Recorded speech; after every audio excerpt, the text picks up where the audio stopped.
Hey, Shalom, Doooovid here with Year in Review. Special guest, returning guest for people who remember, obviously, Jennifer, Church of Entropy.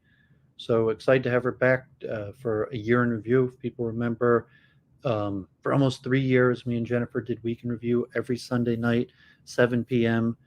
And after 3 years, she had scheduling issues and the time slot was no longer available. And we tried moving it around for like a month of different days. And then last year, Passover, I decided to just take Week in Review solo Sunday night by myself. So we didn't have any falling out or argument. I mean, we argue every time we had Week in Review, but it wasn't some sort of falling out. It was just a scheduling conflict. But I've streamed a few times with Jennifer since then, and we've been in contact. But I asked her if she wanted to do a Year in Review, and thank God she said yes. So we have a bunch of content that we've produced and research that we will go over, and you'll see if any guests show up, any various people. Link is in the description. So I hand it over to Jennifer. Just wants to say anything for, and then she could go into her Year in Review, which will be links of programs she was on, or papers she's written, or excited things. And then I'll do that with go over all the streams that I did this year and content that I produced, and hopefully we'll have some interesting discussion and guests. So appreciate you being here, Jennifer. God bless. Thanks for having me, Doooovid. Happy to be here. Looking forward to the show. Got a lot of stuff to go through today, and for those of you who don't know me, I'm interested in non-dualist metaphysics, which is also involves talking about physics a lot, and logic, and various implementations of that, specifically adaptive implementations of technology, namely GPT and its predecessor LLMs. I've been spending more time taking seriously the effort or the goal of writing something that is more than just borderline schizo ran on a blog. So looking forward to getting into that.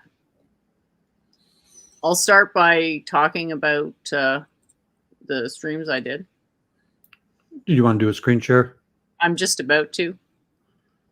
Okay, so let me know. So I'll grab that. I'm going to share it, and then I'm going to put it in the chat. So if anyone wants to check that out, there's a lot there. But luckily it's sorted like in a reverse, or in like actual chronological order. Not sure how to say it, but anyway, the most recent ones are at the top. So I'll share that in the chat after. So the most recent one we can talk about got almost 500 views with Kevin McCarran. Went exactly the way that I thought it would, which is good in a way. Midnight I sent ranting. Him the link actually, so we'll see if he shows up. I mean, he's in Japan, so he's probably still sleeping, but maybe in like 2 or 3 hours if he shows up, we'll see. Cool, yeah. Did an appearance on Midnight Ranting. I think this was after I did an evolution debate. So it's just like a general recap of what that was on that one also with Amy Newman. Yeah. It's hard to get a word in edgewise on that. Like, made some all right points. Cause I did 2 Cosmic Council appearances. I really liked those appearances because I got a chance to go into metaphysics quite a bit. And I could talk about that a lot today. How do we actually set up the worldview vis-a-vis various things that come before physics, like a counting principle and just the general conceptual construction of what we need to presuppose just to even get off the ground with physics in the first place. Yeah, I watched those. I think I watched all of these. Then when you share them in memes, is more than welcome to join if he finds his way here, but I don't have good contact information. So, if he finds his way here, be an honored guest. Yeah, for sure. Then there's sort of like a free-form conversation. This is just sort of going into various explorations in metaphysics. And that's with bioinformaticist Joseph C. People can check that out. Debate, flat versus globe. that's pretty self-explanatory. And then Evolution on Trial. And finally, a year ago, was on Memes to talk about where I was at that point for developing my model of 3+1 for physics and other things. So it's sort of come a ways since then. Like whenever I talk to memes, I'm just basically trying to orient what I'm saying around what's wrong with modern physics more so than what's some sort of a logical basis for moving forward with a general understanding of how to do physics problems. So that's that. Been working on a lot of diagrams too, using obviously the prompting, the Dolly stuff.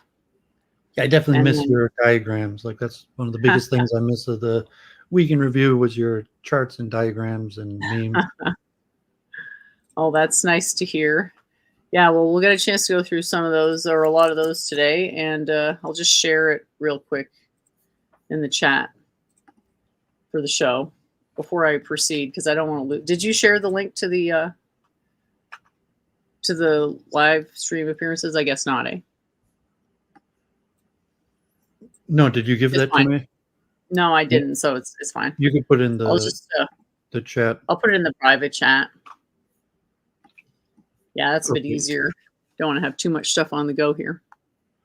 Okay, so I'll add that to my link to your YouTube channel, so people could probably find that through your YouTube channel and go to playlists. Yeah, it's one of my playlists, so it's pretty easy to find. And as I said earlier, it's in chronological order, so you don't have to scroll all the way to the bottom to get to the newer ones. They're at the top. Okay, so is that it? That's just my appearances. That's not any of my actual work, but you can proceed to your year in review and we can go into the other stuff later. Okay, anything to work out on like Discord or still working with like T-Jump or Philosophical Plebeians? Yeah, I do talk on those servers sometimes, available there to answer questions. Like T-Jumps is not really that serious of a server. I'm still on there. I haven't debated T-Jump in a while. Like he's sort of he's not as active anymore. So You still host his spaces? You still host spaces for him? I don't know that I ever hosted spaces for T-Jump. On his Discord, where just the discussions where you moderated it, or? Oh, not really. No, they don't really happen on that server anymore. So, yeah, I'm around. You know, if people want to find me on Discord, that's really easy probably to do and whatnot. It's hard to say exactly what I'm doing on Discord, though. Like, I wasn't planning on talking about that, to be honest, on this show. I was just planning on talking about my own research. I wasn't even planning on talking about my live streams. Sorry. Okay, so because I've been streaming every week, I have maybe a longer year in review because pardon me, because I basically streamed every week. So one thing of note, this year I bought my own webpage because I had I canceled my Lichess account, and that was already a year and a half ago in the summer. And yeah, I was during COVID-19, I was playing a significant amount of chess, mostly variants. Everything was closed down, and maybe I was even playing like 20, 30 hours a week of chess. And then we were doing week in review the whole time. And actually I had like a good few hundred followers on Lichess, and I probably had most reach on my blog on Lichess, but it was just too addictive. I was playing too much time on it, and I was getting into kind of like silly arguments because chess is some unfriendly game, and people play to win, and there's people from all over the world, and then people beat you, and then they tease you, and then and people are anonymous, and the dangers of e-personality. So there was a lot of positive. I met a lot of interesting people, but I was wasting a lot of time, and like some of these like trolling, teasing could bring out the worst in me. So I just canceled my Lichess account, but that's where I'd been doing my blog. because they had a reasonably good blog hosting service. So then you can see January 5th, I bought my own webpage, and I put all of my blog posts on my webpage. But so really only one of them. I only wrote one blog, one thing this whole year. I have another one that I read a few weeks ago. I think I wrote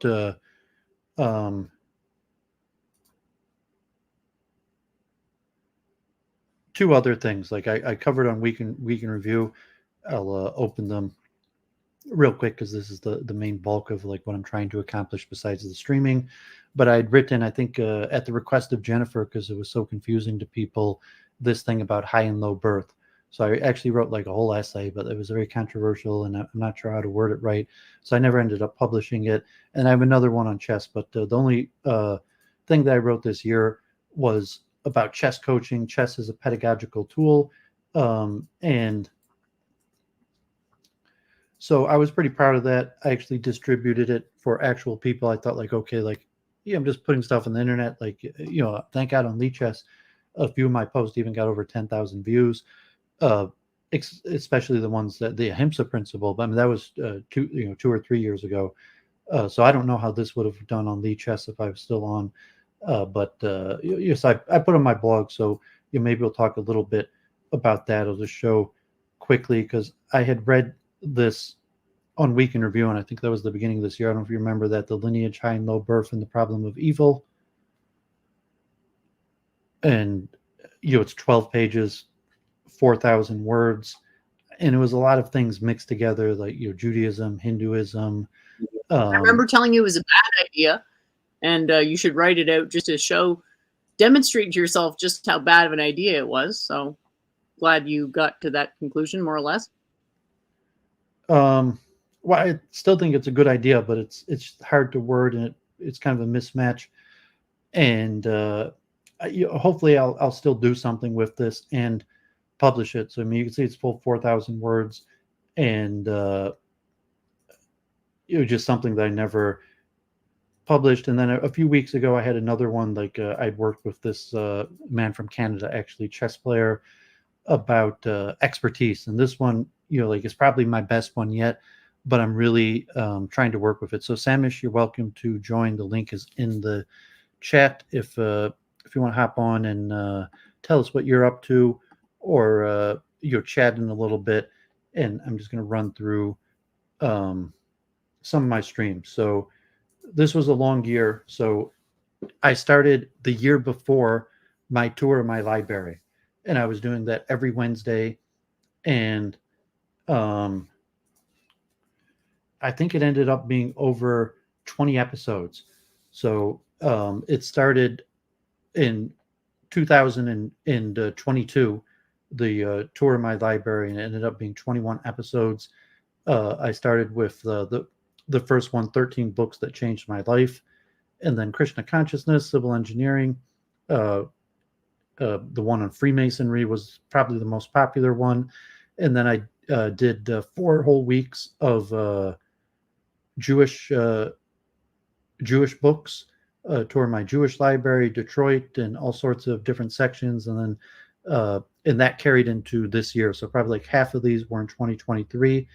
And my most popular one that has actually became one of my most popular videos has been my tour of my library, Math and Physics. And so thank God that's got over 1,700 views. That's actually November from the year before. But this, one of the most popular videos I've made in a few years. And, kind of an inspiration. Like I spend a little bit of time, multiple truth hypothesis, like due diligence, to really try to delve into advanced mathematics and logic. And you see like the Springer, like graduate textbooks, and a lot of stuff on advanced physics that I would like to get more into and study more about. But, time is limited.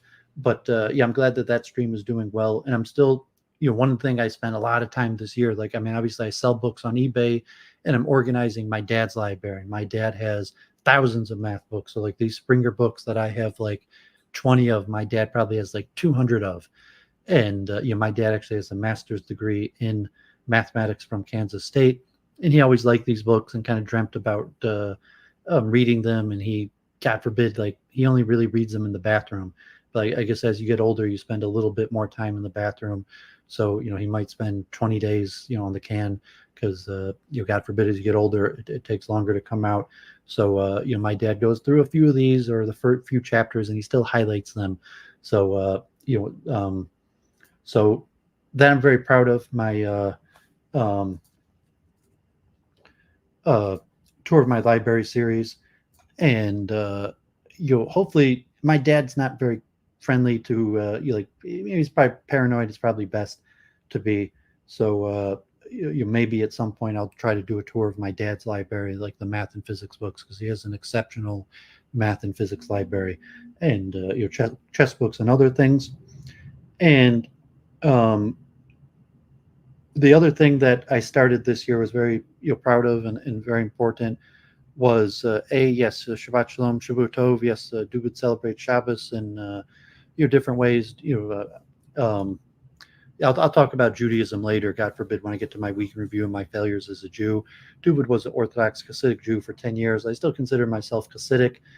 Sometimes I call myself a failed Baal Tshuva, because I'm not really Orthodox anymore. But I went to Orthodox schools, and was fully Hasidic for basically over 10 years. But like now, just do my best, or trying to understand Judaism in different ways. But yeah, I still kept Shabbos. I said all the prayers, read the Torah for myself, and made Kiddush, and so on and so on. But okay, so the philosophy of science, and I actually streamed this week, and I hope to finish in the next few weeks the 10-part series. And that was largely like week in review, when me and Jennifer were still doing. Is like, I want to get this stuff right. There's all these people who've said these things, and I think I had made the point to Jennifer, or she dropped off for a second, but she comes back. I had made the point to Jennifer when the cognitive revolution, that there was like, I think it was Arthur Miller, or one of these, like with Noam Chomsky, leaders of the cognitive revolution, and they had been like partners. And one of the guys was a big cognitive researchers, and he claimed that he led this other guy to all these ideas. And then later he wrote a book, and he demonstrated that he learned nothing from you. I learned nothing from you. Every single thing that you said was said by a previous philosopher or scientist. And he did these extensive footnotes, and meant to disprove that like he owed this guy anything. And these for like the big names like Miller or Bruner, I forget the exact people who founded the Harvard Department of Cognitive Science. But I wanted to just do my due diligence when me and Jennifer were still streaming. Like, I want to write, and I want to write on metaphysics and the philosophy of science, and I want to be conversant in who said what are the main ideas, get it right, be able to say the names of the people, what happened, what they say, and quote them in a progression of thoughts. And so I started reading mostly from the Stanford Encyclopedia, and they have very detailed. A lot of the people who write the Stanford Encyclopedia are, in fact, the leading scientists that are quoted in it. And you can see, like, I used my dad's highlighting method that my dad still uses for his books. So I had done 5 of those around Passover last year, and then I just had other things going, and whatever happened, I stopped doing it, and then I got back into doing it the last few weeks, and I've done 3, and hopefully I'll do another 3 more. And then after that, I plan on doing something on metaphysics. And when we talk more about our research and our due diligence and scientific writing, I wanted to be serious about my due diligence, and getting the names and ideas right, who said things first, quoting them properly, multiple truth hypothesis. There's a whole bunch of people with a whole bunch of theories, and to be able to explain what they said relatively accurate, and like the historical progressions. And one of the best ways to do it was just to read over this stuff. So I'm very proud of the philosophy of science series. That will continue, and then I will move on to metaphysics. So besides for that, and I also had Michael. So God forbid, I mean, just recently I was getting pushback from people like Adam Green, and so this guy Michael in Metro Detroit was watching Adam Green, and heard me what I think, defending Judaism. Well, I got a lot of pushback from fellow Jews that don't think that that's what I was doing. But he heard me defending Judaism, and he came on that and other reasons, spiritual experience, and converted to Judaism. And he reached out to me, and we did a whole series on Jewish prayer. I went over all the Jewish prayers, a lot of it word for word, translating the Hebrew. And Michael, I think he's going to Israel this year. Actually, like, he lives about an hour away. But we were getting together, weekly or bi-weekly for 7 episodes, and covered all of the main aspects of Jewish prayer, and including the Sabbath prayers, and what to say, when to say it, translation, meeting, some insights into it. So that was also something hopefully accomplish something useful I streamed this year. And then besides that, so I had Joanna Tries, a fellow chess player, crazy house player, I think from Minnesota, and she has some sort of degree in, I think I said it wrong a few times, but maybe it was like biomedical engineering or some. But she loves evolution, and I was friendly with her through chess, and I was mentioning she likes to debate, so she was watching modern day debate, and she almost joined to debate, but so she came on my channel. I hosted a debate with the Joanna Tries on evolution. So I think that was the only debate I hosted this year. I had some IRL events, some Jewish events, Jewish Voice for Peace, a big controversy locally, Haknasa Sefer Torah, some Chabad. I didn't film any Chabad. I did the Southfield Hanukkah menorah lighting this year, but I didn't film it. There was a few conferences, although I went to less this year than in the past, because mainly because there was construction on the highway. It was like a big hassle to get to the local convention center. But I did a few conventions, and then I had Week in Review. So since your Week in Review, one of the topics before me and Jennifer had the scheduling conflict, and I took it solo. We were covering the history of science and the history of the philosophy of science and the metaphysics. And we had covered a lot, like the Royal Society and Newton and Descartes. And so when I started Week in Review, I talked a lot about the Kantians and the Neo-Kantians and a whole bunch of interesting topics. And then I really decided I was going to, basically I was just reading papers. Like when Jennifer was doing your Week in Review together, maybe I would spend like an hour just straight reading things. I'd read like a section of a paper or a little thing. But when I took Week in Review solo, I was basically spending like 5 hours just reading papers. And then I was like, okay, like I still had a little bit of viewership, and I felt like it was useful for my own research and due diligence to just do that. So most of my Week in Reviews were just like 5 hours of me reading papers. And I found a lot of things. Like I did 2 months basically on truth theories and deep dive into truth, the various theories of truth, the pragmatism, the correspondence theory of truth, the coherence theory of truth, Judaic understanding of truth, and then I went to Heidegger and counter-Semitism in World War II Germany, and mathematics and Göttinger, and I covered a whole bunch of Kant and like Neo-Kantianism and Kant and the philosophical background, and a whole bunch of various things. Claire came on a few times, had a few different guests, and then, God forbid, then I finally started the Science of Expertise. So after the summer, in about September, I started reading papers and research on the Science of Expertise, like hoping to get my chess writing. I felt really good about it. I was reading some of these papers. I went over cognitive architectures and flow and deliberate practice and learning transfer and all these beautiful ideas that stay tuned. There's going to be more and more for Week in Review. but I had started that before the Jewish holidays, and I had been planning on basically doing that for the rest of the year after I took like a whole month break for the Jewish holidays, because this year almost all the Jewish holidays like came out on Sundays. So I canceled Week in Review for like a whole month, and then God forbid October 7th and the war broke out. So instead of turning back to the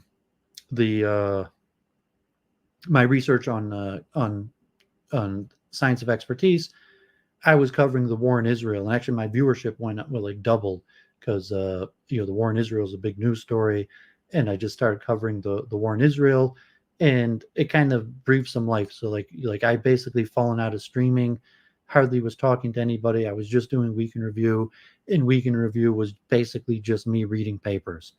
And then the war broke out, and that kind of got me back into streaming, and guests started coming on, and had some big viewership. God forbid anyone here in Metro Detroit.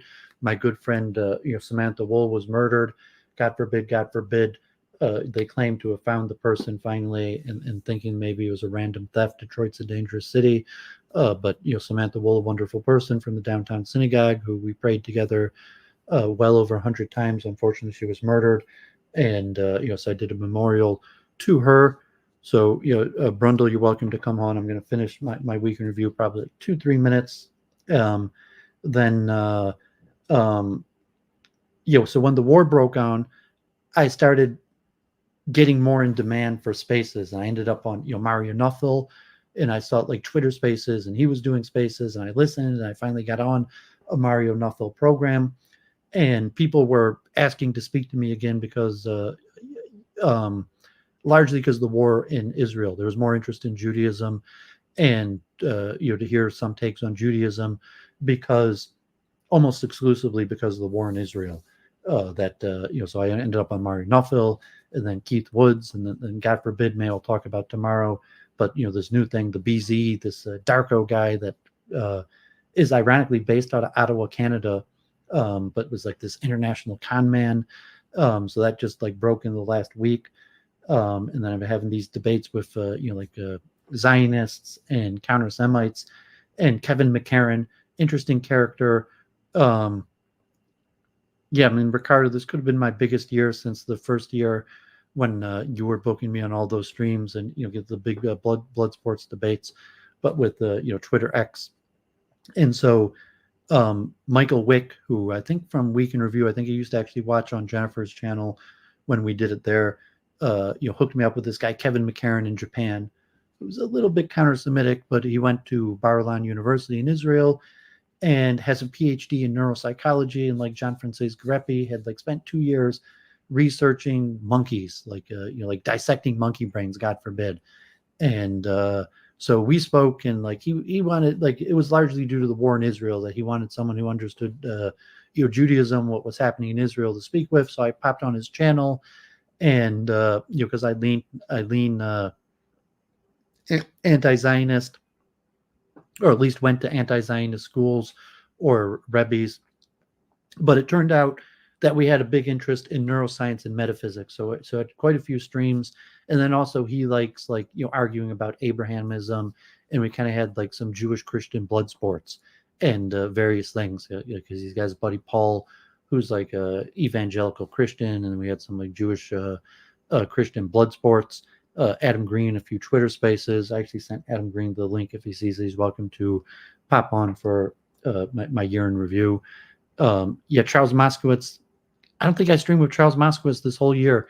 I'm not sure what's up with him. Oh, we did one stream, like after the ADL thing and Elon Musk in the summer. We did the one stream, and I don't even know how many people watched that.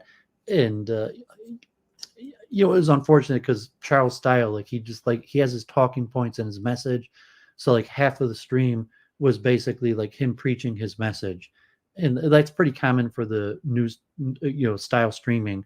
But it wasn't very conversational. I wasn't sure how beneficial, because like anytime we talk, he has to spend like half the show just like preaching his various political stuff.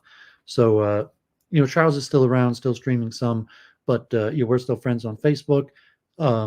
But that didn't go anywhere. I guess he was trying to do a nightly show or weekly show, and then he kind of fell off and is maybe streaming once a week or even less. And then, when the war broke out, I started covering the war, and I had my midlife crisis of, so I did my failures as a Jew, because I started seeing like, oh my God forbid, like I failed as a Jew. Even see like, the last few weeks, all this drama, like, people like, Doooovid, you're not even Jewish. And, but, because like I had worked so hard, like I'd studied to be a rabbi. I spent 5 years promoting Judaism in Detroit. I created my YouTube channel to promote Judaism, to teach people the Jewish prayers. I was Hasidic in, Brooklyn for 10 years, studied in Israel for 3 years. And then the war broke out, and I just, after COVID-19 and the change in direction of the downtown synagogue, I felt kind of alienated. And so I went over these rambles, and I guess, God forbid, they were pretty popular. So it was one of the more popular thing I ever did, my failures as a Jew stream. And then, Brundle here. So after the war broke out, also Stephen James. So, Brundle kind of hooked that up actually himself. But, people wanted to know what was going on in Israel. And Stephen James in London, I guess he didn't know that many Jews, and we'd worked it together in the past. So he's like, Doooovid, you want to stream about Israel? And we did it, and it got pretty good response. We had like, almost 50 viewers, and we turned it into a semi-weekly program. And then he had scheduling problems, but we did this week. So it was a pretty exciting year. Streaming, like I said, like Brundle was saying, this was probably my biggest year in numbers wise only since the war broke out. Like I was reaching my low point, like after Jennifer had the scheduling difficulty, and I took Week in Review solo. I was almost ready to like hang it up and stop it. Like, oh man, I'm going to do Week in Review. I'm going to, just read papers and ramble to nobody. But thank God I had enough of an audience to stick with it and keep in the game, where I did Week in Review basically every week, kept it going. I read hundreds of papers, felt good about the research. Like if my videos had dipped under 100 views, I may have quit. But like, thank God it didn't. And the viewership was at least enough, kept me going. And then you also have Claire, who's been chronicling you. Yeah, I mean, Claire's been a regular off and on guest since I took Week in Review solo. In fact, I think Claire was on like the week after I took Week in Review solo. No, she's been chronicling you on her channel. Oh, well, I mean, the whole 9 months or just the last few months after the war. So I mean, Brundle was saying in the chat, like I've had my biggest numbers maybe ever since the war in Israel broke out. And so there's more demand for, Doooovid, my expertise, my analysis since the war broke out. So, I mean, Claire might have chronicled it a little bit, but yeah, I think it was after October 7th and the war broke out, and I started appearing on more channels and, bigger names that Claire, has been around much more.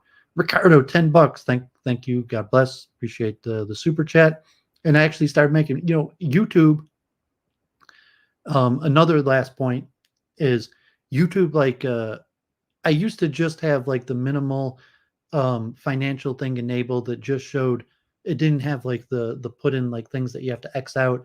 It didn't have any ads, and it just had like an ad on the side that you didn't have to see if you didn't want to. And I got a tiny amount of money from YouTube for those ads. And then YouTube changed the settings. So YouTube started putting ads on your channel, whether you like it or not. So like I didn't used to have ads on my channel, but then YouTube like just changed the settings. So, because I was monetized, so now they have ads on my videos anyways. And I actually have membership, so you could become a member. Michael was a member for a few months, but then he stopped. So I have 0 members. But I actually made like $30 since October 7th through YouTube ads. And so Brundle super chat, I don't think I got like that. $10 might be like double the amount of super chats I got all year. And so I appreciate that. But YouTube ads have been getting a tiny, and I just YouTube just sent me $100, which was from like 2 years. 2 years of YouTube that finally added up to $100, and that YouTube only sends you when you get over $100. So I just commit $100 from YouTube. Anybody who has to suffer through these annoying ads on my YouTube, appreciate your viewership. Mr. Boston, has been helping me get through this my low points in the summer, week in review. Mr. Boston, one of the few people who's been watching my programs and active in the chat, finally joined the Discord. So I appreciate that. And so I guess that's it. So that's my year in review. And, could go much more into detail into, yes, I just said an overview of the type programming I was doing and things I talked about. But, we go into heavy detail into any of these subjects. And, okay, Glib, God bless. Good to see you also. The link is pinned. It's on the, on the bottom. If anyone, just wants to hop on and say hi or give a quick update. Also, you could, pop on a few minutes. Oh, I had Pill Eater. I think Jennifer probably remembers Pill Eater from Babs. And he said he saw Babs IRL like a year ago, but now he's like married with a kid in San Francisco. So, yeah, last time I talked to him, he jumped on his stream and said the N-word until I booted him off. So I guess he's come a long way. Well, okay. Well, he's a father and a businessman now. So, little continuity. And as you meant, Brundle's here. I probably was on Luke Ford like 10 times this year. So, me and Luke Ford chatted every once in a while. And there's probably a few other streams like, okay, Khalid Shafir that I actually met through Claire. So I was on him talking about, the war in Israel. I was on like some Swedish channel. I don't think Jai Davy, who I'd worked with, John Wolfe. Oh, so I forgot to mention, John Wolfe created his own YouTube channel, and we were doing mob talk with Doooovid. And so, that was going for a while. And the first show got like 200 views, and then our viewership steadily went down. And then John Wolfe got kicked off of YouTube, and all those videos are removed. And there was like the real crime. So Doooovid was streaming for a while. This like Jen Bailey woman, that for whatever reason was really popular, and went to prison. And this woman in Portland, Amsi, allegedly Amsi. So we streamed. She was on my channel a few times, and we streamed. And some of those had like thousands of views. Like she was doing real crime, and like I did presentations on psychology. And so I'm not sure what happened to Amy, allegedly Amsi. But she was on Week in Review a few times, and I was streaming on her channel, and those were getting pretty big viewership. But that was through John Wolfe from Luke Ford, and then all of a sudden, like John Wolfe's, whatever, if he wasn't careful enough, and his whole YouTube got taken down. And there might be a few other things that I forgot about, that Gunnar Lindblom, random things. But so God bless. Wish everyone a good year. Hope everyone has a good year. Hope people watch my content, appreciate my content, give feedback. My Discord has over 85 people in it, although not much activity, and like almost like a lot of the activity is negative. A lot of dead time. Active Inference. I'm not sure if it was the year before. I think it was this year. I was on Active Inference for that stream. I'm not sure if it was the year before. I had Daniel from Active Inference. I mean, Jennifer was on that stream. So Dave Douglas, who's a moderator, wrenched on Active Inference, was on my channel a few times. And I think he's in the Philippines. And he contacted Daniel, and Daniel invited me to be a guest on Active Inference to present the multiple truth hypothesis. So probably in a few months, and maybe we'll talk about that more tonight, that I think I could formally present something. Hopefully I'm going to finish my philosophy of science, and then I'm going to do a few streams on metaphysics. So hopefully by like March or something, I'll have a slide presentation, and start being ready to present some formal ideas about the multiple truth hypothesis, hopefully write a paper. And so, hopefully Daniel, hopefully I'll be on Active Inference. And usually I guess if I'm on Active Inference, they have the guest, and then one or two or three streams after where people discuss it. So, hopefully if Jennifer is around, she could be one of the respondents to me on Active Inference when I finally present the multiple truth hypothesis. So they'll probably be a few months from now. Yeah. How far have you gotten in actually formalizing it? I think I could do a slideshow now already, but like I've gotten pretty far because I did like all this research this year and I read all these papers, that I think I could actually create like a slideshow presentation. But I want to finish my philosophy of science and then do a few streams on metaphysics. And then, like I'd mentioned the first time, I'll have multiple levels where I'll talk about, the interfaith comparative metaphysics, but to actually formulate the multiple truth hypothesis in logical notation and to put it within um, the philosophy of science, philosophy, and metaphysics.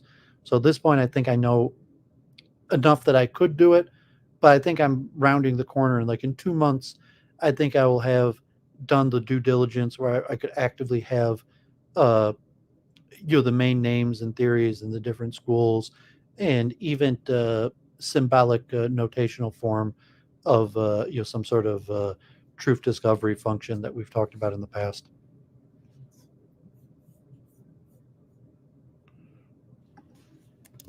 I'm surprised you haven't given up because of you haven't really made much progress on this in how long? I mean, did you have the MTH when I met you, or is that something you came up with after we met? Um, I think I used to. We discussed it. So when I first started streaming, I used to quote the Newton quote that the definition of intelligence is to hold multiple conflicting ideas in your head at the Okay. same time. But So you always kind of had an inclination, and then you developed it as a formal assertion. But I feel like it was I pretty came up with early in it the with you time that on we've Week in known each Review. other. But that was pretty early in Week in Review, and we've known each other for how long now? Like 4 years? Yeah, well, I wrote a blog essay on it, and um, but there's a lot of due diligence. So if I had just given up on Week in Review, but I didn't give up on Week in Review, and I've read probably over 100 scientific journal papers in the last 9 months, including about topics that I didn't even know about, like the coherence theory of truth and the correspondence theory of truth. I read like hundreds of pages on Kant, like literally on stream. I read like hundreds of pages of Kant and like Heidegger and Hilbert and various things. So at this point, I do think I could formally write a paper, and I could do extreme due diligence. Like I could do names, ideas, places. Like I could start with the ancients and Aristotle and Plato and the Kabbalists, and then specifically in the 19th century with Kant and um, Hilbert and the Neo-Kantians, to truth theory and pragmatism, and then even to, I still have some work to to really do it. I'd have to do like a history of logic, but even that I've done a lot of, like on Week in Review. Still, I read like probably over 100 pages on the history of mathematical logic, and like I read about Frege and Bertrand Russell, and I also mentioned like I didn't, like I probably read 200 books this year on the topic on um Okay, yeah. I'm not saying you haven't been doing research. These are the three things I would say are important for positing a metaphysical thesis: explicit assertion of the domain restrictions, assertion of the definitional modality. So, how do you define words, and what type of words do you define? As well as some knowledge of similar systems. Because, like, just from my own experience, like knowing nothing is obviously a huge problem about ancillary domains, but like it's good to know something about people who've said things similar to you in the past, so that people are interested, they can read it as like a background. Like for you, I don't know if you're thinking Bertrand Russell is maybe the closest to what you're saying, or if you've thought about that at all. I guess that's why I'm sort of skeptical that this is going anywhere, and I just wouldn't want you to waste your time, because like without those three things, I don't see how you're going to get a metaphysical thesis off the ground. um well, I did a few years ago the stream. I think I could. I mean, I already wrote a paper on it. I think I could um I know, already. but you didn't do any demonstrations. Like you need to at least have one demonstration, and I think you should probably have multiple demonstrations if this is such an, because you're asserting that the theory describes everything. So if you're describing everything, you need at least descriptions for like the domains that your system says are the most important out of everything. Yeah, why not? I don't. think that's what it's a metaphysical framework to work with. Yeah, that's how metaphysical frameworks fit into the patchwork of other metaphysical frameworks. Otherwise, they're just things that nobody cares about at all. Yeah, so if I And were most people don't care about metaphysics in the first place. I mean, if I were to, you'll probably be over the next few months. Like maybe I'll even over the next few weeks try to start working on a PowerPoint. But I would start with interfaith and the Judaic Islamic interfaith and comparative cosmology and eschatology, which is one of the subjects they talked about a bunch with Kevin McCarran, was comparative cosmology and eschatology. But to put it in like a framework, so like I was doing the research, like like the Phrygian piano, Ramsey sentences, Carnap sentences, in different logical formulations, or the correspondence theory of truth, the coherence theory of truth, that the multiple truth hypothesis, to frame it as a theory of truth. And so, when we were streaming, I didn't know nearly enough about it to really put something forward. But now I think I overly know a significant amount about it. And I think basically, I would say everybody I talk to, I know more about the topic than they do. That doesn't mean you're going to be able to write a metaphysical thesis. Like, I'm proud of you, and I do think you have a great understanding, and I will praise you as being quite read in these domains, but that's not the same as writing your own metaphysical thesis, because I don't see how reading what other people said tells you anything about your own idea other than how your idea compares to theirs. I mean, you're saying it incorrectly. Like, I mean, because obviously I've written, over 10 blog posts. I even wrote, I mean, you could claim a metaphysical thesis on the multiple truth hypothesis. You say it's not good, it's not going to be published. But like, no, I don't have any doubt. Like, I could write a metaphysical thesis on the multiple truth hypothesis. Might not be good. It might, be unlikely to be published. But I don't have any doubt that I could write it. The question is, how good will it be? How well will people respond to it? I mean, I think right now, if I just sat down and started writing right now, although I want to do another 2-3 months of research and get through the due diligence on metaphysics, because I haven't done a due diligence on metaphysics. But even minus that, I think I could start, probably write like even 10, 20 pages on it, probably this week if I had to. But to organize and make it good, it's going to be a longer project. And then, even to hope to get it published. But if Active Inference, that'd be a good network if he's willing to host me, and maybe get feedback from published authors. And then if I had a slideshow presentation that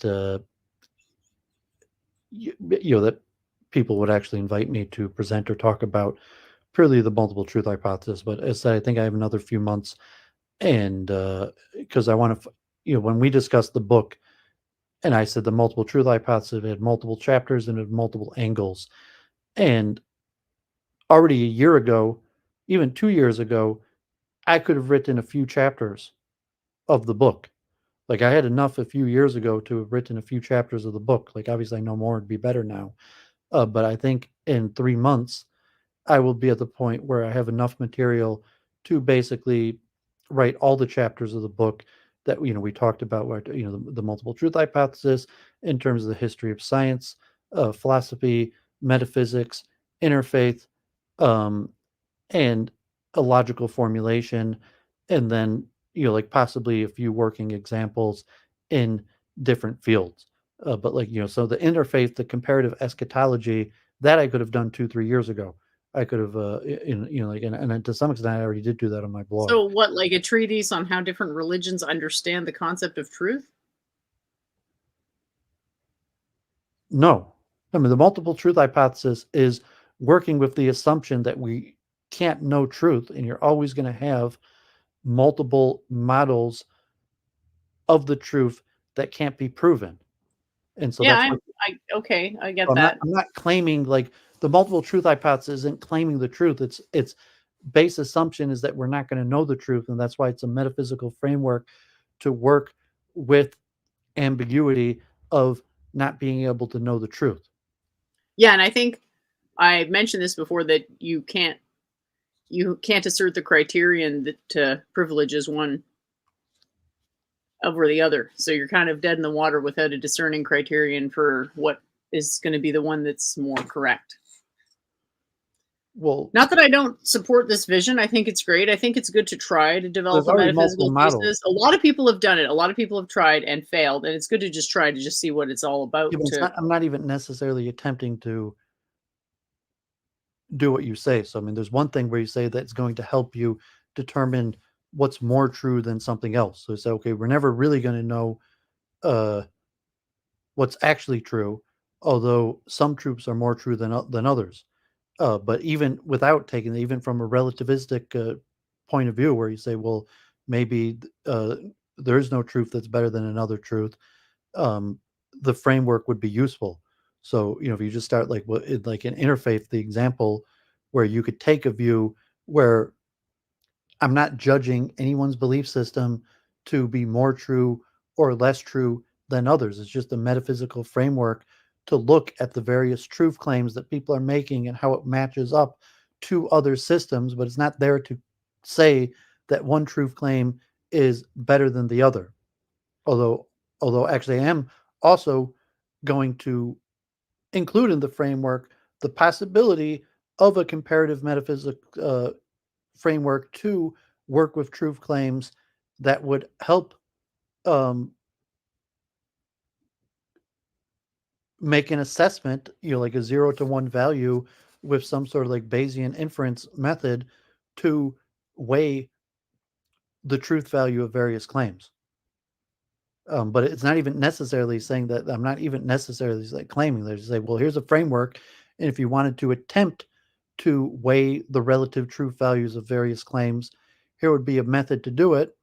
And then if you didn't want to weigh the truth value of various claims, but you just wanted a system to compare the various truth values of different claims, so the multiple truth hypothesis would work on both of those levels. And it's like interfaith, that's something I could already do it with. And from the interfaith level, basically there's no level of assessing the value of truth claims. It would just be a system, even like it's like a memory technique in mnemonic to here's 100 different systems with 100 different claims about the truth, and some of them correspond with each other, some of them conflict with each other. And so they could have a method to say, well, cosmology or eschatology, here's 20 different religions, here's 20 different cosmologies, here's 20 different eschatologies, what's similar and what's different between them. And then if you wanted to take it further, can we assess a truth value claim and say, well, this cosmology is better than another cosmology, or this eschatology is better than another eschatology?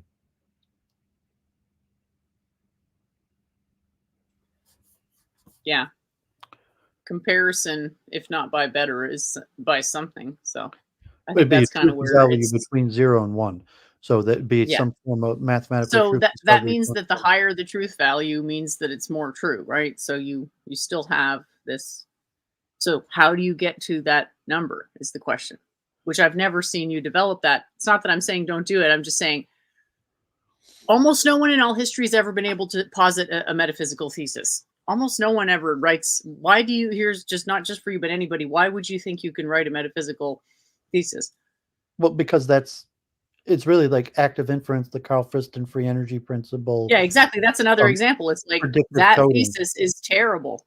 And what predictions does it make? No predictions. All it does is confuse the least action principle, because active inference is not what's going on. It's passive deduction. Not a contradiction, but very close to a contradiction of the actual process. So another reason why, and it's not even a metaphysical thesis, it's a physical thesis. A metaphysical thesis starts a step behind that and establishes the necessary conditions for your physical thesis. So that's why I'm saying I don't actually think your thesis is metaphysical. I think it's analytical, and I think it'd be maybe better to frame it that way, because then you're actually doing something that you could realistically finish. Well, either way, I'm going to do the due diligence on metaphysics, and I might start trying to do a slideshow and some writing before I do that.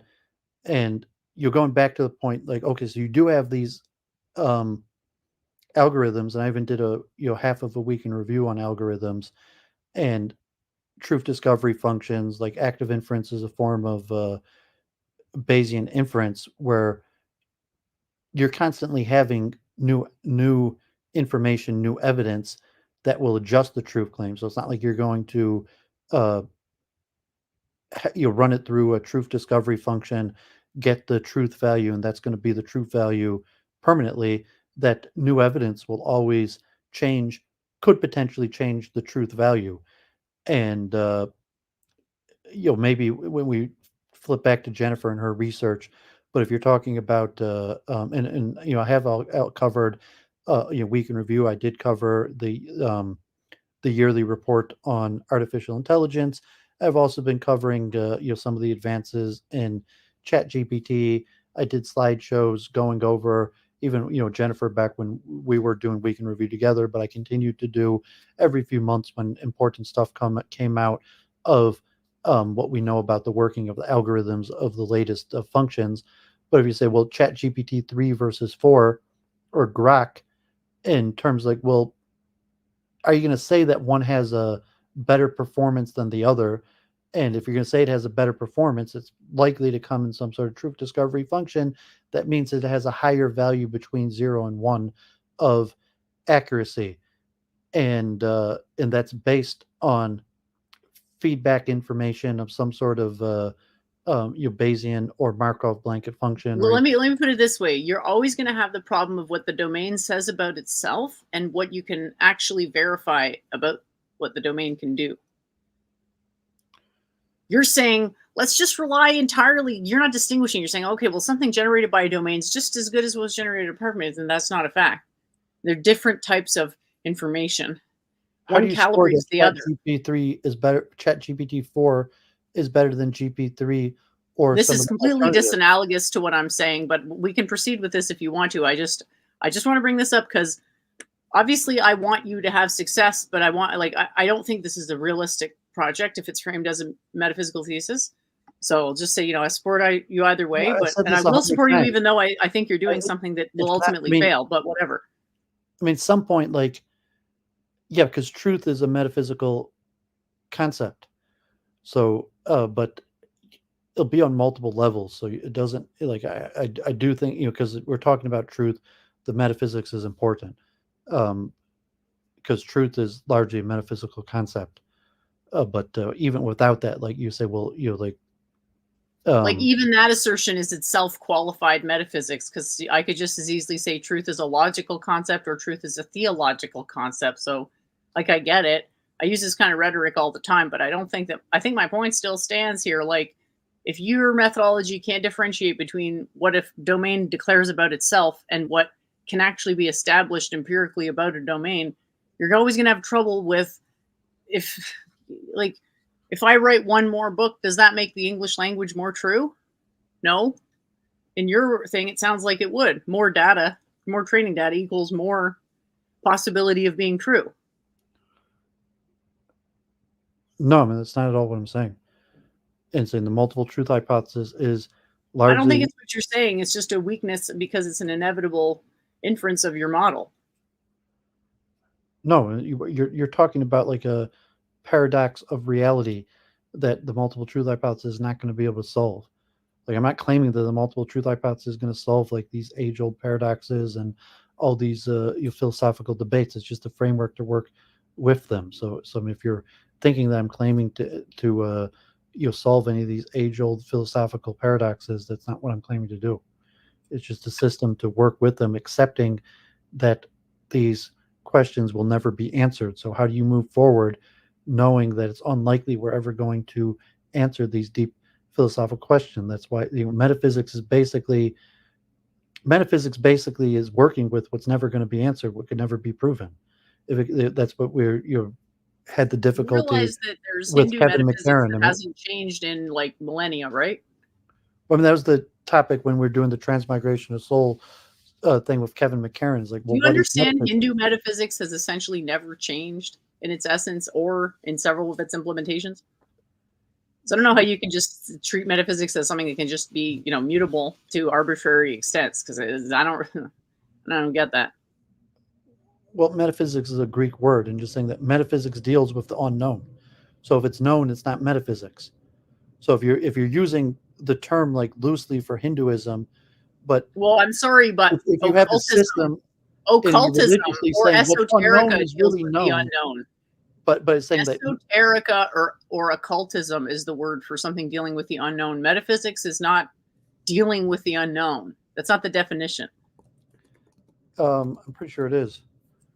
It's not. It's about like the fundamental essence of being and how you define like the most fundamental aspects of your philosophy. Something that is unknown by definition is either called occult or esoteric. And there's a slightly different context to either of those words. Occult is the more generic one, and esoteric implies exoteric, as in there's a doctrine that has two aspects, one of which is outward facing, and the other of which is inward facing, called esoteric, which is relative to the outside, opaque. Yeah, but that's why I'm going to do because these are kind of circular, pointless arguments. I'm going to do the due diligence on metaphysics, but I mean, we covered this. The fact that you can't respond to my argument sort of shows that you don't have a metaphysical thesis, because if you did have one, you could respond to my argument, but we can proceed. It's no problem. Yeah, but you're making a category error and saying, well, one of us might be, but I don't think it's me. I'm pretty sure it's you, because I mean, you keep on claiming that I'm saying something I'm not. And so you have to guess that you making the category error.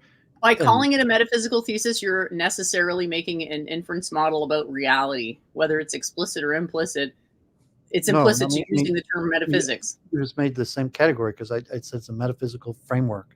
So you could say Vedic metaphysics is a metaphysical theory because it's positing an answer to, I mean, just look, metaphysics, the abstract theory with no basis in reality. Generally, metaphysics is the branch of philosophy that studies the fundamental nature of reality, an idea or doctrine or positive reality outside of human sense perception.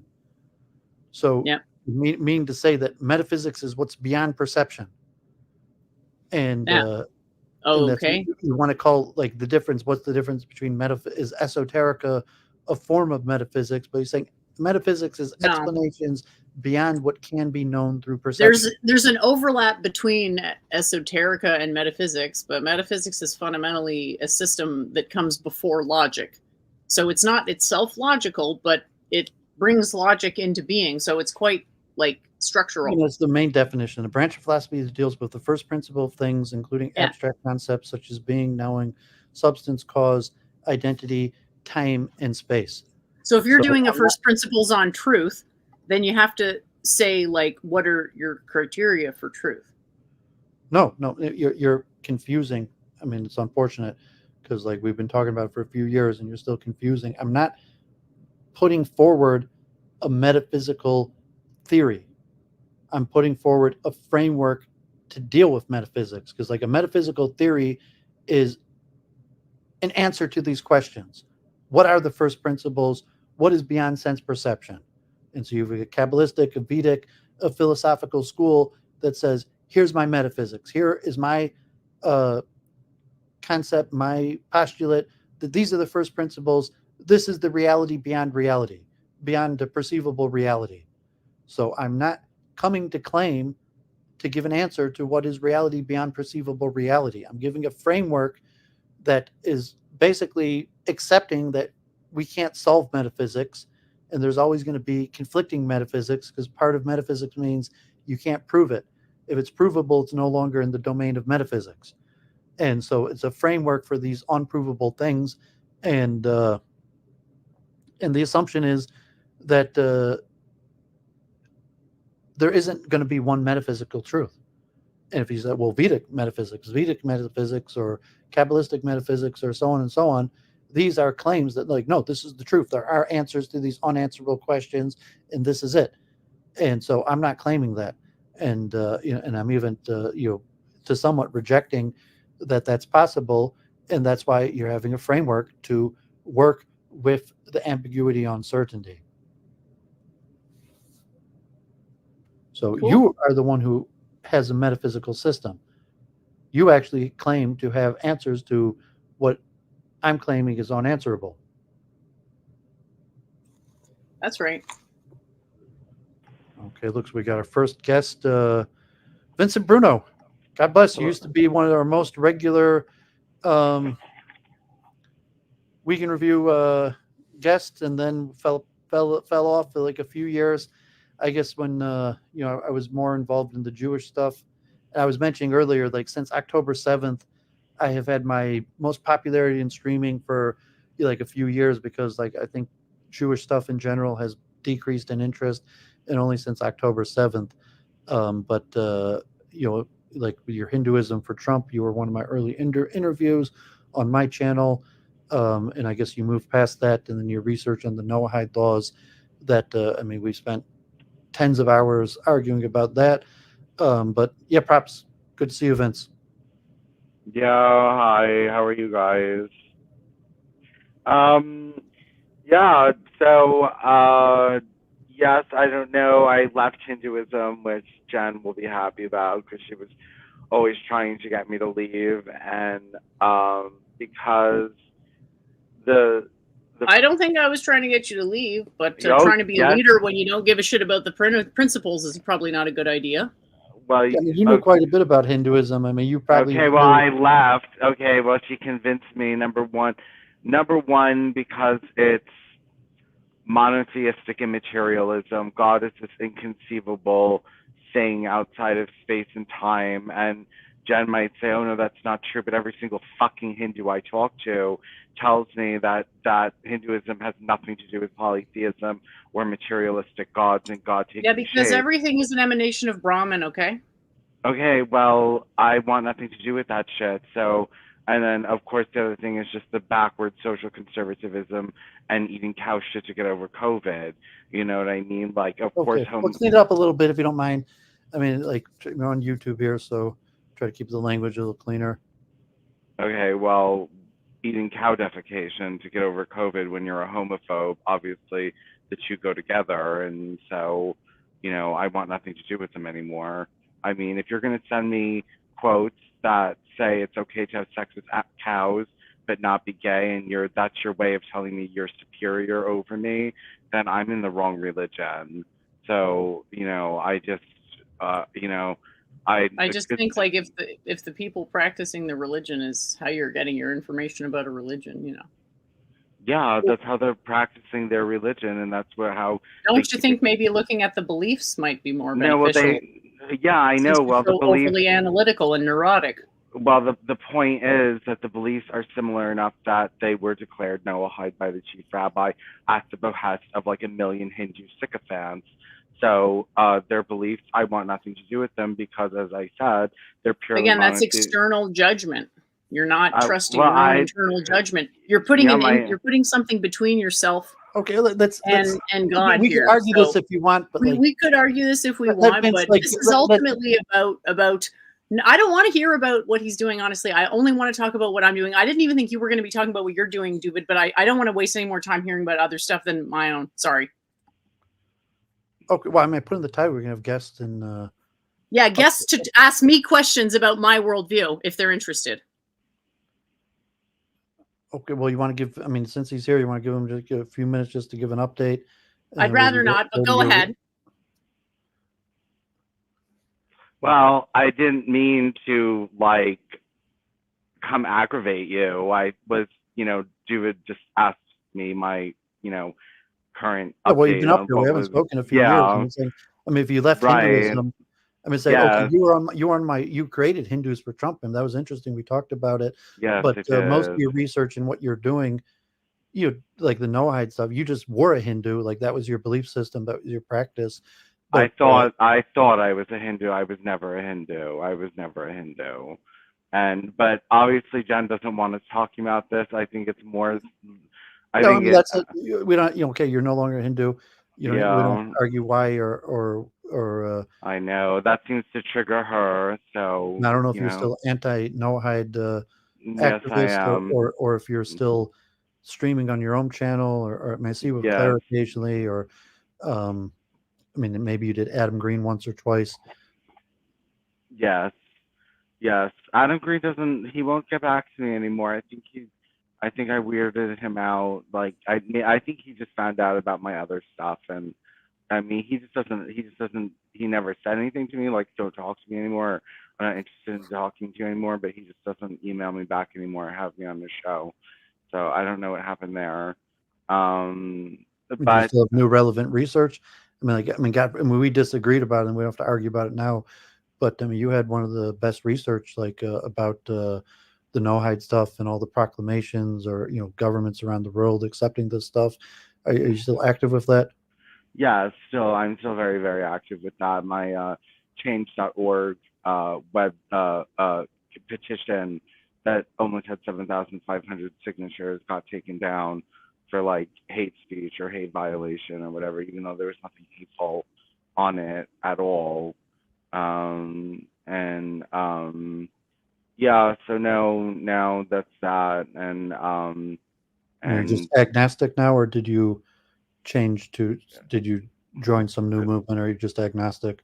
I'm kind of agnostic. I spread that beyondism, Catel's beyondism, as much as I can. I'm not going to get into that, but I don't even know what Jen's like theory was that we were supposed to be discussing, because when I came on, you were talking. I was listening in a little bit, but I don't know what I'm supposed to be asking about, because Jen has expressed that she wants this to be about her, and though I Well, her do think, research. I mean, she was going to share her research or her thought, what she's been up to this year, and you might not have anything to add to that.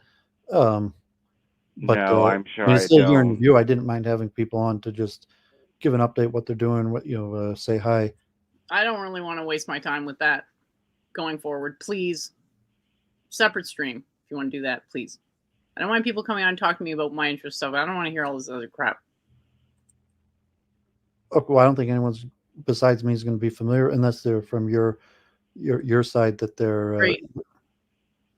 Well, they're welcome to come on and ask questions or whatever. That's fine. Well, why don't you try explaining it, and then I can ask some questions if I can. Okay, so where should I start then with my presentation of the work I've been doing this year, which was the point of this show, as far as I understood.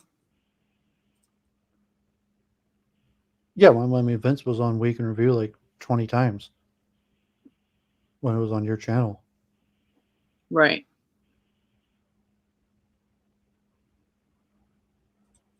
But maybe if it's not, I mean, I guess we could just talk a different time, Vince, if it's not interesting. But Yeah, no, it's fine. I don't know. I do have a sense that I've brought up a verboten subject. No, it's fine. I just don't want to spend a bunch of I'm not expecting to talk to other people here because I haven't streamed in a while. I'm expecting to come on, say everything I've been doing, and if people want to come on and talk about that after, that's fine. Or during, it's also fine. But I'm gonna get distracted if a bunch of other topics start jumping into this. So I haven't even said anything really. All I've done is say the streams that I went on this year. Okay, maybe you want to come back. Rambling. Yeah, but Vincent, if you want to stay and ask questions, that's fine. I'm just I'm starting in the middle of my research, sort of already with. Yeah, I'm not giving Jennifer even a full hour to talk about what she's doing. I mean, if you want super interested in just going for an hour of just talking either. But I could have just chit-chatted about what you're up to, who you're talking to, streaming in general. But if you want to come back in 2 hours, and I'll probably still be streaming, and we just chit-chat about streaming and what you're up to. But I guess Jennifer wants to talk about her research and her ideas, so we'll make it. We'll let her do that. And if you want to stay on, it doesn't bother me if it doesn't bother her, or you could just come back in a few hours, or if you got other things to do.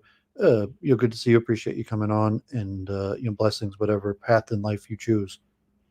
Yeah. Okay. So maybe I'll come back a little bit later, but yeah, that sounds good. So I'll try dropping in maybe in an hour.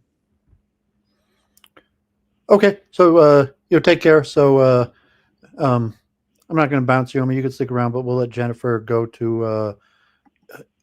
Oh man, we got Claire here too. So I'm going to add Claire for a second, but just like a minute. I'll give Claire like a minute or two, but I want to give Jennifer a chance to go over her research. But we just save it like a minute or two, Claire, and then maybe come back after Jennifer's covered her research. Thank you. Hi, Jen. What have you been doing? I mean, what's your latest research? I mean, if you're asking Jennifer, I'm not sure if she wants to do your interview. She doesn't want to talk to me. If she doesn't, like, you could just give like a few minutes, a minute or two about what you've been up to, and then you come back later after she's done with your research. Or if Jennifer wants to answer your questions, up to her. Yeah, well, I really just wanted to find out what her latest thing was. I've been streaming lots with Stephen J. James and Vincent and a Muslim called Khalid Safir, and I published a book this year. But maybe Jen has already heard about that. And I'll just stay while Jen explains. She may not have heard about idea. it. She might not care. But I don't mind talking about. I mean, I did your interview, and I didn't mind having whoever wanted to share. But Jennifer was the main person, so I'm willing to give her. So let's. If Jennifer doesn't sound like she's that talkative, so let's just let her prepare her. Cover her research, and it looks like she doesn't want to answer anything personal other than directly about her research. So if you want to stick around for that, okay, if it doesn't bother Jennifer, you can. But just keep on the topic, her ideas, her research. And then maybe, I'll probably go for, a few hours, so like 2 hours. Once Jennifer's done with her research, we could make it a little bit more conversational, just, the goings on streaming and networking. Because I'm a networker. I like networking. Jennifer's not so much for the networking. I network tons. I network with certain kinds of people. I don't network with people that are not conducive to my vision. So a lot of what I do ends up being one-on-one conversations because the topics that come up are very intimate and people have to think about their own feelings about things. So they don't necessarily want to have an audience for that. So, don't think I'm antisocial just because I don't want to waste time with inconsequential trivialities. Yeah, I somewhat agree with, but I take Providence because you're streaming and the people show up, so Claire and Vincent were probably the most common guest on Week in Review over 3, so there's somewhat of a providence of who shows up. But, so go ahead with your research, Jennifer. Go ahead. Well, I've been trying to just present it as a metaphysical thesis, right? So that's sort of been the challenge because there's, as I mentioned before, you're going to present a metaphysical thesis, you got to restrict the domain. You have to justify the restriction of the domain. You have to assert a definitional modality, which I have several definitional modalities, and there are already several that exist just traditionally, so I can lean on those. As well as similar systems. I don't really need to do that either because there's ChatGPT that I can just be like, boom, this is, the whatever right thing based on knowing how ChatGPT works now I'm not saying I'm the one who invented ChatGPT, but I am saying that I put forward exactly how it works in the same year that approach got adopted, which is the word prediction approach. So anyway, at the very least, I understand it, which is awesome. So I get to lean on GPT a lot for stuff that I just really never wanted to do in the first place. And the Doooovid has been haranguing me for, in a good way, for quite a while, being like, yeah, you have to logically justify blah, blah, blah. He can say it better than me. But this is your basic overview. And if you want to see similar things to this, they do exist, but it's probably just no point if you aren't already initiated to Indian stuff to even worry about what comparative systems might look like. Just think of it as showing how we think. So, okay, if you already, think about the story where The guru refuses to teach someone because their cup is already full. Okay, so how would you know if you already had a presupposition that contradicted the right way of thinking about certain types of problems? Well, you wouldn't unless you had some special insight. So we would presuppose in a parsimonious way, which can sometimes come out as a negative presupposition, which is like, okay, I'm just going to assume that I'm thinking wrong, because then I'll be able to correct myself. Whereas if I think I'm thinking right, then I'm just going to be sallying forth and toppling down with boring gibberish. Sounds like schizobabble to people who aren't already initiated to my exceedingly eccentric proprietary dialect. So the way to read this diagram is it's the same shape given twice. So I'll do that sometimes in my diagrams, especially my later diagrams. Like I'll try to put the same shape multiple times so that you can see the motion of it, because I'm working with Hegelians a lot. So they go into motion of concepts and presuppositions a lot, which I love. So I've been putting a lot more of these like superposition type style diagrams where you get one kind of more detailed one and then a simpler one. So the detailed one is on the left and the simpler one's on the right, just to make that clear. So here's one where there's actually three. So the main diagram is in the middle, and then there's a simplified diagram which shows the motion on the left here, and then a very simple diagram which is just the overall motion. Which the more you understand about what this is actually saying, you won't necessarily want to delve into every last step of how that motion develops every single time you think about a question, because it's essentially stationary motion, never changes. You don't need to think about its tenets and its attributions every single time, although you may want to at some point just to get a deeper understanding.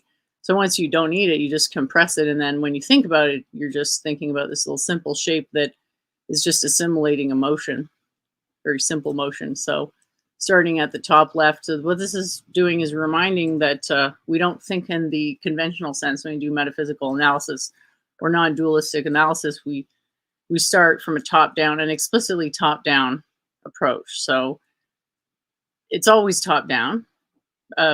Cognition's always top-down, but it doesn't always appear to be top-down. So we start at the top left with the acknowledgement of non-duality to like sort of center ourselves in this awareness that the appearance of a bottom-up cognition does happen, but that it is a fruitless pursuit, and that we never want to rely on a bottom-up architecture which has too much categories and an insufficient ability to differentiate the categories. We want to start from no presuppositions, which is called top-down. So top-down is more than just no presuppositions. It's no presuppositions plus a specific motion as to how the thought comes into resolution. So that means that you're starting on the scale of the universe and then going down to whatever scale you need. That's what top-down means. So the top as in the universe. So we're talking about like an energetic top, not a physical top per se, because distance and directions and topness, that's things that come about within the model, not as an architecture of the model. So what do? We've got to assert the architecture of the model that starts with non-duality, which is called the self. So it's off to the side, and you can see the overall shape here is like a line, yellow, and then a green circle. So the self is actually off to the side because it doesn't really have anything to do with computation. It's more something that you contemplate when you're meditating as like, what does it mean for the self to become, quote unquote, the mind, and why are they ultimately the same thing, and how is it possible for the appearance of plurality to come out from what is ultimately a non-dual and singular. Okay, but there's a bit of a truncation happening because when you do physics, you don't really want to be pulled into an abstract conversation about metaphysics, because it's like, well, how do you justify the parallel lines postulate? It's like, well, nobody who's doing physics or math or anything involving measurement that presupposes that is going to want to go into that discussion with you, because they just want to get to the business of getting the answer, which is what we want. I want to provide physics people the opportunity to do. And so we have the self, which is the representation of a pure non-dual state which is the absence of presuppositions in advance of imposing parsimonious suppositions from the top down. So it's not just any non-presuppositional orientation, it's a specific intentional development of ideas that allows you to switch around ideas. So you think of an idea as a machine that you build that you can take it apart really easily, almost like a Rubik's Cube. And you want that because there isn't a unified field model in the classical sense, that just one model that you would memorize and apply everywhere, because the best model is scale dependent. And then what determines the scale is more than just physical scale. It's also an informational scale, which has to do with how much data your form, which is the physical aspect of the system, how much data that can actually hold. Not just data that can actually hold, but how much like accessible, coherent, meaningful data it can hold.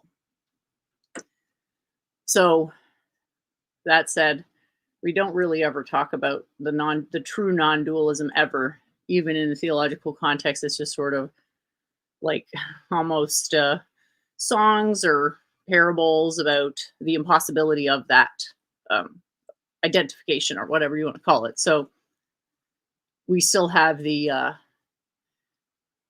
what's the word? Ritual of asserting that everything comes from non-dualism, and that's what all the truths that the system defines are ultimately grounded on. So then to get out of non-dualism and get into all the things that we actually care about, we look at the components of this structure. And it has three parts: mental pathway, epistemic pathway, linguistic cycle. And so we do care about stuff like language.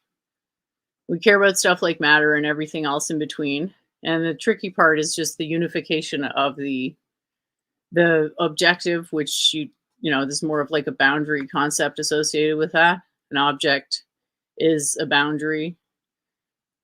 You just think of like the shape of an object as a physical boundary, and then a subject as a specific process emerging within the appearances of boundaries, and then perception as a particular state or eigenstate. However you want to think of it, you have this superposition of the subject, which then reduces to particular states, which are called perceptions. And this next part here is just taken straight out of traditional Orthodox Hindu epistemology, that there are necessary conditions for perception, which are revelation and remembrance. And then there are 4 paths for perception to slot into. There's 4 types of perceptions: inferences, metaphors, axioms, indirect perception, which then, when done in an optimized fashion relative to a domain, become the source of authority in epistemology. And then epistemology is the way that we can basically reproduce not the entirety of metaphysics, but certain metaphysical precepts. Well, how could we possibly deduce metaphysics from epistemology? Principle of parsimony. Well, how is all this parsimonious? Well, humans are pretty complicated, so we're not thinking about this in terms of parsimony the way math might define it. It's parsimony the way we would define it. So these are just the things that we require to have a full accounting that is parsimonious of mentation, epistemology, and language. So first off, insight from a diagram like this for someone who's just starting is just to realize how many presuppositions there are between a subject, which is what you are. The subject is the epistemic agent. So nothing special there about that definition. So there's subject, and then there's individual perceptions. That's an appearance. Shared perception, also an appearance. Shared experience, also an appearance, but could be more. And then behavior, which is like a mishmash. And that's essentially, you've reached another top, a metaphysical top, so to speak, because there isn't anything more general than behavior, unless you want to invoke some proprietary metaphysics that is grounded on the principle of this type of encapsulation. But a word like behavior, just like a word like energy, is sort of defined contextually as the general thing of which all the kinds of things are a particular kind. So like language is a kind of behavior. Sitting is a kind of behavior. Basically, it all kind of goes into that. And the only more general thing that would happen, you know, if you remove the subject, you could say process. So behavior is your subjective process that is maximally metaphysically neutral, but it's still not metaphysically neutral, because if it were, it would be just a process. So this is essentially looking at the coming into being of subjectivity within what an uninitiated person would call objectivity, but we call non-duality, because both subjectivity and objectivity come into being within non-duality, which once you get used to thinking this way, you realize it doesn't make sense to do it any other way. Because to start with a presupposition is basically to tether yourself to a very limited range of results, which we want the fork to reach out to the end of the universe, brush its hair like Ariel and Little Mermaid, make nice little stylized, organized results. So a lot going on here, but that's your basic starting point, is to sort of explain the two truths. The two truths doctrine is why we say that the language doesn't have meaning, or that language doesn't convey absolute truths, because it conveys conventional truths. And the way this diagram expresses that is that those conventional truths are grounded in matter. That's why there's a line from language to matter. And really, I should change that to a different color, because obviously language isn't directly grounded in matter. Sense in which language is grounded in matter is that part of the reason we can agree on a chair being a chair is that it's made out of matter. That is somehow different from the matter in its immediate environment. Different enough that we can identify this shape that we can then convince ourselves is defined as a chair. So the sheer number of presuppositions required to go from a subject, which is where we all start and are basically confined to for all epistemology, is, you know, you just want to let go of the idea that language in itself can reveal truths. That's actually a good thing too.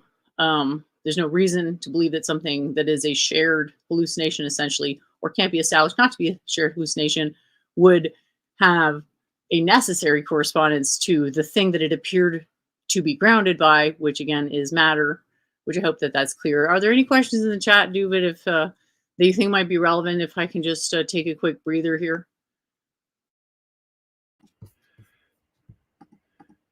Yeah, there's some activity in the chat, but I'm not sure if any of them I'd call a question. You know, I find this interesting to say, like, I mean, without getting into a debate on the terms, like, if it's proposed to be known, then, like, is it still metaphysics? And you still call, like, okay, it's a metaphysical system, and that's almost, you know, saying it like it's something beyond proof. So when you're describing these questions like being in first principles, so here's my system of first principles, and then like Jennifer, so like, you know, we're talking physics. I don't want to argue about first principles, but then it becomes difficult because it has implications what first principles you accept, and there's always problems, because if you do nail down, well, these are the first principles I'm using, then you have your truth theories, like your coherence theory of truth or your correspondence theory of truth, where, well, is it actually coherent? Is it every single thing in your system logically coherent? And you know, from the pragmatic view, is it doesn't matter.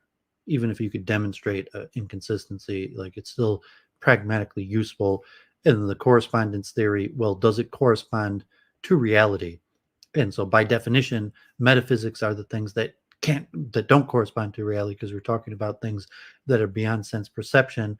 However, they make a difference in the theory, even though you can't test metaphysics by definition. The metaphysics changes the system. So to put these, you know, try to Is there a question in there, or is that just a criticism that we can know about metaphysics? Well, I was just rambling because you said you needed a break. I didn't see any questions. Oh, okay, that's fine. No, you can just shoot it back to me. I just wanted to. Yeah, go. Yeah, you were rambling there because you needed a break. Oh, it's all good. So do you want me to respond to what you said, or you're good? Doesn't matter. I mean, if you want, or you could just continue. Yeah, like, I still think what I'm doing is metaphysics, because we get around the whole it can't be known through the senses thing through revelation.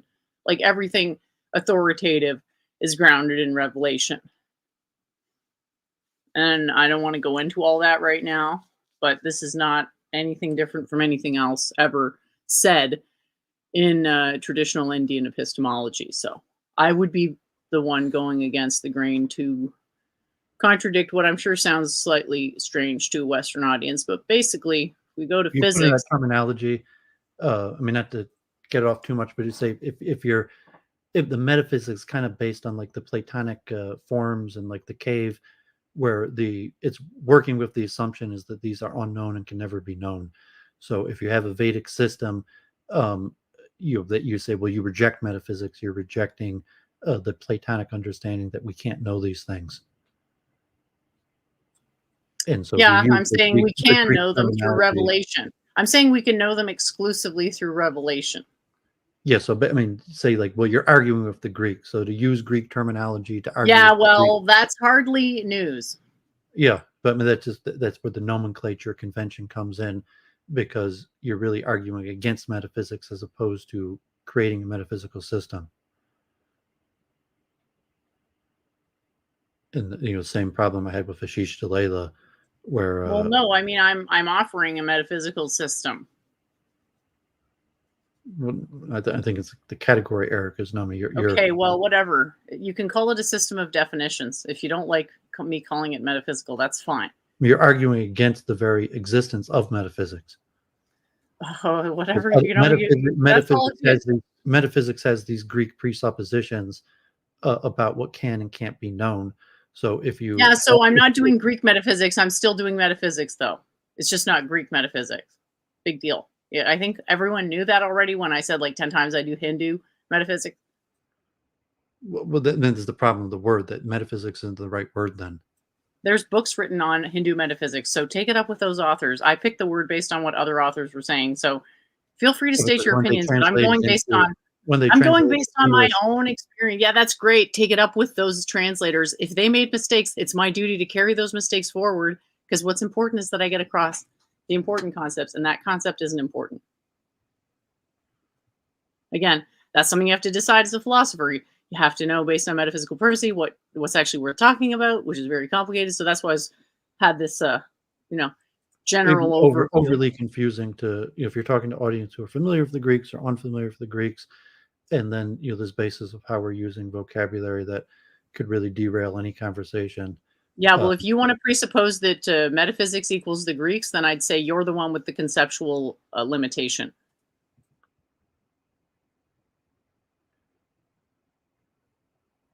Yeah, we have to go a circle in this, but obviously metaphysics is a Greek word and Greek concept. Sure. So nothing existed metaphysics-wise before the Greeks, according to you. On my last stream, I Can covered. You just accept that I use a different definition? On my last stream, I covered the philosophy of science, what they call incommensurability, which means not common measure, which is like considered in science, was Kuhn and his scientific revolutions, or Feyerabend, where you talk about mass. Was that the end of your presentation? Or did you want to postpone this till you finish your presentation? I was just grabbing the definition of metaphysics, and I was going to represent. Okay. I was mentioning what I covered this week on my streams, philosophy of science. It's like, I still don't know why you think you're entitled to disagree with me on this stuff. It's like, this is my fucking opinion. You don't agree with it. I already know you don't agree with it. Why are you bringing it up again? Well, I'm not necessarily disagreeing. I'm adding something related called incommensurability, which means not common measure, and that also applies to definitions. I mean, incommensurability generally applies to scientific concepts, like from chemistry to physics, that electron or proton doesn't mean the same thing exactly in chemistry and physics and biology. They have a different meaning, but that would apply to, on a linguistic level. It's we'll call it a paradox. You can't escape incommensurability.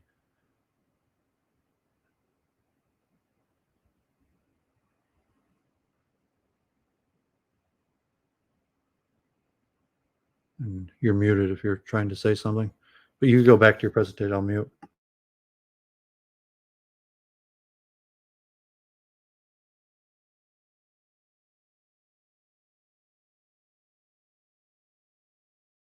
I'm not sure if Jennifer stepped out, but Muted Sorry her. about that. My computer just froze, but I think it's okay now. Can you hear me okay? Yeah, here now. So you go ahead with your presentation. Yeah, so as I mentioned before, another hour went by. If you're going to do a metaphysical thesis, which I don't recommend that you do, I do recommend that you develop theses if you have them, but chances are what you have is not a metaphysical thesis in any workable sense. Because, like, where do you know where this ends? And there's limits to human cognition. Like, there's just only so much you can memorize any given time. And that's your basis for, like, rational understanding. So we're just looking to optimize that domain relative to whatever domain. So that's the most important thing is domain restriction. And so that's why I'm saying it's metaphysics, but it's particularly metaphysics designed to optimize physics, which means to make physics parsimonious, which involves having consciousness be the basis of physics. Because for a lot of reasons, that's the parsimonious answer, which I won't go into now. Go ahead. I'm choosing to purposely use the word metaphysics. I'm framing it within largely the Western canon. And so, like it could potentially be used for Eastern or Judaic things, but it's largely like I'm purposely using the Greek technical terminology of the Western canon. So if you're talking about a non-Western system and using Western terms, you have the problem incommensurability. Okay, you're saying that the branch of philosophy dealing with the first principles of things, including abstract concepts such as being, knowing, identity, time, space. I'm sorry, but Shad Darshan counts as metaphysics. If you don't agree with that, that's fine, but I don't want to belabor that point. Well, if you're saying that Shad Darshan and metaphysics are commensurable, they're not incommensurable. You might argue to say that no, I mean, there is a certain incommensurability between. That's great, but you don't have any knowledge of Shad Darshan enough for me to care about your opinion on this. I thought this would be clear by now. Like, it's just disrespectful to think that I would even give a shit about this. Well, I mean, it's possible, but I'm saying but you're talking English. Okay, your dissent has been noted, but your authority in this domain is non-existent. Therefore, it's discarded instantly. And it's been made, the criticism's been made before. I get it. Well, so the hard part is, oh my God. It's the same problem. You're really having the same Unfortunately, argument. you can't seem to let this go. Well, because the same argument I had with Ashish Jalala and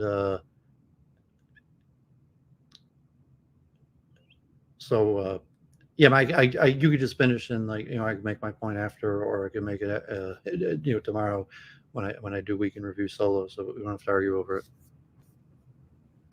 Yeah, so generally you're going to find what you have is either a psychological, analytic, rhetorical, or some combination thereof is thesis. And those can be really good and really fun and good practice to develop, because the logic with which you're already familiar through your own intuition is always going to be the easiest place to start. And once you can, because there's like steps to it. So you start with, okay, kind of clumsily going through the steps, and then seeing a little bit of the motion in the steps, and then seeing the motion of the steps as integral. So it's this whole evolution of thought that is just necessary to take your time in doing. So all that said, if you're going to write a metaphysical thesis, that presupposes that you have already some complete theory of knowledge.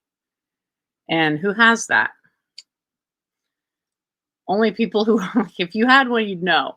So you're like, okay, you're going to use an incomplete knowledge method to deduce one. Well, it's like there's already a bunch. Are you saying you in general to me, or you're there. saying you to the audience, or anybody, or because like anybody, I've mentioned this anybody. like 100 times? I'm not anybody. I'm not talking about you in particular. No, framework, not a metaphysical thesis, or you just mean a generic you? I was talking in the general sense.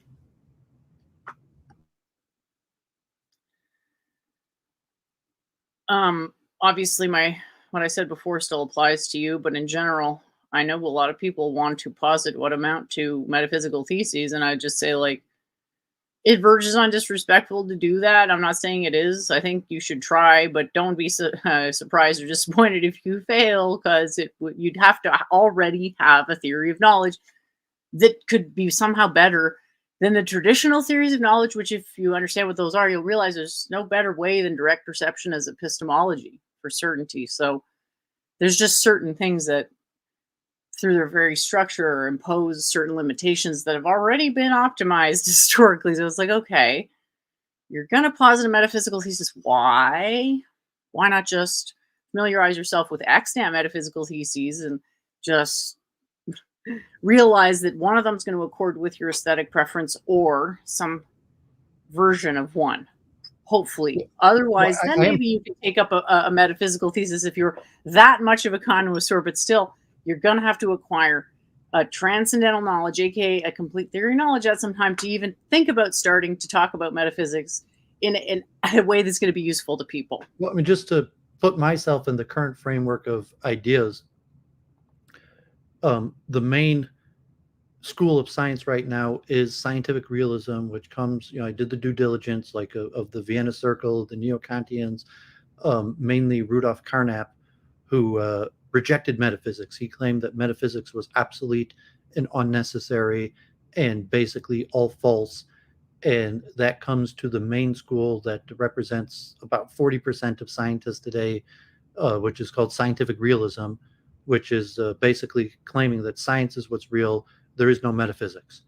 So I'm not full-heartedly rejecting scientific realism. I'm just positing that metaphysics might be true, and then a framework for the possibility that metaphysics is true. But saying the mainstream school of science, people like Amy Newman, evolution, most universities have largely followed the Vienna Circle, scientific realism, the mainstream schools of the philosophy of science today that reject metaphysics in totality. And so, like, if I'm framing the multiple truth hypothesis, it's actually to bring back metaphysics, or to stress the importance of metaphysics, that most modern scientists would reject that metaphysics has any importance at all. Yeah, I know. But I'm not actually proposing my own metaphysical theory. That there's thousands. Okay, I guess I skipped some steps, and my point was that any analytical theory has metaphysical entailments. Yeah, I mean, so you're putting yourself against scientific realism, which is the plurality of modern day science. And so me and you are in agreement on that. We're both not scientific realist, which is the majority of modern day science. However, you actually have your own metaphysical thesis, and Doooovid does not have my own metaphysical thesis. I have a framework to try to understand metaphysics and believe that metaphysics is important, but I'm not actually positing my own metaphysical thesis. I know you're positing an analytic thesis, but it has metaphysical entailments because you're talking about truth, but we don't have to go into that. And that was my point before, and I realized I skipped too many steps in my own reasoning to make that clear, so apologies for that. Anyway, I could go on. Or just the due diligence to frame it, to say, well, yes, whether we like it or not, the main dominant school in science today and philosophy is scientific realism, which rejects metaphysics in totality. So but it still has, it still presupposes what amounts to metaphysics, right? So well, that's your argument. That's great. So that makes it very, I don't give a shit if you're doing metaphysics and you refuse to admit it's metaphysics. That changes nothing. We could agree with this debate, but I'm saying, like, Jennifer's points here, that the majority of modern day scientists completely disagree, and of course they don't want to be like, we're like dogmatic presuppositionalists and we have no idea how to rationalize or explain the Euclidean axioms. Then no one's going to want to admit to that. Well, if you've done your due diligence, if you're just confident and you're saying there's wrong, no due all of diligence. them, every single one of them, they're just wrong. I mean, would it be the first time someone said that? No, but I'm saying that's where Doooovid's not coming at that level where she's like, they're wrong, every damn one of them. Well, I'm not going that far. I'm basically saying I don't read books, so how wrong you are, I don't actually know. not you. Again, it's the proverbial you.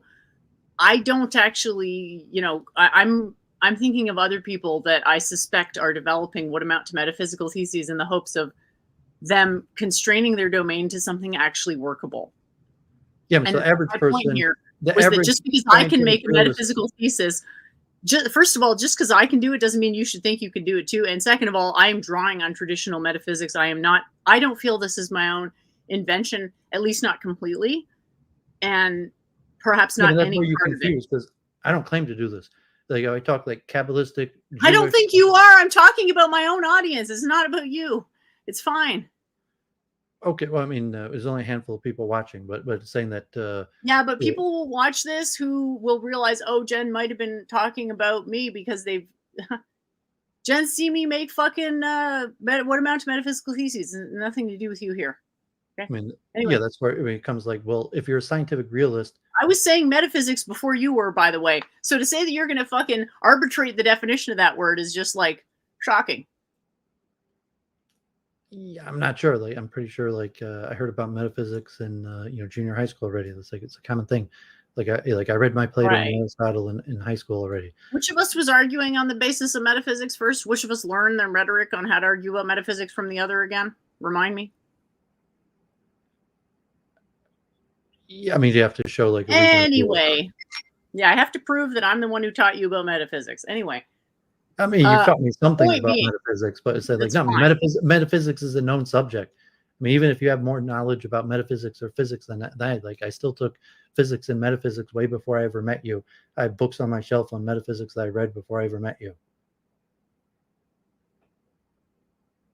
Not to say you didn't And teach as soon as anything you can about point to a metaphysics. debate you had before you met me where you argued based on metaphysics explicitly, I will care about that assertion. So moving on. Coming back to my original assertion, domain restriction, that's the most important thing. That's when, if you actually think about what it is to do domain restriction, you're going to realize it just doesn't make sense to posit a metaphysical thesis because it implies like this knowledge model you don't have or might not have a complete understanding of, or you might just be going off some traditional one where you only really understand, like Shah Darshan is tons, not tons, but more than one of what could be called domain restrictions, which each result in their own particular metaphysical aesthetic, which each solves like what could be argued to be an infinite number of problems. Because we don't just have like one infinity of solutions, we have multiple infinities, as many as we need to actually get everything we want. So domain restriction is not so much, I'm not restricting the domain of what I'm saying, except to say that I'm not going to develop it all the way to I'm not going to go to the grossness level that it needs to be at. I'm not going to say enough about it. Hopefully other people will say more stuff to fill in the gaps because I'm only one person and I'm focused more on what's hardest, which is the most abstract stuff. So presuppositionless logic. So the domain restrictions, I'm just going to be talking about how we restrict definitions in order to do physics, which I've already talked about here. So every word that exists in conventional stuff, we could express it this way. And there are conventions, there are sort of rules. You could map anything to anything hypothetically, but only certain ways of mapping things are actually going to end anywhere that you care about. For example, in physics, we want to go from like the universal mind and then universal matter. And those are two aspects of the same thing. The mind is the subtle aspect, the matter is the gross aspect, and we need them both because only matter is observable and is observable through interference of a boundary. Now, this is where you get what they call traditionally an appearance. So it is the boundary. The boundary is that which appears, period. Or you can say the boundary is that which appears to appear, because for most, people haven't worked with this before, that'll make more sense.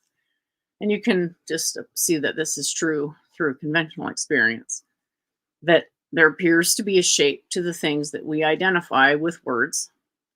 And it seems that that shape could be described in an absolute sense, even though obviously anyone who's ever done the chair presup, what's a chair? You realize, yeah, there's limits to what language can actually convey. But the power of this is that it's explicitly telling you in your model when you're going from the absolute reality to the appearance reality. So in an absolute sense, only the self is real.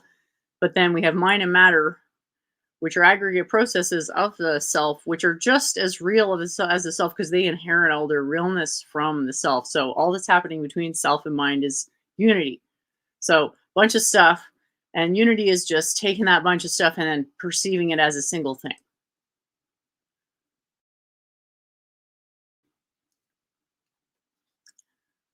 I just need to get a drink of water real quick.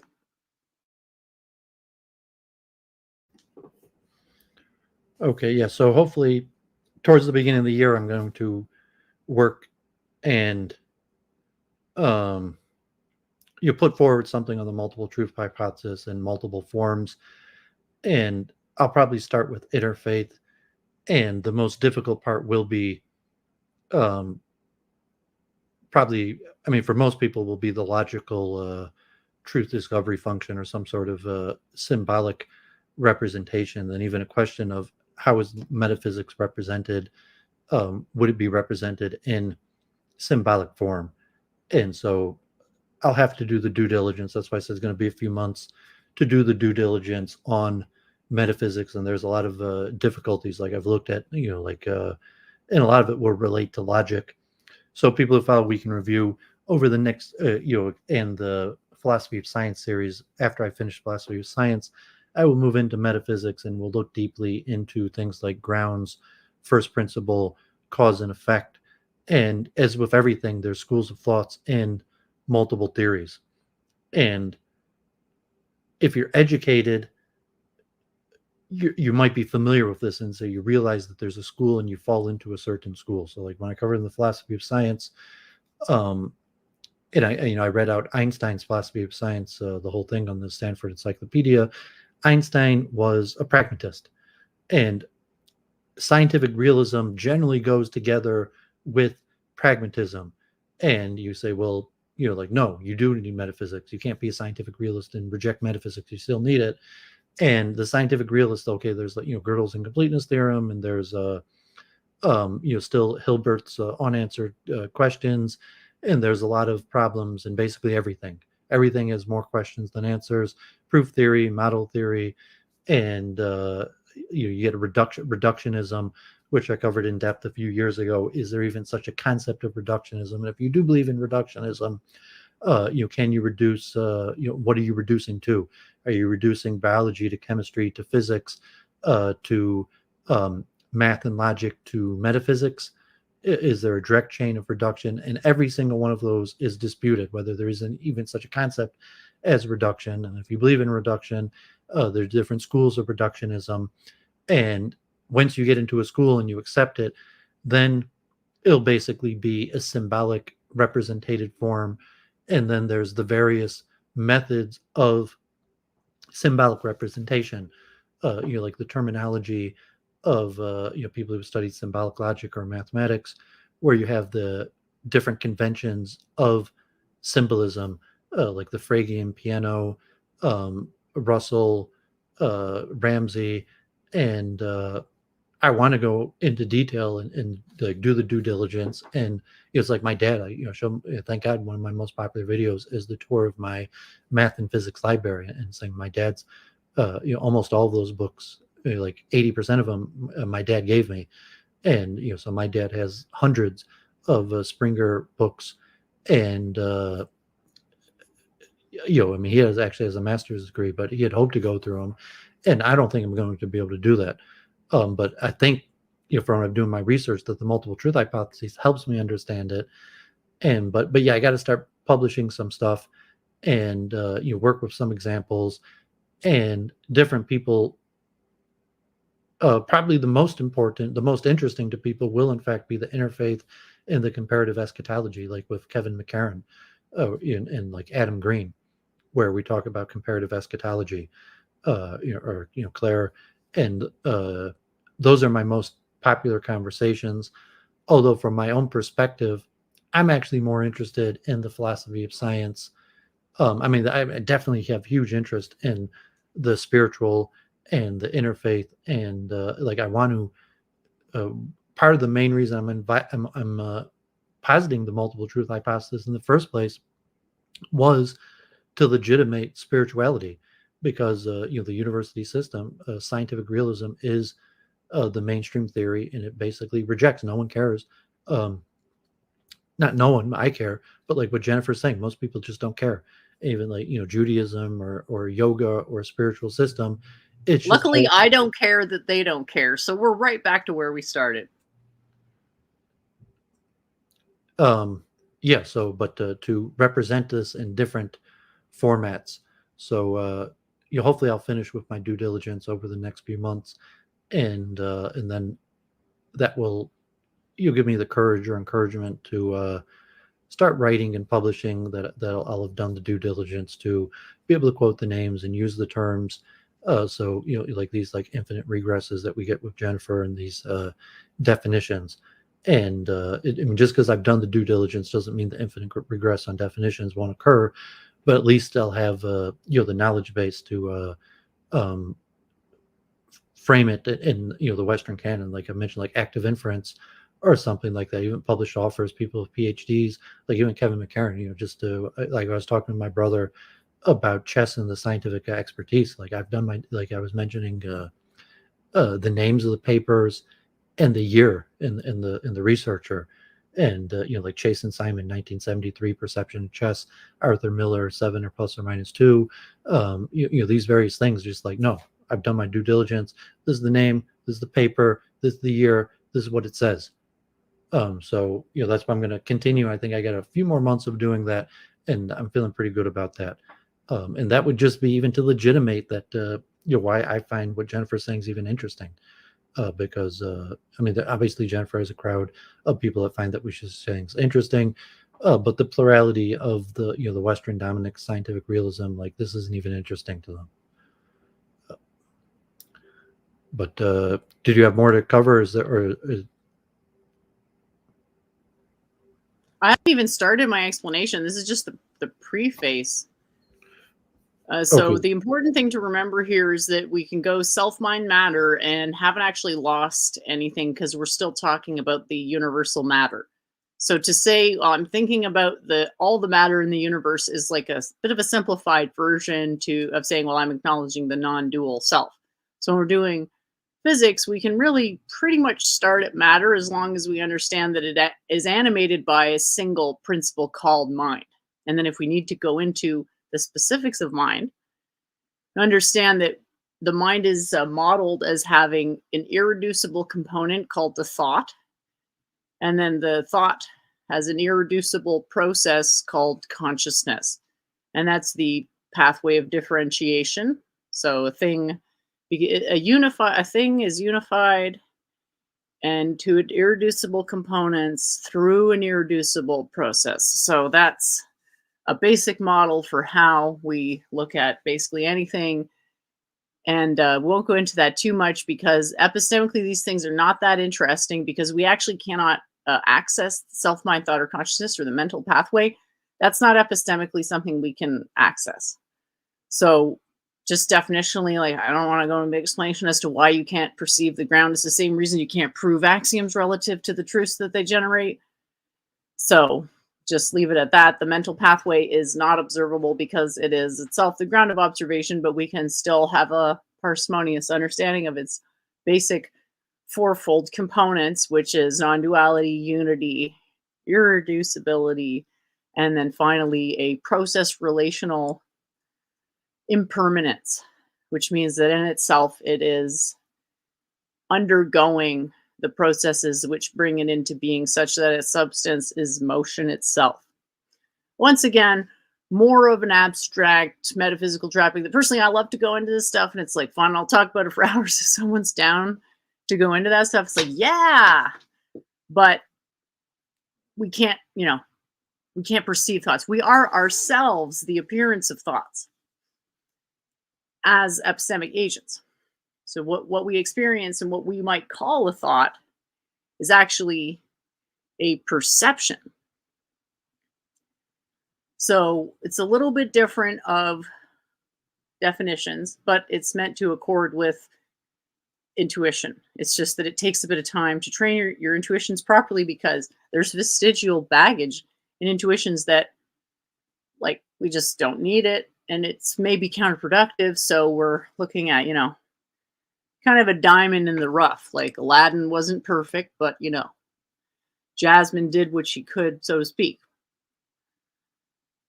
All that said, I do think people, as an aside, part of the reason I'm writing this stuff and how I'm writing it is that I think everyone should have the pleasure of developing their theses. And just because you're not maybe ready to write a metaphysical thesis doesn't mean you don't have something to contribute. So hopefully what I'm doing now will help people situate what it is that they want to communicate within the context of possible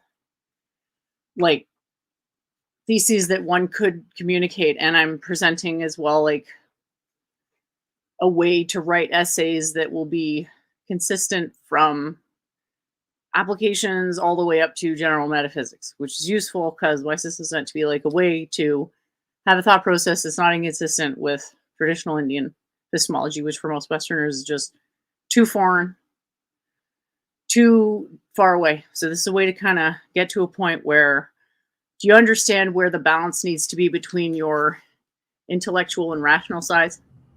Okay, now those are present right now, but they need to be present in a certain proportion, minimally. Doesn't need to be perfect, but just be able to have the ideas, be able to actually grasp onto the ideas, to have enough there that the ideas can make sense to you. Were you about to say something? I heard you gesticulate. Yeah, I'm muted. I mean, it's semi off topic, but random, 'cause I've been on these Twitter spaces where a lot of times you have 13 panelists and people talk forever and it's tough to get a word in. And there's a form of speech where sometimes you use a generic you, or you ask a question, but really you're not doing it. But for when you're trying to get a word in, that's good point where it's well, do you understand? Where maybe you weren't actually asking me a question, or maybe you were using a generic you and not talking about me. But that's a good entry point to try to get a word in and get your voice, because like Twitter Spaces or YouTube panels, you just be sitting there forever and can't get a word in. And there's no, I wasn't actually asking you a question. I just was rhetorically asking a question in general, or I didn't mean you. I was using the generic you. So I was just Jennifer a lot of times she's using you or asking a question.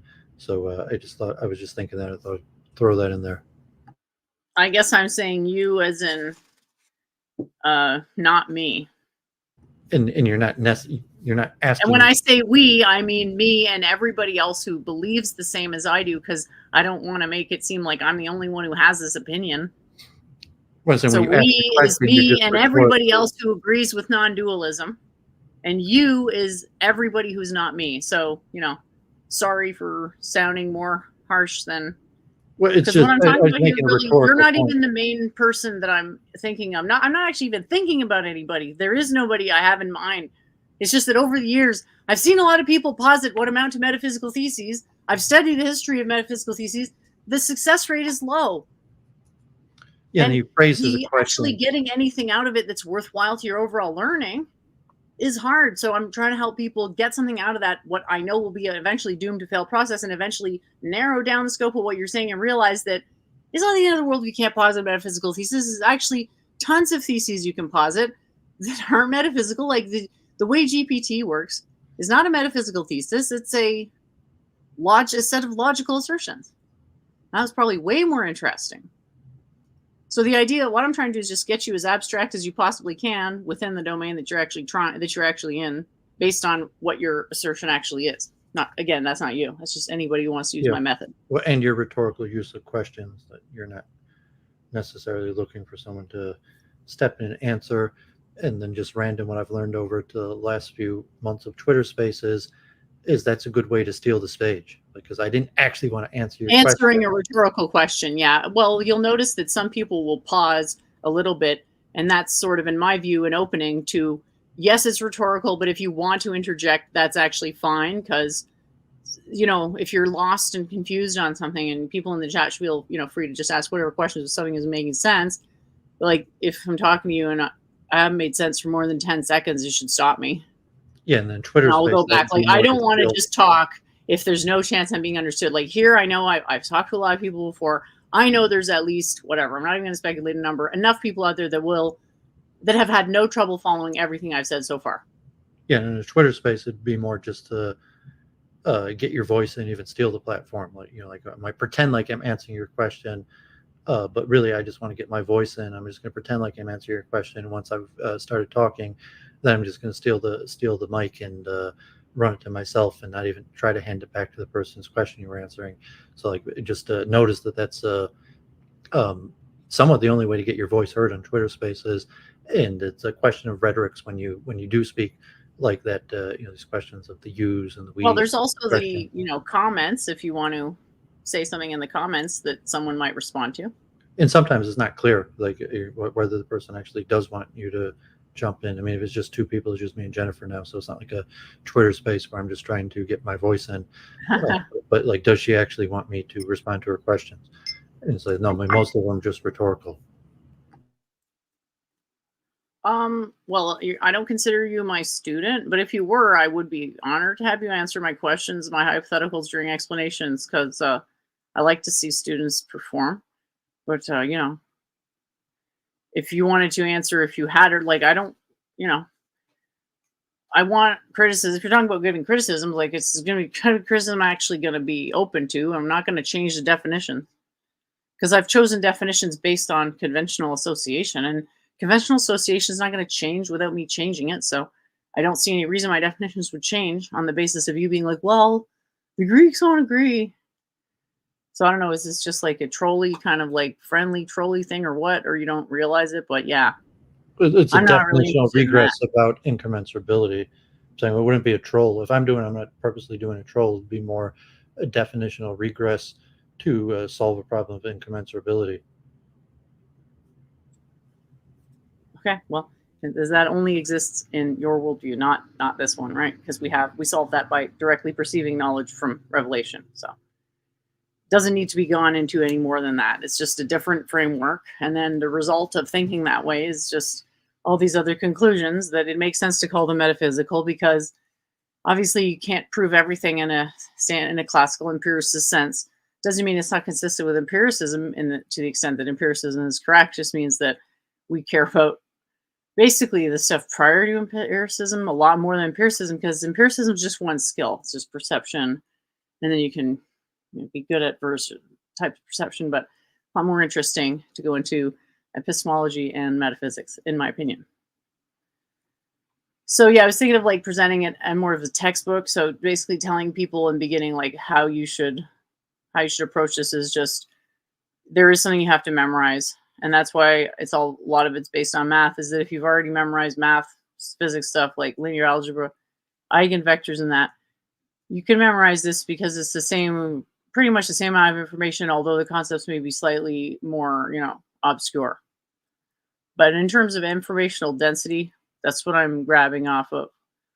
So grammatical conventions, again, want to sort of show that the traditional emphasis on grammar is very high, very, very, very high. So if you're, not super happy that I may seem to have a unconventional way of speaking, then, when that happens is because I'm abiding these perhaps obscure grammatical conventions, just because I know that one wrong aspect in a definition dominoes into catastrophes.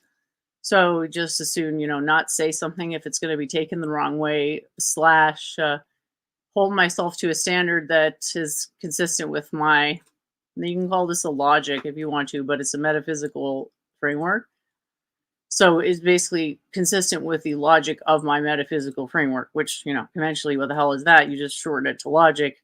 It's not dishonest, not whatever. It's just the words are chosen to some extent, estimating the optimizational likelihood of minimization of a misunderstanding / maximization of understanding. But just given the subject matter, it's not very likely you're going to get a good hit on actually understanding anything first pass.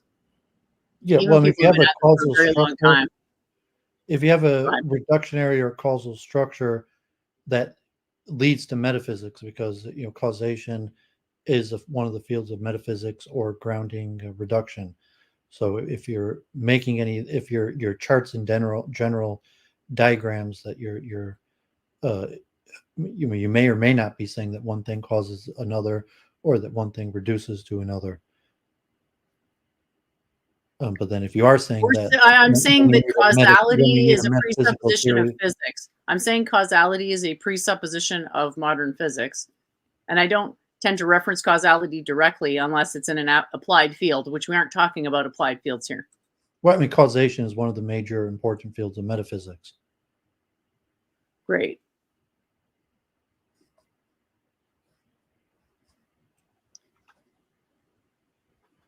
Are you saying that there's a problem, or? Well, everything's a problem because I mean everything like because it's benefits a problem like that. So if it, and even what is causation, and then there's tens of different theories of causation. Okay. So Well, you just the have, non-duality. you don't have to get into your metaphysical. Yeah, you can look at this as causal. Self causes mind, causes matter, causes boundary, causes subject, causes perception, which subject also causes all the others. Yeah, you can look at this as a causal diagram. It's just, it's less useful to look at it as linear causality because it's not linear causality. It's like, think of it as putting a bunch of lenses one on top of the other. There's not really a line. Like, yeah, you can say there's a line through the lenses, but it doesn't really matter what the line through the lenses is. What matters is the composite resolution of the lenses. Yeah, so there's two separate fields of metaphysics of causation and reduction. So we're talking about categories and primal categories of grounding, and one category being more primal, and the subcategories can be reduced to the more primal category, and that it's related to causation. Those are sister fields of metaphysics of your reduction categories and causation. And so your diagram is obviously, when you say anything, science in general, any well, if you want to label it in those terms, you could say it's a reductionist causal diagram. Tinkle, no, it's not a donut because there's a twist in the center. The donut is, I think, I always forget what it's called. It has a different name. Torus? Yeah, thanks. That's the one. Yeah, and most, most scientists or philosophers are pragmatists. So you're saying like, well, I demand to know your causal or reductionary metaphysics. And you say, well, but pragmatic, that I don't actually have, like, I'm not necessarily one of the schools. I know that there's a dispute between schools of philosophy. Yeah, these are the pragmatic metaphysics. Yeah, pragmatic metaphysics equals reductionist causality in my model. Yeah, even though presumably there's 10, 100 different schools of reduction and causation that all. Oh yeah, I mean, Ayurveda also claims to be reductionistic. Like the elements is reductionistic vis-a-vis qualities. So anything parsimonious is going to be reductionistic relative to the thing that makes it parsimonious. Yeah, that's why the dominant approach.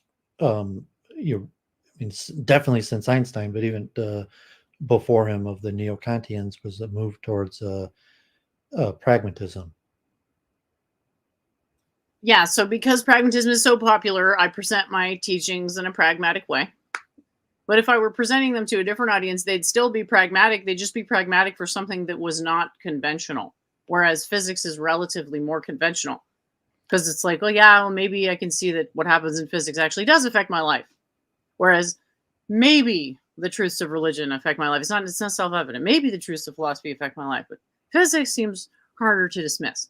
Yeah, so pragmatism generally. So just because I'm presenting this stuff as pragmatic doesn't mean the system itself is defined on a pragmatic basis. Just to make that important distinction, is defined on a parsimonious basis, of which one of the virtues is pragmatism.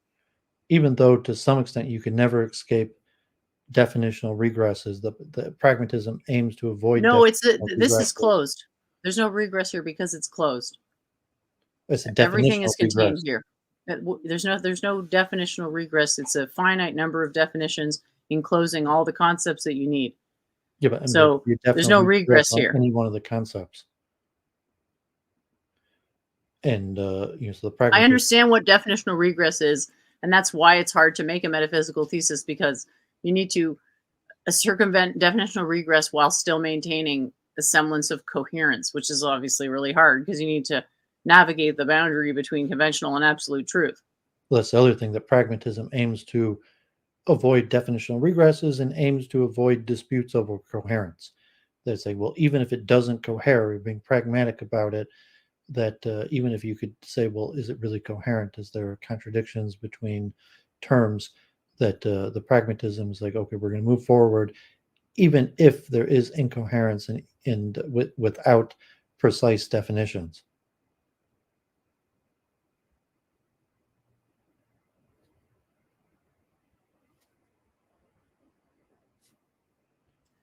Hey, sorry.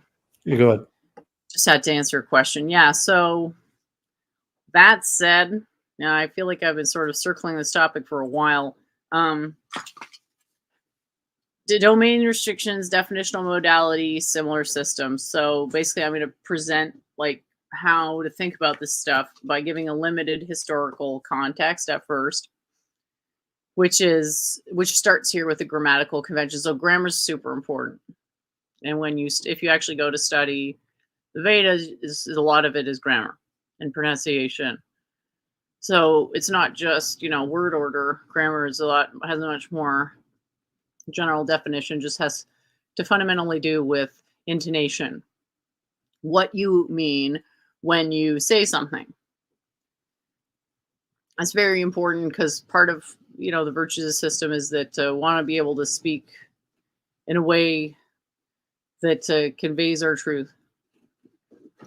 So how to think about definitions, as I was mentioning before, we think about, conventional language as something that is evolving and therefore doesn't have an absolute identity, because we can always introduce neologisms, which may or may not have any correspondence to the extant word basis that we can establish on the face of it, right? Like a Kazorlak or whatever, if you just want to invent a word for the sake of proving that it can be done. We just sort of say that's fine, and we actually celebrate the plurality of conventional language because we think of it as like, if you're going to make a painting, do you want more or less colors? And you might not use, maybe the language has 50 gajillion shades of brown, and you're just like, well, I don't need to use all those colors, right? But in theory, it's good to have more options. And coining your own word avoids, because when you use the advantage of using other words that are similar, but you coin your own words to avoid, you say like, no, I mean my own thing. I mean something different than what you understand. Therefore, I'm creating my own lexicon. Well, you need to have, this is why you need the pre-existing knowledge basis, because you're calibrating conventional understanding using the existing knowledge basis into modified definitions. So if you look at these definitions and you think about them, you realize there's nothing about them that contradicts the conventional sense, but they are more than just the conventional sense. And that's what's another virtue of non-dualist philosophy, is that you don't have to lose the conventional sense of important concepts, which are called metaphysical or procedural primitives. So how to think about definitions is that in conventional language, we have basically infinite numbers, the number of definitions that we could possibly make. In philosophy, though, we want to restrict ourselves to the smallest possible number of definitions that still gives us the requisite amount of conceptual depth and coherence that is required. So that's why we have this knowledge fork that will work in anything that is empirical. That means anything that is based on perception, you can model this way. And not everything is. I'd say, maybe most stuff is, but a lot of it isn't. This is still useful even when you're not modeling that way. We won't go into that right now, but at the very least, you can use that for conscious systems. Still going into grammar, I've talked about this a bit, just to distinguish like particular and proprietary sense is like basically every philosopher has a proprietary understanding of concepts, which leads to particular use of conventional words. So I'm saying like every philosopher should basically make this explicit. And if you don't understand language well enough to explain how your use departs from the conventional sense, you're not good enough at this stuff to actually write what you think down. Like, why should anyone care? Frankly, language is not that complicated, right? Language is over here. Physics is up here. This is the hardest part. So language is actually second easiest to behavior. So it's actually, language is a type of behavior. So it's technically the easiest thing. out of the entire knowledge for it. Language is the easiest thing to know. So standard definitions went over that already. Metaphysics. So I want to start with metaphysics to say how it's epistemology adjacent, but it's not epistemology because it is a structure, which we call atoms, but our atoms have structure in them. Our atoms aren't irreducible. They are the totality of the set of possible, what you might call properties, which the metaphysical structure imposes. And if you want to have an idea of where to start with this, just look at the traditional Ayurvedic understanding of the elements, 5 elements. Each element has intrinsic properties. Together, the properties create like a type of opposite, like hot and cold, wet and dry, stuff like that, rough and smooth. So everything is basically coming from metaphysics, which is ultimately coming from the idea that nothing is coherent unless it's coming from a top-down, increasing conditions, which are parsimonious, and also domain relatively optimized for parsimony in that domain. So metaphysics is explained as, like, if you understand metaphysics, then you'll be able to take this technology and just apply it to any causal system, which most systems are causal. Like, we'll see later why computers aren't causal, because like we arbitrate the causality of systems. They don't have their intrinsic causality unless we arbitrate it. But pretty much, yeah, obviously any physical system subject to some type of a causal principle. And then I want to mention that even though you yourself don't need to do any of religious stuff to enjoy the benefits of non-dualistic knowledge, that it's good to acknowledge that it does come from a theological origin. And that's just like not to become too, it's just good to stay humble and to acknowledge that knowledge comes from God, which is what Revelation as the epistemic primitive process sort of saying. Traditional Bhashya, that's a mention back to, again, grammatical conventions, like how much am I going to deviate from your standard, quote, grammar, which is more than just grammar. It's like the whole way that the text looks. And just showing what a Bhashya is, which has the most parsimonious way to talk about it, the second most parsimonious way to talk about it, and then the third, which is the Bhashya part, which is the actual discourse. Like, here's a super crystallized, concentrated knowledge, and then a longer, which might call ramble. And that's where the personality of the author is going to come out more. And then parsimony comes into it because it's explaining the structure of the Bhashya. But then I'm saying, like, I'm basically not going to use this structure because it's just not going to be conducive to what I'm doing. I'm going to have to make my structure more like what Doooovid is saying. That's where we get into logic. And then explaining how logic is a definitional reassertion and why that's good. And that we're basically doing definitional reassertion without any presuppositions, or we're using for-valued logic when we want to encompass our causality in a specific way where we know in advance that this system is going to cap off at 4 because 3 plus 1 is the measurement limit.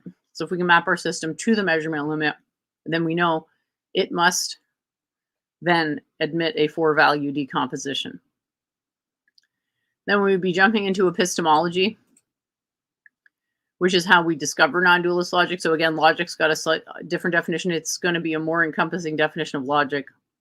Basically what any field means when they refer to logic as like the motion of a process. Epistemology, again, how the logic works as a process, as a motion, as a shape of a motion, as a tessellation of shapes of motion, as the precipitation of the immutable properties of blah, blah, blah. So you can just keep going to like increasing levels of abstraction to crystallize your own knowledge and so forth, but sort of bring it back to the core of the method, which is epistemology, and then explaining how there are 5 epistemologies, perception, and the 4 derivative ones that I mentioned before. Draw on the diagram, and I'll just zoom in a little bit more here. So yeah, I think that is about it. So I won't go through the whole essay, but that's the overview of the essay. Do you want to talk about that, or I can just keep going? Go ahead. Here's another causal diagram. So before we were talking about mind-matter boundary, Mind is infinite, matter is infinite. Boundary is finite because it separates the inside from the outside. That's, again, a definition, which, again, not talking to you, Doooovid, but don't want to argue about those. And again, don't care if you use a different definition, and I'm cool if you do. It's just like, if it works for you, fine. This was developed on a pragmatic basis. If you're not arguing on a pragmatic basis, I'm not going to necessarily probably care what we have to say. So again, first diagram, mind, matter, boundary. Between matter and boundary, we're going from infinity to apparent finitude. And this step is where appearances come into being. And they are a boundary. So if we're interested to sort of pause here, what we want to do is have a model for infinite matter, because that's the counting principle. So since physics presupposes the measurement of amount, measurement presupposes observation, which is a consciousness thing. Amounthood presupposes a number system. So we have to think like, well, which number should we ground our amounthood conceptualization of in? Then turns out we can't observe numbers. We can only observe the concept of numbers between the appearance of separation, which doesn't actually exist on the absolute level. So the only number or numerical concept from which we could depart, a counting principle that would actually be coherent with absolute truth, would be to start from infinity. And so it's like, well, how do I start counting at infinity? There's no way to go from infinity to a number that isn't infinity using a finite number of steps. So we don't attempt to do that. We say, we'll just use a model. So what kind of model are we going to go from infinity to infinity? And we actually want a model that still retains as much, that the model retains the infinite plurality. And the way to do that is to use the quantum periodic table as a model for infinite matter. And that's true definitionally. The periodic table is a model for matter. And we're rephrasing that to say, like, this shape encompasses the dependence relations between all universal matter. Again, another definition I don't care to debate. And go from that, interconnecting. I think I should probably just get a slightly better diagram, if possible. I'll mention we could talk about later, but I messaged Jennifer. I was retaking that course on the periodic table from the teaching company, and I thought that probably to call it the quantum periodic table, it might be more useful or accurate to call it an atomic model than a periodic table. That I'm not really sure it is even a periodic table, and it is more an atomic model. But we could talk about that later.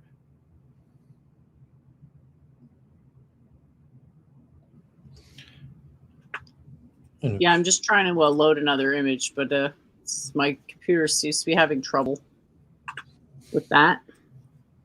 Yeah, but a periodic table is largely based on the atomic model and is meant to demonstrate certain things on the atomic model, but the periodic table is more purposeful to tell you things about individual elements, as opposed to atomic model, which is meant to tell you universals about all atoms or the formation of elements. So the quantum periodic table is not necessarily informative about individual elements, and is more, like an atomic model. That was just my conclusion from retaking this course on the periodic table.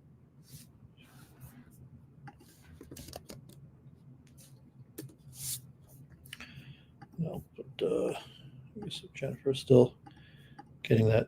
And I'd taken this course a few. Yeah, I'm still here. I just have to throw a diagram in because I can't find the one that I wanted to share. Yeah, I mean, I took this course a few years ago. Get the second best one. Rewatching, and I guess this guy's also a popular YouTuber, Ron Davis. But the Understanding the Periodic Table I watched a few years ago when it came out, and I was just rewatching it. And yeah, almost all of it's about the elements, and what you could decipher from the elements in the the main periodic table that's the most popular. The reason why it's used is because it tells you useful things about elements, and it's formed in a certain way that large parts of it's based on the atomic models. I guess the main atomic models like Bohr or Rutherford. It's also not clear that there's even that many good atomic models.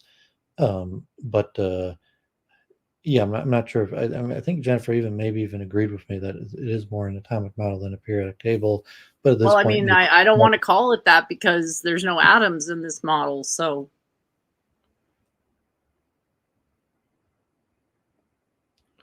well, there's no like, elements if I in call it it, either. if So I mean, there are elementals, but there's no atoms. So if I call it an atomic model, yeah, or as an alternative to an atomic model. I guess, but I think it's also a model of the periodic table. Like, it can be both. I mean, that's the hard thing about consciousness is it's so many things. It's a superposition. It's information. It's everything. Yeah, but I don't think it really is a model of the periodic table, because like where are the elements, where are the periodic trends, where is the information about individual Literally elements? depicted in the shape, it is the trend. So I don't want to, I don't need you to repeat that you don't understand how this works. But the point being that Well, in the way that an atomic model, the periodic table is based on an atomic model. it's not actually. It's based on observations in science using empiricism. Well, parts of it Yes, are, but yes, it has an atomic model, but you're saying the barnacles on a ship are the reason it crossed the Atlantic, and I'm saying, no, it's probably the ship, which is the shape.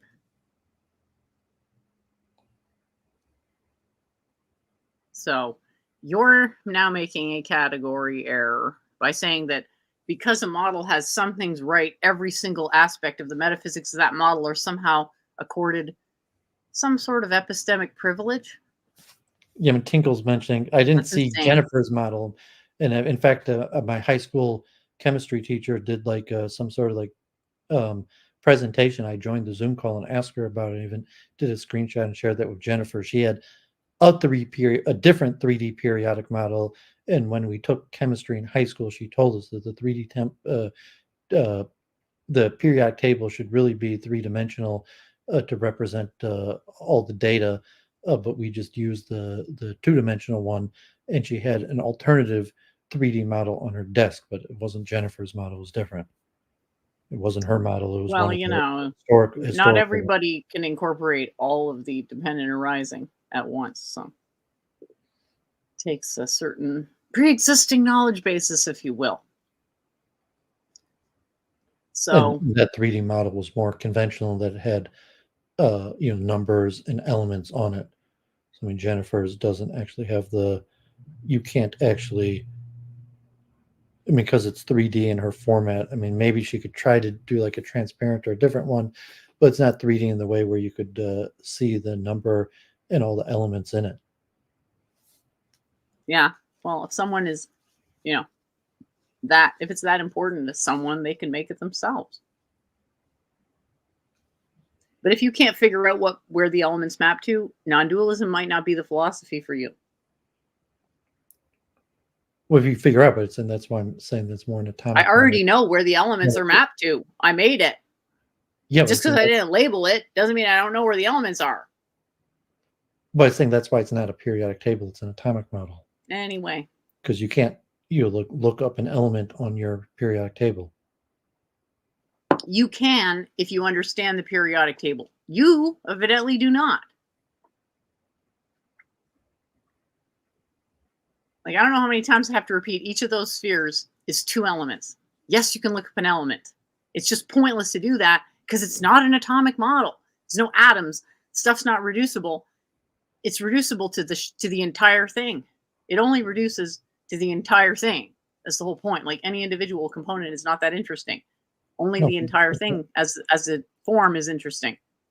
It's not a table. You can't look up things like you can in a table because it's not really a table. Did I say it was a table? Quantum 3D periodic table. Yeah. But it's not a table. Again, that's because of conventions. I didn't call it a periodic table. If you want to call it the quantum mechanical form, you can do that. Like, I just think it's going to confuse people. And then, you know, whatever. People are confused, but it's like, what are you arguing about exactly?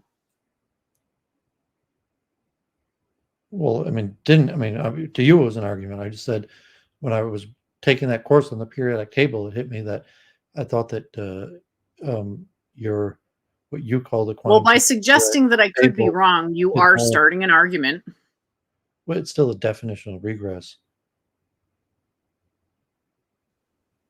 Right. Which you've said I mean, many you could times call you it don't an want to do. argument, but I mean, you seem to, like it's a point of incommensurability in a definitional regress that even you framing as an argument is non-productive. Or just you pushing back on definitions is counterproductive.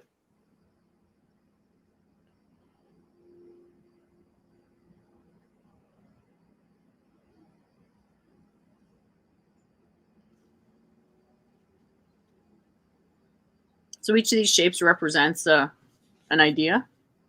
First idea is impossibility, which is quantum state inclusion, which is 3 + 1 simultaneously, which is represented by the figure 8 knot. The complement of the figure 8 knot is the hyperbolic complement of the figure 8 knot here. This is the ground of observability. It contains all the information that has to do with observability. So stuff like the speed of light you can derive from this, and so forth. And then this thing pervades itself through its own motion because it has infinite motion. And the way that works is we go from the quantum periodic table and induce infinite motion on it by connecting the points that are opposite each other that are the same color. And then imagining the balls just starting to move along that path through their own path and back through to the original point, and just continuing in that contained path shape. Now, each of these, the motion of each of them goes to infinity. And then when the motion reaches infinity, you come back to this original shape. And then you can generate the QMPT from the original shape by pervading itself.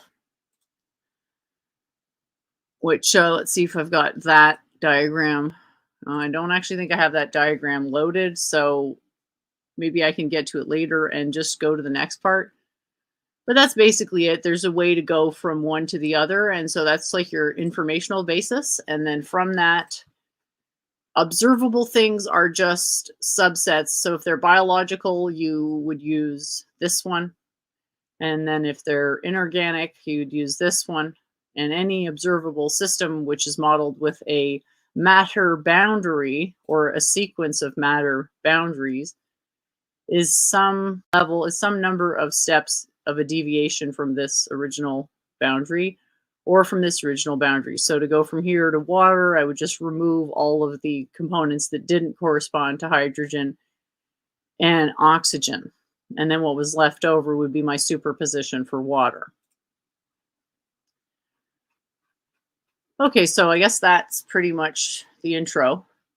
So it's all about just getting in touch with the most fundamental logic that you possibly can. So this is like a motion of the information that sustains, a logic of the motion of the information that sustains existence. So it's like the motion of the motion that brings existence into being, and how you can go from one to the other. And if you can understand that motion, then any other kind of motion is really just a lot easier.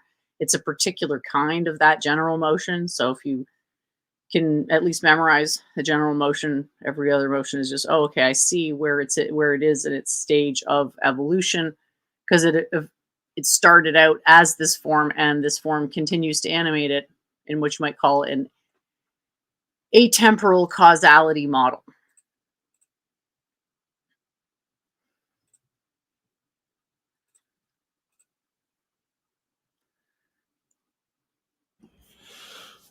Well, I don't know is if you that want to everything? say something, but I can keep going with Uh, ChatGPT stuff. okay, you might as well finish up. All right, so I've got a bunch of my essays, just put them through ChatGPT. So I'm going to share these for people to have a look at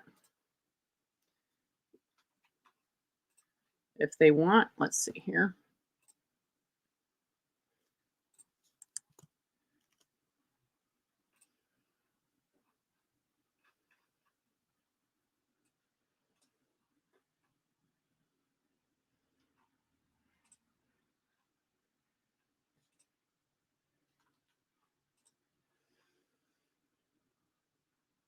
Yeah, so that first one would probably be limited utility to people. This one would be a lot easier to read, which is just my style guide for writing, and it's the way I'm going to write stuff going forward, just for like my essays.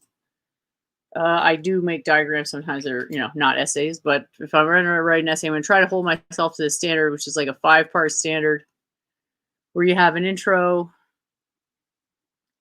and then you have a context, and then you have the main essay, then you have metadata and suggested reading. And metadata is basically like the idea with my writing is it's for people who either want to teach themselves stuff or who want to teach other people stuff. So metadata is just a way to like quickly ascertain what exactly is being talked about and at what level it's being talked about at. So something like metaphysics, like almost never talk about that directly unless it's establishing the grounding principles. So if we're going to say, we'll talk about metaphysics, for example, through something like aesthetics, that's where we're going metadata. And then suggested reading is just so easy from ChatGPT, which is what I want to talk about now, is using GPT to write with. It'll just automatically generate like a suggested reading list, which makes it that I don't even have to read this shit. So, if you insist on having books that are conventional to read to like bolster your perceived understanding of this stuff, it's there. I'm not going to like vouch for its authority, but you can at least say that like, okay, other people have talked about this stuff and, their own perhaps limited ways have come to whatever insights may have been available at the time. So I've got different reading orders for the essays because like for a while I was just like not even writing essays. It was just like lists, which is just, I guess it's how the information comes out, is just like a list on how I think about the stuff coming into being at any given time. So got different reading orders you can do, starting with metadata, then suggested reading, and then just going to the beginning of the essay to go through overview, relevant context, main essay. Pretty self-explanatory. That's if you have no clue. Natural reading order is if it was me reading it, what I would probably read, because like I'm just not the type to care about metadata unless it's like I'm actually worried I won't understand the concept or something. And then suggested reading, again, I don't really read much. I tend to learn about books through other means because I feel it's more accurate. So I'd be reading it as 1, 2, 3. You go on Sure. for 2. I'll be back in 2 minutes. I just sold a few books so I could get them. So the next is pedagogical reading order. That's if you're thinking of teaching it, like the overview and the context doesn't really matter as much because you're, as the teacher, you're setting your own context. So a lot of the stuff you can adapt to your own context. So that's good. Got a description here and just basically how to format an essay this way if you want. And then talking about, well, let's say I want to maximally leverage GPT for writing. I want to remain competitive going forward with AI. So how do I do that? Well, I got to be, the person who's actually getting more out of the AI than it's just giving out of itself. And the way to do that is just to have a better understanding of logic at the end of the day, as well as like humble understanding of the limitations of its domain of applicability. So I've shown in an essay that's linked here, which is in just I think probably easiest way to share it. I'm having trouble like just with my blog because formatting on WordPress has gone to shit. So yeah. Oh, let's see where I was. I wanted to mention something important. Yeah, so if you I have to scroll up a bit here. So if you're like not sure where to start, what the hell does it mean for a concept to be logical versus not? If you don't already know what it is, like it's just an amount of structure that predicts that allows you to make reasonable inferences that could be knowable in advance of actually exploring a question. So the way I get people started into logic is just one of the simplest logics you could possibly know in this context, which is still not that easy, but relative to other stuff, like it just gets a lot harder than this. So we've got 3 times 2. The equation it's basically a method for isolating equation. I just realized the formatting here is not great because x is like the variable x and the 2 here is squared. So just keep that in mind. It looks better on the Word document, but at present I don't have those uploaded. So if anyone wants the Word documents for the better formatting, please feel free to get in touch. But otherwise, you can just use these ChatGPT things. They're pretty obvious if you have any idea about how BEDMAS works, which apparently they call it something different in the States.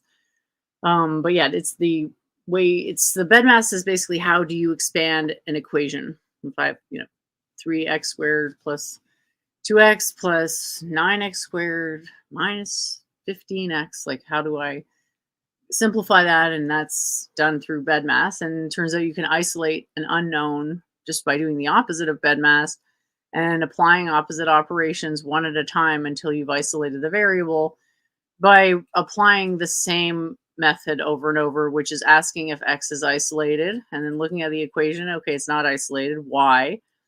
Then it's because there's bracket multiplication by 2, exponentiation by 2, multiplication by 3, and addition by 7. And when I used to tutor math, I would get my students to actually say all this so that they could see how the numbers work together. And then we have to figure out of these multiplication by 2, exponentiation, and so forth, out of those 4 different options, which one do we want to invert first, which is going to be the opposite as of BEDMAS, which is, sorry, so it's the, what is the first operator in the opposite of BEDMAS, which is brackets, so we go backwards, blah, blah, blah. And this will allow you to iteratively solve any equation of a single variable.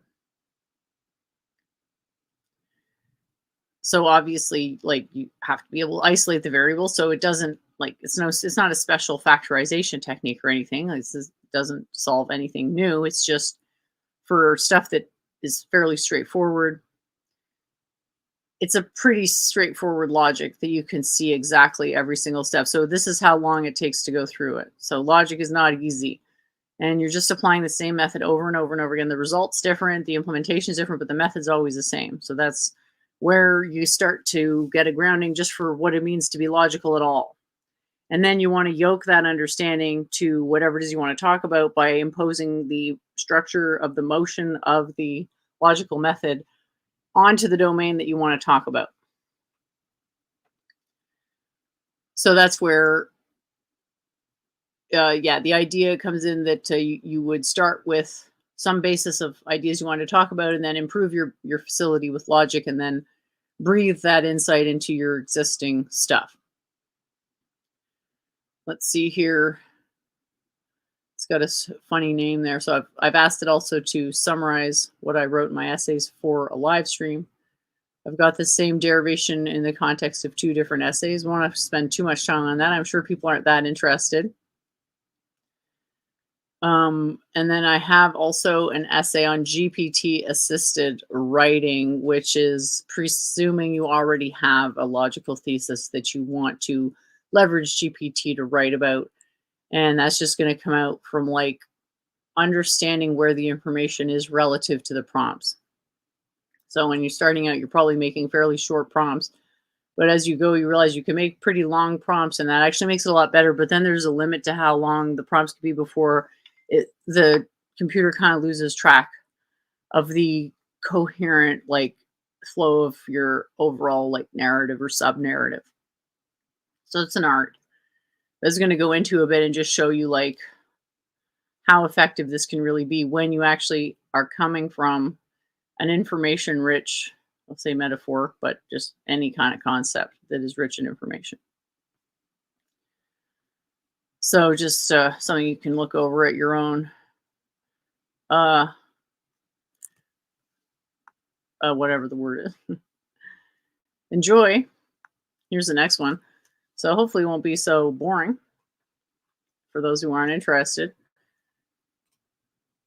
So this is just showing like that prompts don't really need to be that long to get a lot out of. That's fairly good. Like, I'm not saying everything in this is perfectly accurate, but I'm putting this out there so people can see like, oh wow, like that prompt by leaving out certain stuff and including really focusing on other stuff, you can get the best information. Because we don't just want any information, we want to like have optimized context. And that comes from information-rich metaphors. So here's a metaphor. GANs are like using the force of two monkeys fighting over a coin to generate copper wire. You understand that one, Doooovid? Say again?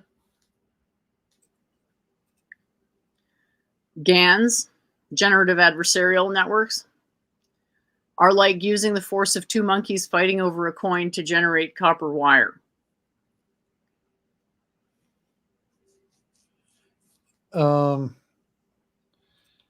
That's a pretty far stretch. I guess in some extent you could have a metaphor between anything, but that's a hard. What's the acronym GAN stand for again? It's on, I don't know, so generalized adversarial network. That's a type of algorithm. GANs are general adversarial networks, a form of deep learning algorithm that enables computers to generate new artificial data. Sorry, I didn't realize that this wasn't sharing the right screen, so I'll just reshare it. Sorry, I think I was sharing on the wrong setting. Meant to share a different tab. Sorry about that. Anyway, go ahead. That's a pretty obscure metaphor, that two monkeys trying to turn a penny into a copper wire. Whether that's something impossible, if you're saying GANs in general or something specific of GANs. GANs are like using the force of two monkeys fighting over a coin.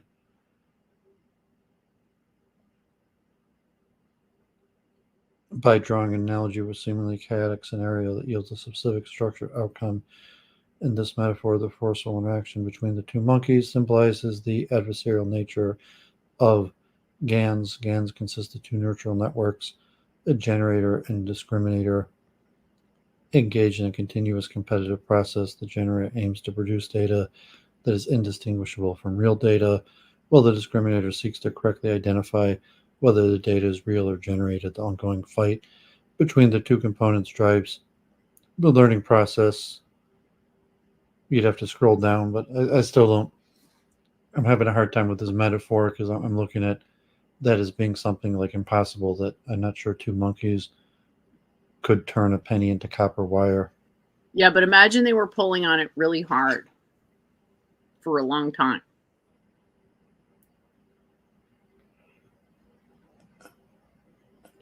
Yeah, I don't get the metaphor because I just think that it wouldn't work.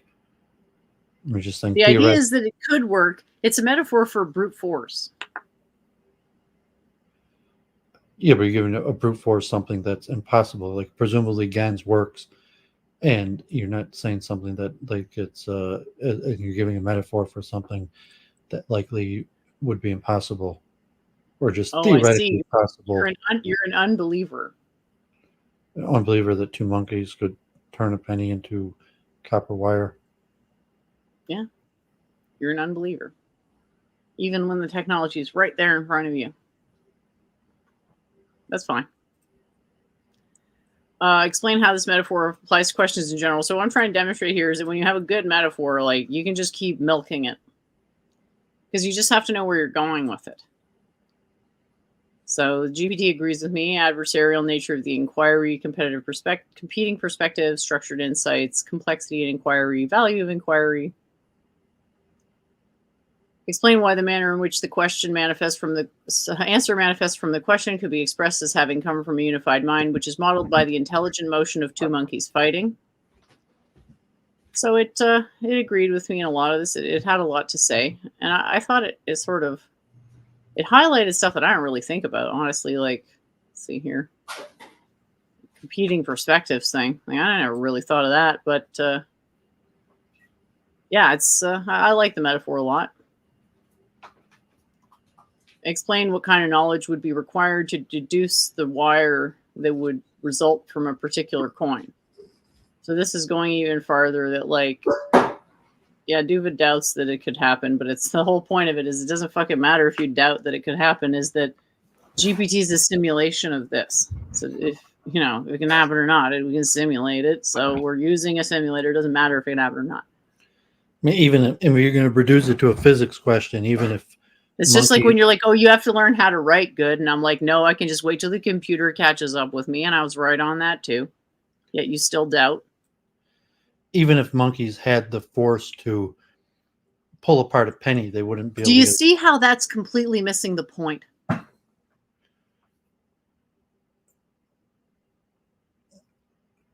mean, possibly but it's a poor example if it's something that's impossible. Why? Because if you're giving, I mean, just lol at that. Lol. Compare that to every assertion you've ever made, and just lol at that. Something that's impossible to happen, to explain something that does happen. I mean, so that's why I'm reading into. You don't know if it's possible. Like, sorry, you're not the grand supreme arbitrator of what's possible. So you're saying I have all this whole, a bunch of carbuncles of, unjustified definitions, but I'm going to take issue with this one. Well, I mean, metaphor could be anything. So just say, but so why are you taking issue with this metaphor, given all the other metaphors I've heard you reference that were horrible over the years? Because I'm drawing out probably the wrong lesson. If the lesson I'm drawing from the metaphor is that's impossible, it can't happen, and then you're saying like, no, it's supposed to mean something that can happen. Or if the computer generated this metaphor, not realizing that two monkeys would not actually be able to turn a penny into a copper wire. You honestly think GPT generated that metaphor? You're saying you generated it? Yes, obviously. GPT could never come up with something that good.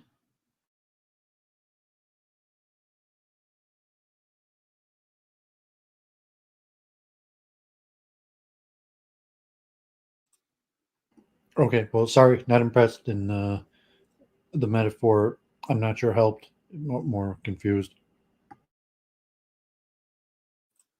Yeah, because you think you can arbitrate possibility without realizing that you constantly accede to impossible metaphors, and yet for some unknown reason are taking issue with this one. Defective about me that I didn't gain from your. I'm not saying that everybody else doesn't share this proclivity, but why are you taking issue with one metaphor as opposed to how many metaphors have you asserted that sound crazier than your metaphor? One? We have to argue about your metaphor, and then you're saying like you're defective because you don't appreciate my metaphor. You didn't understand my metaphor, therefore you're saying it's something intrinsically defective about me. I don't think it's defective about you. I think you're expecting yourself to have a godlike understanding of possibility, and then using that presupposition to justify why the metaphor is wrong, even though it can't be wrong. So I put what kind of knowledge would be required to deduce the wire that would result from the particular coin. So this is sort of the holy grail, right? Like, can we actually do what GPT does without GPT? And then it came up with answers: understanding of the coin, knowledge of adversarial processes, data generation, coin to wire, copper wire, comprehensive domain knowledge, cognitive and creative thinking, awareness of contextual relevance. So that's all good. Therefore, some type of polymath could speculate accurate answers to specific questions based on particular prior knowledge. So that's good. They were able to say, the GPT was able to say, how they can do that: diverse knowledge base, critical thinking skills, creative problem solving, adaptability and learning agility, contextual awareness, comprehensive understanding. And then explain how GPT is a model for a unified mind. It agreed. It had a bunch of reasons. I don't have to, go into those. So people can read them if they're interested. I shared it in the chat. And then a question or a comment about just individual limitations of individual epistemology from the perspective of from your own perspective. Individual subject can establish that they are not also a model for a unified mind. And then there's some reasons as to why. Explain how a model can be a unified axiomatic inference and approximate the mechanics of a system. So this is basically training GPT on how I want it to define a model, because model is a very general term. So I'm going to add, like all philosophers have my own particular definitions of words that I consider relevant to what it is that I'm talking about, and model is one of those words. Discuss how it could be parsimonious to model cognitive subjects as a model for unified axiomatic inference, and GPT is a simulation of unified axiomatic inference. It didn't have a problem with that either, because these words are all, it's not just that they have a rich amount of information associated with the terms, it's that the context isn't very variable. Like, there is some variability as to what is meant by axiom, inference, simulation, model, but it's not that much. Whereas, you read two books that use the word love, might have a completely different context for either of them. That, you wouldn't be able to ascertain the meaning as certainly as you could by using words that have very low variability in context, aka meaning, relative to the domains in which they're employed, which is sort of the point of philosophy, which is why a lot of these philosophy words kind of get abused in that sense. But that's where the middle path of temperance comes in. Here we go. It had a lot to say about that. It sort of didn't quite understand everything. Okay, explain. And so I changed the line of questioning. So I find it does start to lose track of what's being said. So it's like it's making lists here that maybe not everything on those lists actually relates to the question. So that's fine. I've told it to say more rather than less. So I don't mind trimming out stuff that isn't quite right and changing words, because I know what I'm after. If you don't know what you're after, not necessarily going to be a power user on this level right away. It doesn't mean you can't start employing the methodology that will eventually enable you to be a power user, which is ultimately about translating/interpreting a vision to a prompt. Explain how a question first restricts the possible domain of its answer through the semantic context. So every word in a question is a reduction of the domain of possible answers. And the GANS further reduces the semantic context until a unique answer is determined. So it didn't have any problem with that either.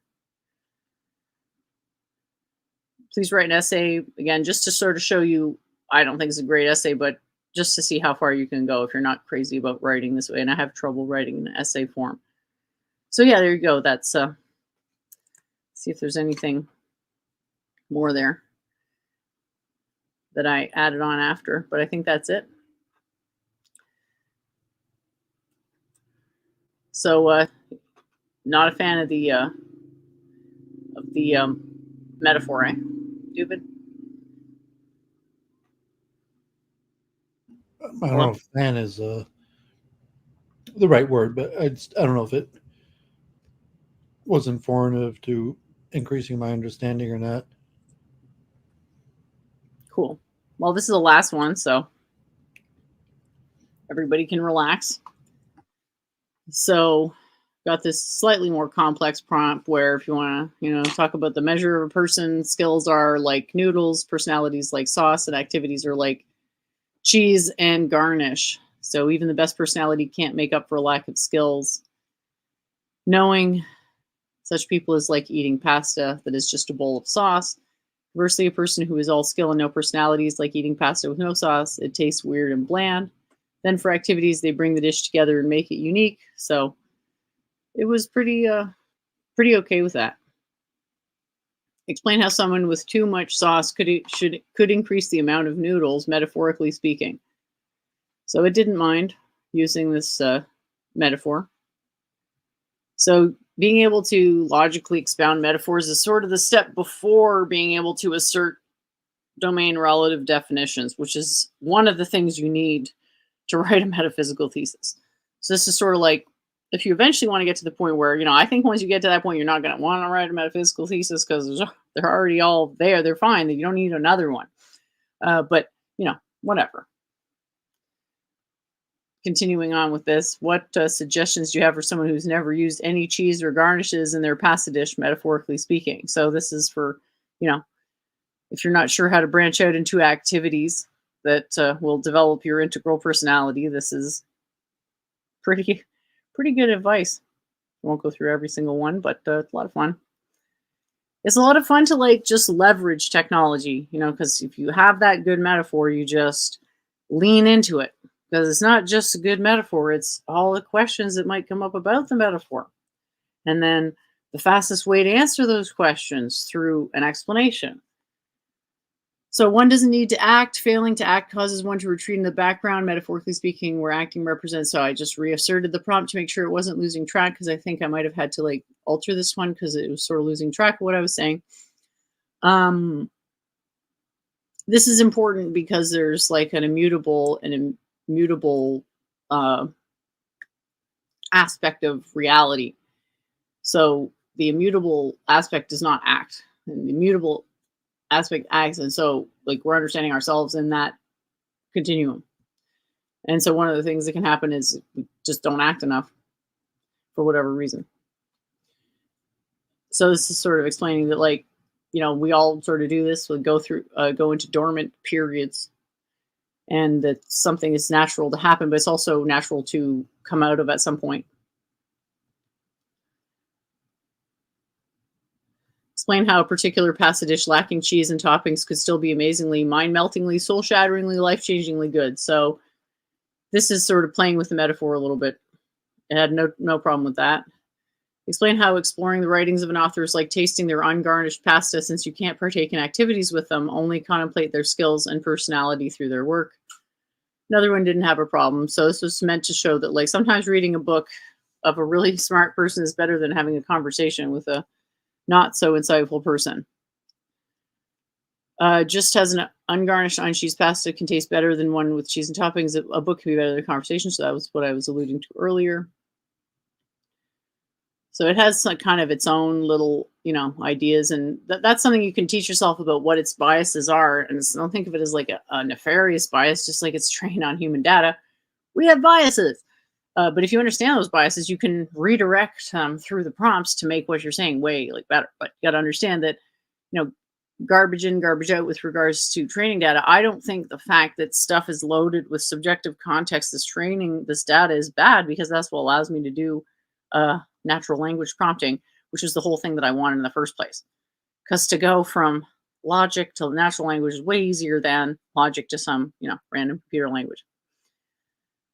Explain why there may not be one true pasta. So again, getting to the non-duality, multiple faceted truth sort of stuff. There's a lot of reasons why, even if you had a competition about pasta, might not actually have all the judges vote the same way. Pretty obvious. But it's still good to just let it kind of do all that stuff for you. Because it's when you understand the metaphor, you don't need to develop all of its inferences, but maybe someone who doesn't understand it would like to have those inferences fleshed out. So it's hell yeah, gonna lean into ChatGPT for that. Explain why a metaphorical pasta cook would be better served to optimize their own preferred pasta dish than to seek the one true pasta. So this is a indirect way to say you want to develop a personality, because a personality is a vehicle for knowledge, rather than just remain forever in this speculative domain that, oh yeah, my pasta is the one best pasta and I have the best recipe, but I've never actually cooked before. Nobody who's eating pasta cares about what that guy says. Explain how talking to a teacher allows you to experience not just the pasta and sauce, but also the cheese and garnish. So that's an argument for benefits of the oral tradition, and ultimately how you can learn stuff from non-teachers if you're willing to submit yourself to learning from something who's that isn't designed to teach you. It's just intrinsically intelligent, and you have to redesign yourself to learn from it. Explain why, since the best tasting pasta depends partly on the climatic condition under which the ingredients were grown, that what is believed to be the best tasting pasta also depends to some extent on regional variations. So this is sort of alluding to like why my teachings are in the form of physics, because it's just going to taste better, even though it probably isn't going to taste great, because philosophy is not really like cooking. It's like, it is as much like cooking as it's like trying to convince someone to consume something through an organ they've never used before and didn't know existed. So the idea is that the best way for people to get into this, obscure thing that almost no one wants to get into is physics. But that doesn't mean physics is more true than other stuff. It just means that in this particular culture that it seems that way. And that seemingness is quite powerful. Just ask Tom Jump. Explain how a simple metaphor like personality pasta can still go a long way in conveying useful insights. It was pretty good at that.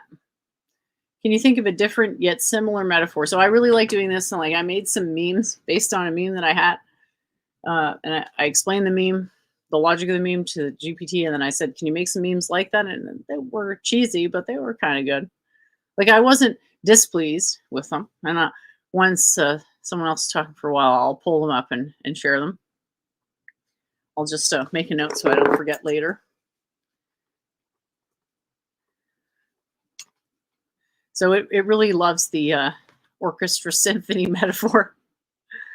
What is the best metaphor for LLM prompt to text? It had turning a key. The prompt is the key, language model as the lock, text generation as opening the door, prompts as varied keys. So I don't know. I guess that's kind of good. I liked that the lock shared the property of the language model of functioning on the basis of black box. So I liked that it saw that. I actually had quite a bit to say about that. So yeah, that's the last one. So yeah, thanks for listening, and hopefully we can see where the conversation goes next. Looking forward to it.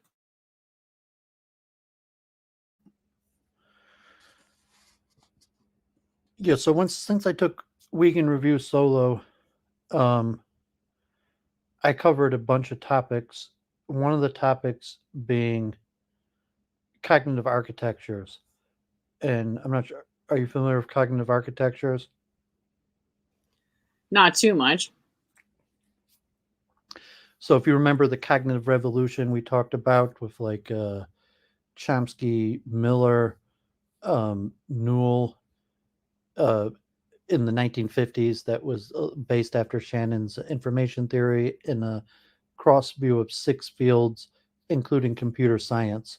So, Chomsky was the linguist, Miller, cognitive psychology and the memory theory.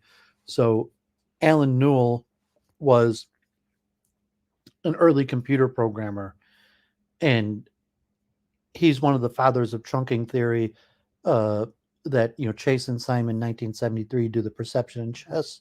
That is one of the early forms of chunking theory. And then Newell, who had been programmer back in the 50s, but the concept of a cognitive architecture is it started before computer programming, but most of them later came into computer programming and was basically a model of all cognitive functions. That you could separate consciousness, because but what's the difference between consciousness and cognitive functioning? And that's a different debate. But cognitive function usually you're just including language, thought, planning. Sometimes it can include things like emotion, sense perception. So they created models that would model cognitive functions, and then eventually, as computer programming got better, they programmed these, and like, so most of the chunking theory became cognitive models where you had a concept of how chunking works in terms to produce cognition. But you remember I was talking about reverse anthropomorphizations. So you reverse Yeah, anthropomorph. I do remember that. So with the cognitive revolution, you had the advent of computer science, and basically they had a lot of advances in computer science, more so than in the human mind, that they started reverse anthropomorphizing the human mind, assuming that the human mind worked like a computer. So eventually, like things with chess, the chess computer became much better than the top humans, and we know how a computer works much better than how the human mind works, because we designed the algorithms. You could iteratively show step by step, even though the computer processes millions, even billions per second now, but still it's an iterative process that conceivably you could slow down the algorithm and relatively understand exactly what the computer's doing. So basically, the mind is still a black box for all of these things. And I did a few of them. So, I did expertise. There's like there's more than 20, but I read over like, the 20 main theories of expertise, and probably like five of these models I've already read the original papers and some of the criticisms. And hopefully over the next few months, I'm going to go more into models of expertise, but also I did that with cognitive architectures, and there's like 50 different cognitive architecture models, which would be a complete model of all cognitive functioning. But none of them are complete, and all of them are problematic. That's why you have like 50 different models, and a lot of them are purely computer programs. Some of them are more like neural, and the mind is still a black box. So how do you test a cognitive model? Um, but the reason I was bringing this up is it's probably becoming like chess with language. And the cognitive revolution, one of the first main fields, like Noam Chomsky, who Jennifer ended up speaking to on that stream with the plebeians, was the father of linguistics in the cognitive revolution. um, but it's likely rapidly reaching the point where these computer programs are better with language than humans, meaning at understanding meaning, manipulating meaning, expressing meaning. And even though linguistics, there's been theories around forever, and the formal field of linguistics and all the various theories now, it's still somewhat like a black box, because it's the hard problem of consciousness. So we're probably going to, maybe we already have reached a point where, I mean, it's not like chess now where you could download for your phone a program that's better than the world champion, because like ChatGPT still uses a lot of processing power, and I think you put it through their processor. You don't process it on your own computer, but very likely it'll reach a point quickly where everybody will have access to computer programs that are better at language than the human mind. And so me and Jennifer talked about this many times on Week in Review, when we were still doing it weekly, about intelligence. And what I was saying, well, intelligence is a phenomenon. There's human intelligence and computer intelligence, and the computer presumably works in a much different way than the computer.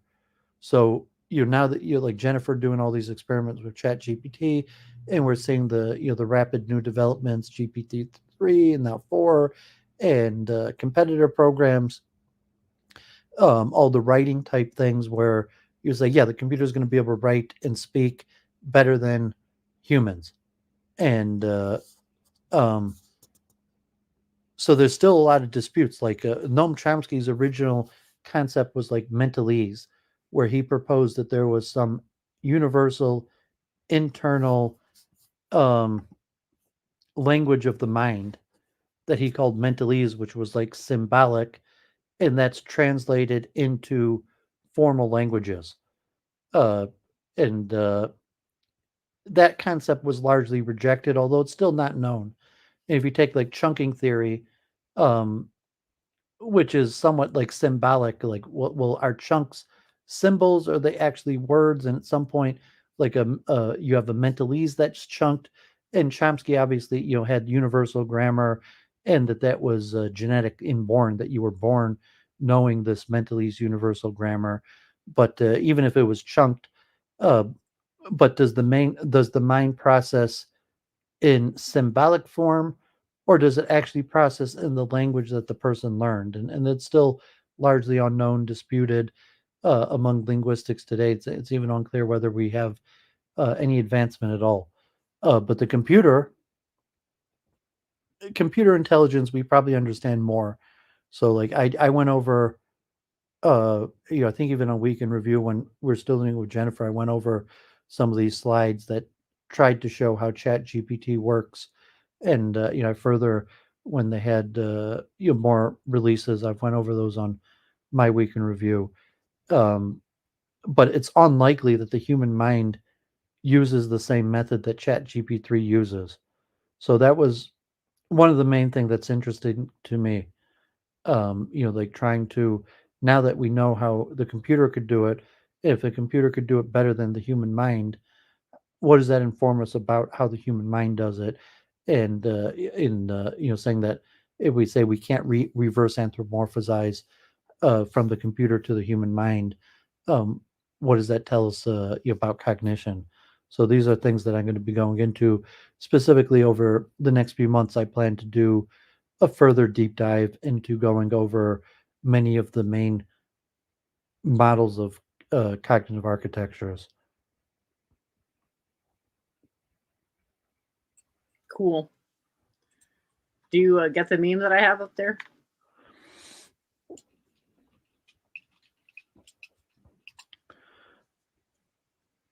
No. Okay. Well, anyway, it's just because I can teach about physics because there's already an existing doctrine that I can latch onto, and can't do that with English because it doesn't have any logic. There's no intrinsic doctrine to latch onto because the grammar rules are all just historical conventions imposed by, I don't want to say inbred monarchs, but that's the first term that comes to mind.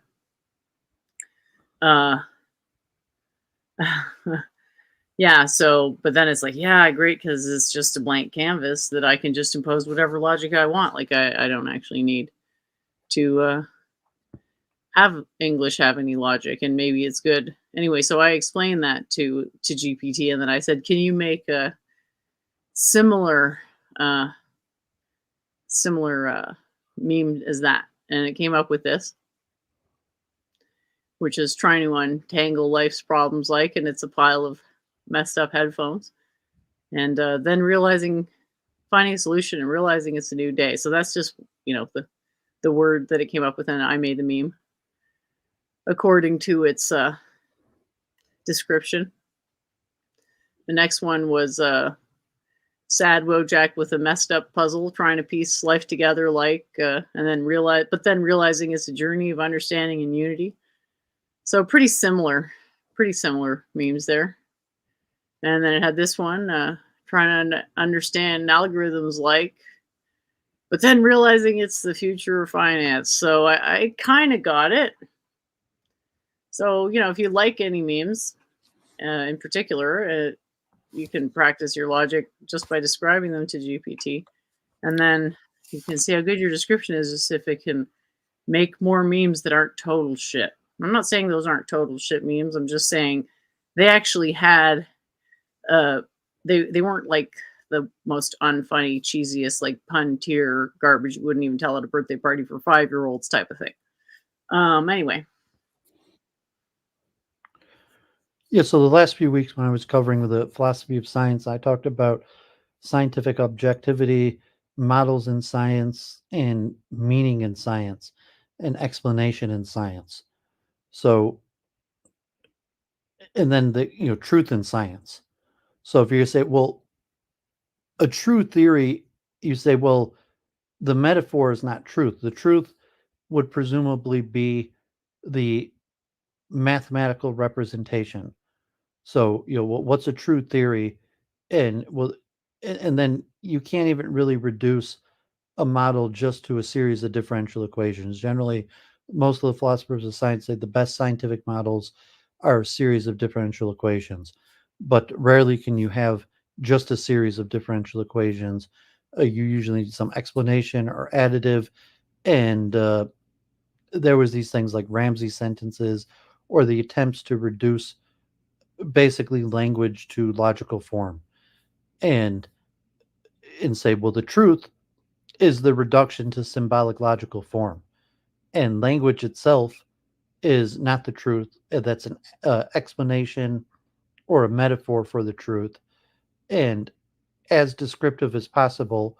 So even if you, without metaphor, but if you tried to describe a scientific theory as precisely as possible in pure language, that's still basically a metaphor, let alone to a more abstract metaphor that isn't trying you just to use pure language as precisely as possible. But even pure language as precisely as possible is still a metaphor abstraction from the symbolic form representation. But then there's disputes about language in general. Is can language actually be reduced to logic?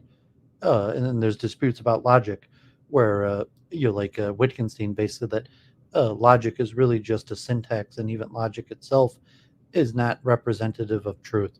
So I mean, there's a lot of different metaphysics on it, and maybe ChatGPT has some implications to this, or thoughts on language, or expanded use on language that people could gain, and like chess or something, where eventually the computer now has came up with all new ideas, opening moves, themes that even the best players over lifetimes never figured out, that likely the computer will do with images and language.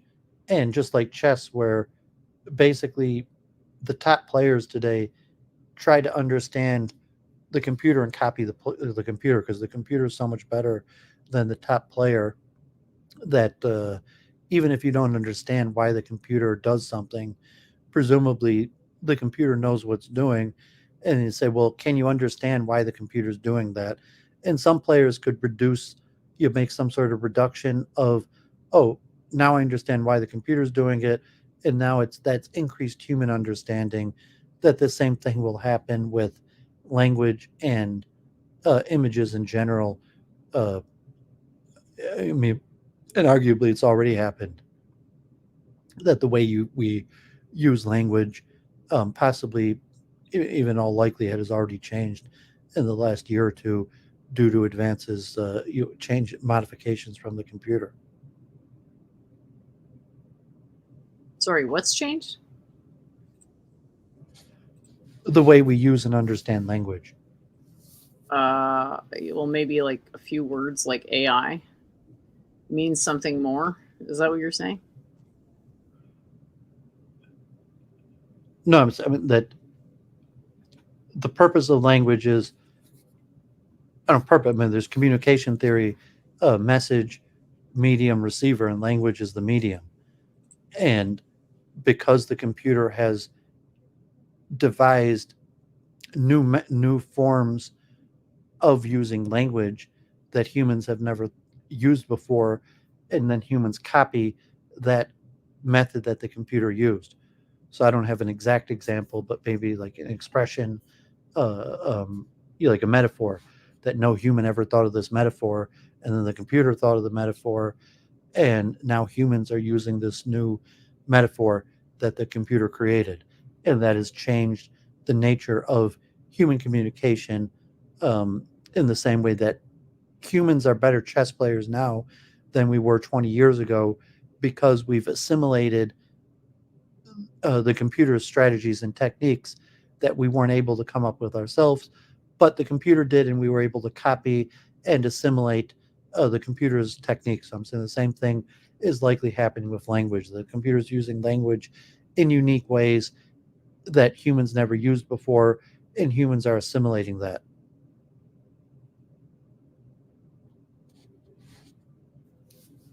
I don't know how influential that's going to be, but sure.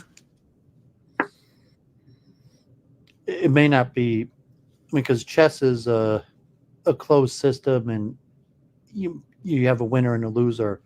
So you say, well, I've assimilated this technique from the computer, and now I'm performing better language is not. Nobody cares about chess who isn't a chess player. Yeah, so language isn't a closed system and doesn't have like a clear method of scoring victory that I'm communicating better. I'm more successful at communicating. Yeah, you do. It's whoever imitates your rhetoric. Pretty obvious. Well, yeah, there might be some forms of quantification where you say, okay, like people are copying a form of rhetoric, but can you actually quantify better or worse communication? And even all the methods of quantification. Yeah, through virality. Could you score that as this person's a better communicator? Through virality relative to domain. But does that necessarily mean like better or worse? That, okay, this person communicated, other people copied it, it became viral. But does that mean that they're a better communicator in terms of transfer of meaning? Well, it's something about communication. Well, it's an indication. It might be something quantifiable. But if you're trying to, like truth, like earlier, because you covered so much stuff, I didn't interject it. But it's saying like language could be used to express truth, but the general use of language, the purpose of language is not to express truth. You say, well, communication does not necessitate the transference of truth. And that's correct. And even saying like, well, I'm a better communicator because the meaning in my own head is transferred to the recipient because I have a better command of language, that the meaning I intend to convey is received by the intended receiver. And that's also hard to quantify. I mean, there's methods to quantify, and it could be self-evident that there's degrees of communication skill, and part of that is in the ability to properly convey meaning. That's why I have all these your pragmatism and definitional regresses. Did you properly convey the meaning that you intended to the receiver? Yeah. How do you verify such a thing? Well, if it's a level of expertise, so say, okay, I'm going to teach you something, explain you something, and using the facility of language, and then after that, you have been able to correctly carry out a procedure through listening to the explanation. And so that might be quantifiable, like from something like tying a shoe, driving a car, a program, a mathematical, anything. Just say like that it's verifiable that I use language to facilitate an explanation of how to do something, and then the receiver verified that they received the message because now they are capable of doing the task that previously they weren't capable of doing. If it's just pure information. So if it's not task oriented, and you could argue that task oriented language also is hard to verify because there's always you can't be a controlled experiment to to fundamentally say, well, here's something that you didn't know how to do, and only through the faculty of language, even if you isolate it, and so there's no visual or it's purely like telephone, purely verbal, but maybe it didn't have to be. But let's say it was a purely verbal explanation, that through that a person was able to um, teach a person a new skill, and that they assimilated the skill and then could demonstrate the skill. And that would be some sort of demonstration of effective communication. How do you agree what the skill is? Well, I'm saying for a individual test, you might be able to design an experiment. But in regular basis, so, I mean, communication, and that's still not necessarily conveying truth. So what does it mean to convey truth? Is some sort of like knowledge of the universe that's true, and through the faculty of language, that either me or you knew something that was true. Let's say you knew something that was true that I didn't, and then through the faculty of language, after your communication, now I have assimilated that truth from the power of language. Um, but that's a different level for truth, where you're talking like something procedural or know-how.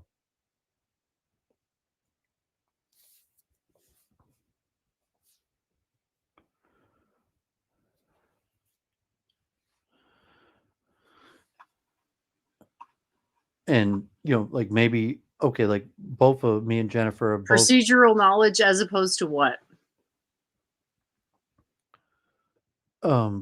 factual knowledge, uh emotive knowledge. I mean, the whole any form of knowledge, but I mean, I was specifically talking about procedural knowledge because that's easier to test. Although you could also test factual knowledge in terms of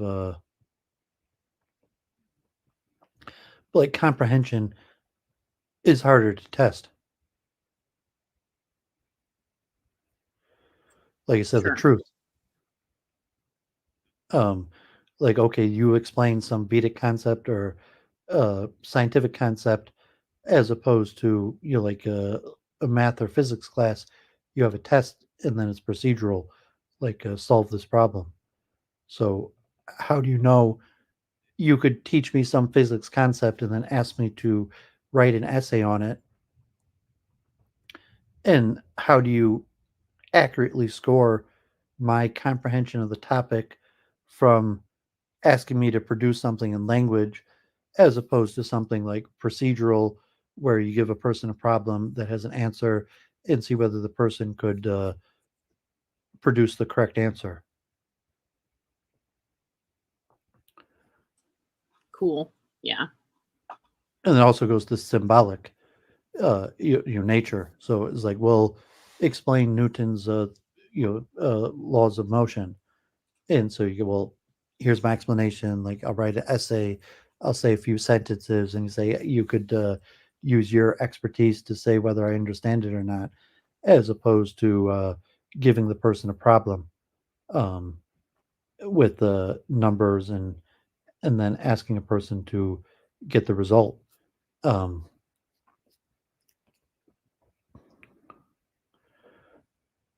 and then, well, I mean, the original point I was making is there such a thing as better or worse use of language?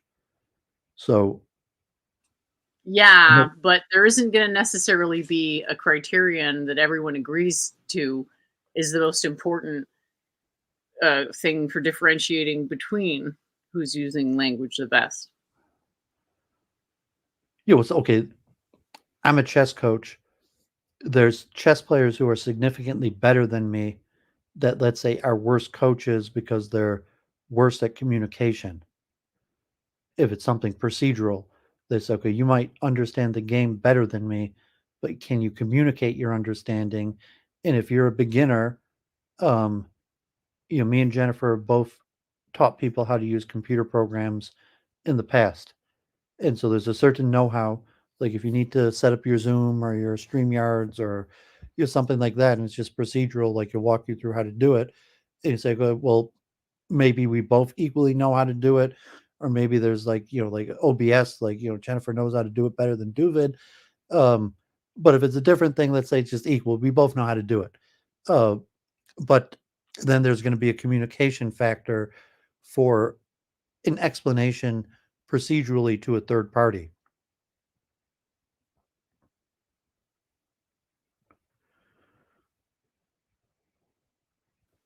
Me and Yeah. Jennifer have both been math and physics tutors. And you say, okay, well, maybe Jennifer knows math or physics better than me, but possibly I would be a better math or physics tutor for Calculus 1 or Physics 1, because I know it sufficiently that even if she knows it better than me, it's not going to be much of a difference for Calculus or Physics 1. But if I had superior communication skill, that I would prove to be the better tutor for Calculus or Physics 1 than Jennifer, due to better communication skill, even if it's weaker procedural ability for the actual math and physics.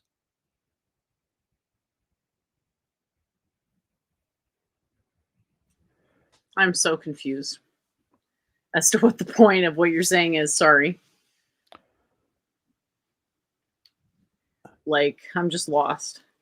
I don't even know if you I agreed got into with this what I 'cause said originally, all these unknowns which was about that there's an unknown, there's a definite unknown, because even though we could hypothetically agree that there might be a way to say there's a best way to use language, pragmatically, we're not going to agree as to what that criterion is. yeah, but there's an unknown about even what language is. And so I said the initial unknown, like Chomsky and the mentalese, is that we understand language in essence as something symbolic, and that the words themselves have no meaning except for as representations, markers of some sort of symbolic meaning. And that's still a philosophically heavily disputed issue, and even for the computer. So the computer, in essence, it's going to have to be reduced to logic gates, zeros and ones, on and off switches. Uh, but language could formally be reduced to circuit logic, uh, or like a language gets reduced to code, that gets reduced to machine language, that gets reduced to circuit logic, that's reduced to electric signals. But where is the meaning in language? So we as humans take language at the the English level, or our spoken understanding, but we don't know what our brain does with it, whether our brain understands it as is, or whether the brain converts it into something else. And we look at the machine, so we could understand ChatGPT better, that we could actually, than our own mind, to understand what ChatGPT is actually doing to produce language.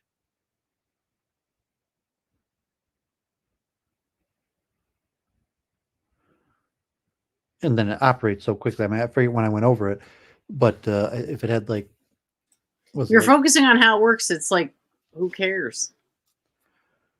Well, that's my interest in it, cognitive psychology. How GPT works is your interest. Well, I'm more interested in the implications to cognitive psychology of GPT-3. Like, can we, because we don't know how human language works. So if we could figure out how computer language works, what insight does that give us into how human language works? Like human thought in general. You say, well, intelligence. None.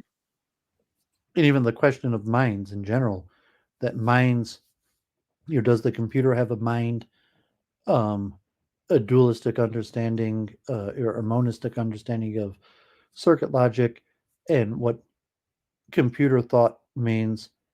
And is thought something universal that computers do and human minds do, or is there something substantively different from computer thought to human thought? And even like, I'm still dualistic leaning, that you say, well, is the computer thought happening in the spiritual realm, even though there's obviously logical circuits and electric, just like the brain, but the actual thought mind of a computer is also non-physical.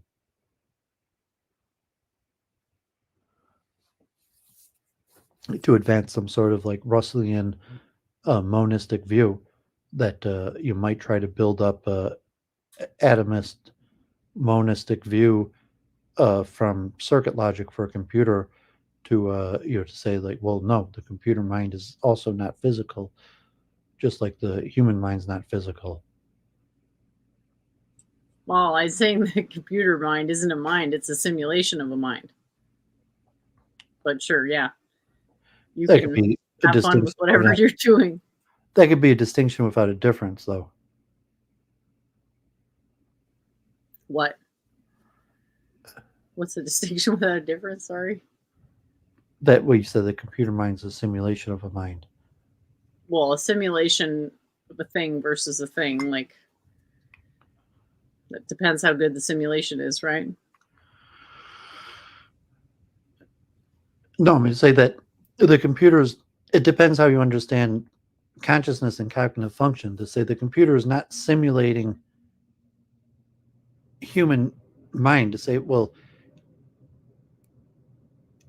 do cognitive functions happen in the human mind, or is it similar to a, like if, because I'm a dualist, I'm looking at cognitive functions as happening in some sort of non-physical manner.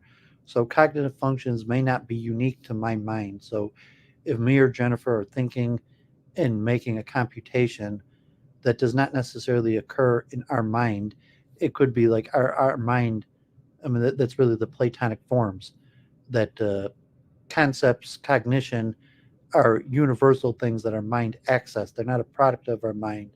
They're an independent spiritual element that our mind access, as opposed to, so it'd be incorrect from my dualistic conception to say it's a simulation of mind, because that's not actually a product of mind.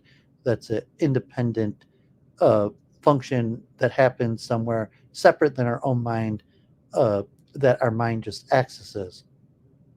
So even on the level like what's one plus one, and you say two, that did not occur in your mind.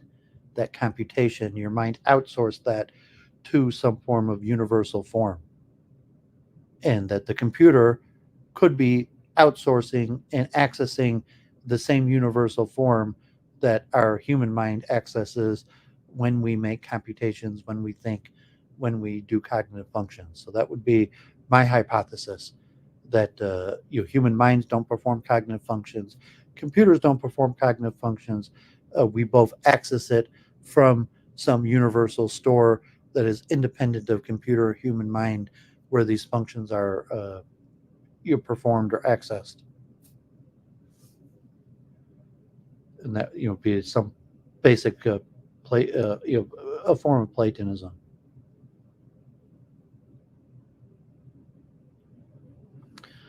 You're And saying your thing is a form of Platonism? yeah, I mean, it's not my metaphysical theory. It's a common theory that basically goes back to Plato and the Kabbalists. But I mean, the main concept I'm saying is that cognition doesn't occur in our mind. Cognition is some form of universal that our mind just accesses. Our mind doesn't actually individually perform it, and that would mean the same thing for a computer. The computer doesn't perform cognitive functions. The computer somehow accesses uh, the dualistic spiritual realm wherever these things are performed.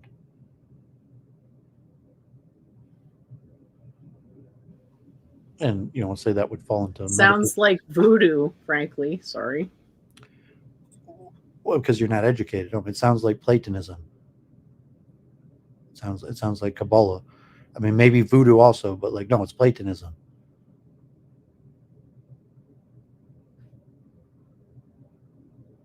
And Kabbalah is based on Platonism.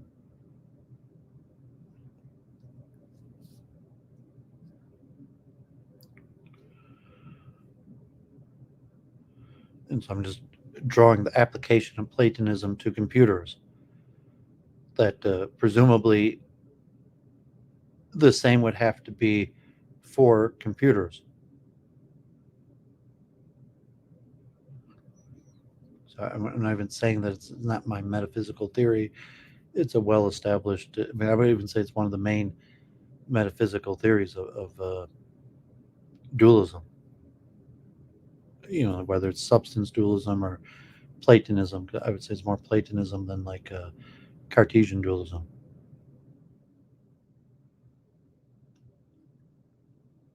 But that's what I lean towards.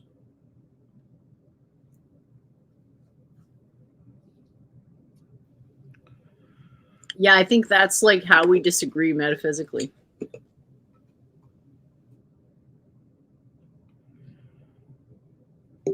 You're a dualist and I'm a non-dualist. Yeah, I mean, obviously. Although I would take, say the multiple truth hypothesis, I lean towards dualism, but I could attempt to comprehend the world through multiple systems. And saying there's the implication of dualism or Platonism or substance dualism, monism, non-dualism, and just say I lean towards dualism and its metaphysics because it can't be proven. It's beyond perception. The only vehicle to prove it is introspection. Yeah, fair enough. And I was trying to talk to my brother, who's a better chess player than me, about these theories, and he was like, I was telling about, he'd read Kotov and Think Like a Grandmaster also as a child, and analysis trees and candidate moves, and he was like, I don't think so. And I'd say, well, based on what? And I'd say, well, just based on his own introspection or his perception about what's happening. But it's not like he did a study or has some sort of proof. He was like, well, he's a better chess player than me, and he doesn't think that that's how his mind operates. But at the end of the day, it's purely based on introspection. That he's like, well, my mind's the one doing it, and I know I can't. He didn't know necessarily. He didn't know that he doesn't know how his mind operates. So he's one of these counterintuitive things where it's like, well, you don't really know how your mind does it. And so you have to have some level of self-awareness of introspection to recognize that you don't know how your own mind actually does it. And you might have some introspectual awareness to say, well, I have ideas about how my mind does it, even though I don't actually know how my mind does it.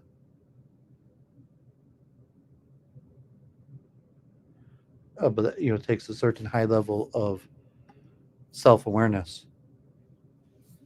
It's just presupposing your epistemology of fallibilism. It's like, I don't have to presuppose your fallibilist epistemology. I could just reject it. When you're saying you presuppose that you do know how your own mind operates? I don't presuppose that I don't.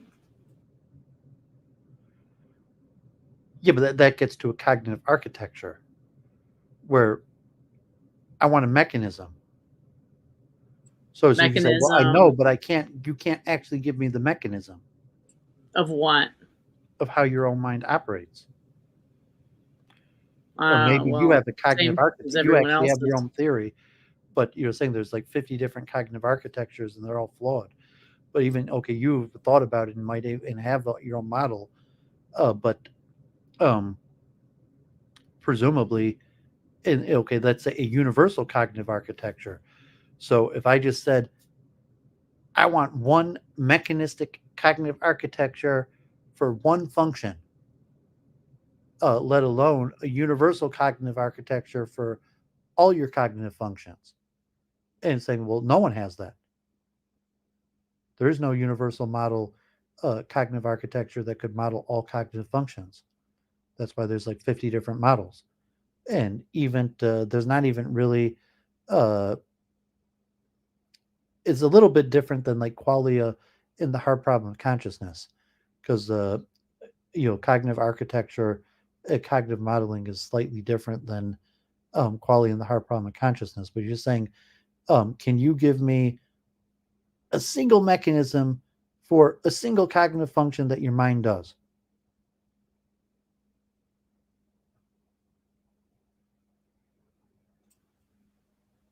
Well, I spent like an hour explaining how individual mental processes come about from the universal mind. So you're free to accept that definition or not. Yeah, I can put the diagram up again. For a mechanism. But that is the mechanism. The mechanism is the condition. So if in practice of an example of one cognitive function reduced to a mechanism, like the example of chess would be, of the analysis of candidate moves and analysis tree, so that most people reject that. So I was talking to my brother, and you say he rejects that his mind goes through the process of candidate moves and an analysis tree. And you say, well, it could be that your mind is actually going through the process of candidate moves and an analysis tree, even though your own introspection about how your mind and other people's minds work. And we were discussing like politics, or like, it's like Trump or Biden. So like why people support Trump or Biden, or Israel or Palestine, Republicans, Democrats, sport team or the other, that you could explain all cognitive functions like that in terms of Kotov and candidate moves and analysis trees, where your options Trump or Biden, and then you form an analysis tree based on the two options and have some sort of weighting where you choose the one that has the higher value, and the analysis tree that if you give a higher value to Trump or Biden, that's what you're going with, and saying that that's how everything works. And that's why I was arguing with my brother. He's like, no, but that was specific about chess. So, but that's mechanistic to say the mind by nature charts out possibilities, limits the possibilities to a few major ones, and then creates analysis trees based on the major possibilities. And then within the processing power to analyze those possibilities, chooses the highest weighted one. So that's the mechanistic understanding of how the mind works. And you could be descriptive of almost any decision making process of saying, like, well, fact is, we're proposing that it's candidate moves and analysis trees. So, I mean, you're saying, well, does your mind create candidate moves and analysis trees? Are you rejecting? Do you agree? I agree with that, but I transcendentally understand cognition. Your brother has no special knowledge of consciousness, and I'm not surprised he disagrees. Well, if it's counterintuitive, so I mean, if you think because you've done meditation and introspection that you know that I'm familiar with my own process. I know that it is a multi-probabilistic, multi-head probabilistic, truncated multi-head probabilistic simulation. Excuse me. I mean, do you know that because you've done the research and know that? Because I've perceived my own cognition happening due to the whole enlightenment thing and not being bound by normal stuff thing.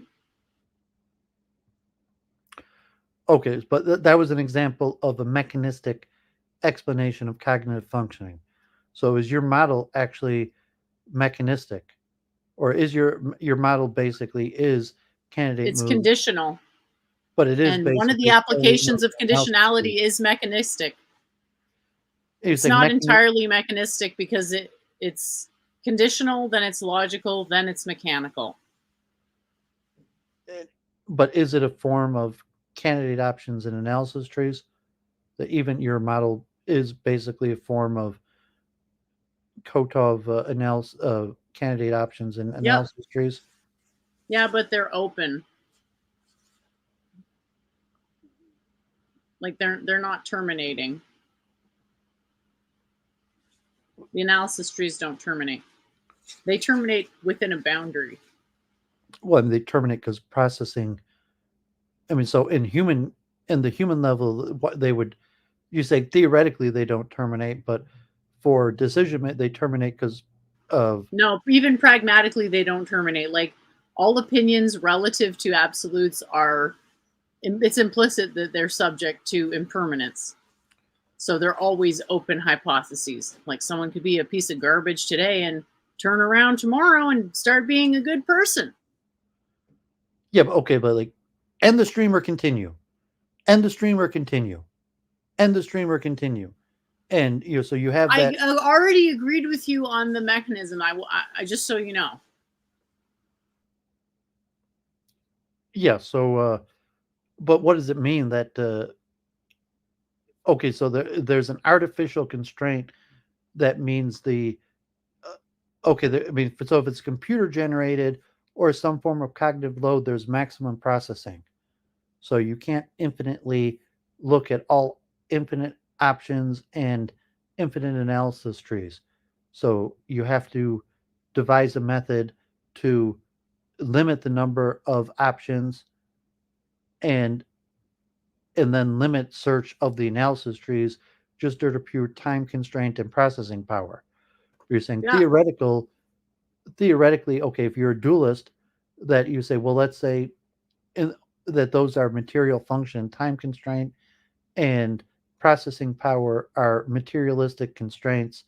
But so to say, in the spiritual realm of options and pure thought, that there is no limitation of time constraint and processing power.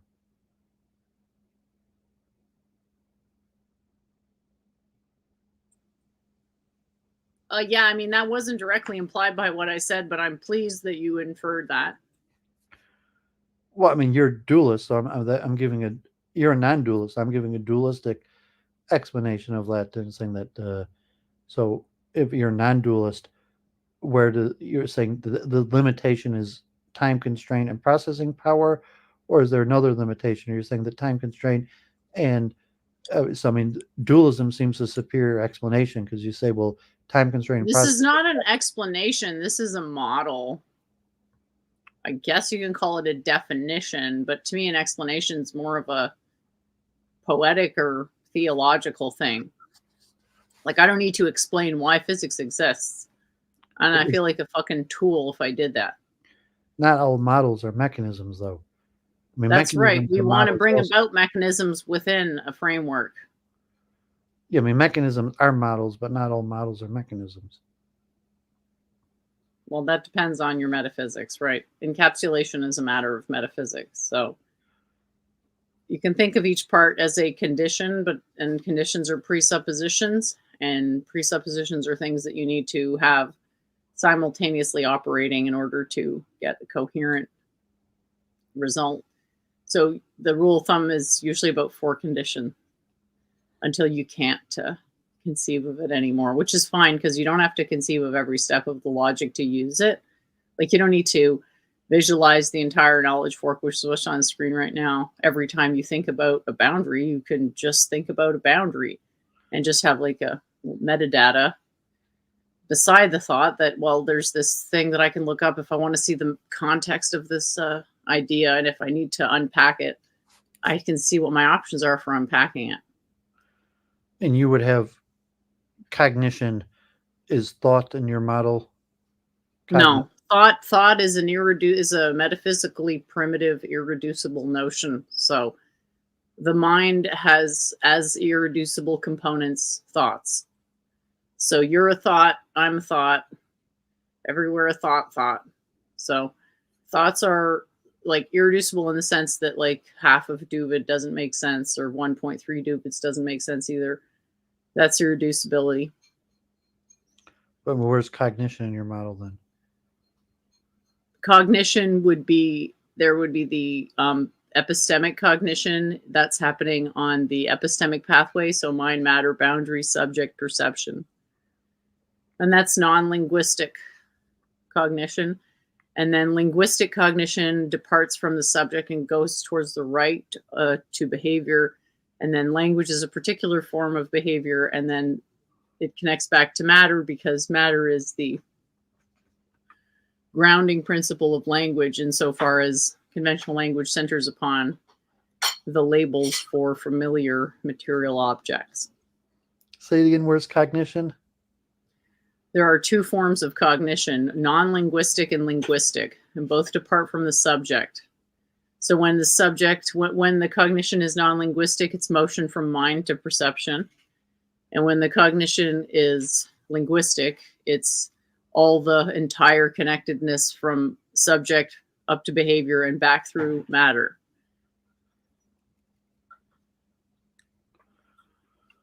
So the conditions for either kind of thought are different. And that's what the diagram shows. So if it's the cognitive process of communication as opposed to the cognitive process of decision making, or the cognition related to perception? I don't know if I actually understand what you're asking. Sorry. Well, so in contemporary psychology, computer programming, neuroscience, the cognitive model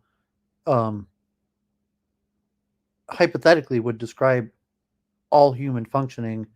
And if you're going to try to reduce it to neuroscience, But even if it's a like a theoretical cognitive model, or something that you could conceivably program into a computer that wouldn't necessarily map um, neuronal processes, but could use input output response for cognitive processing. But saying, what does the mind do?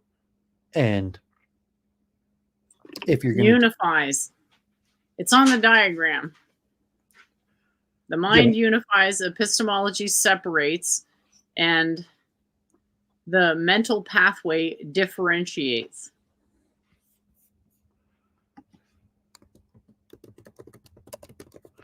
let me look up cognitive is usually meant to include attention, memory, processing speed, and executive functions. Executive functions include reasoning, planning, problem solving, and multitasking. And sometimes cognitive functions will try to be more inclusive, like decision making and emotions. But the main cognitive functions, as they say, the human mind does attention, memory, processing speed, and executive functions. And then sometimes you want the because some of these are more consciousness based. So if you want to reduce cognitive functioning just to executive functioning of reasoning, planning, problem solving, and multitasking. And so if you're looking on your model, the basic thing that generally cognitive models, consciousness, so where's attention uh, and memory in this? Nowhere. This is a framework from which you can build models for attention and memory. You can say 10% of perception is memory, and then you just build on that. And then you say memory functions autonomously as a mind, which means it has its own de facto matter, which is true, because a portion of the body's matter generates the memories. And then you say there's a memory boundary, and then you figure out where it is in the subject, and then you have the exact same shape. It's just that now it's further not truncated, but bifurcated into whatever dichotomy you're interested in exploring. And I mean, could it account for something like processing speed? Well, sure. That's easy. That's trivially easy. Well, not trivially easy, but that's not so hard because you're just starting with infinite speed. That's dependent arising. If everything is dependent arising, then the speed of connectivity is infinite. And then we have the maximal observable speed, which is the light speed. And then to go down to a particular type of speed, a rate, is just a matter of properly interpreting how that fundamental constant speed of light comes down into what appears to be a lower velocity vibration. And then the main factor of where is reasoning,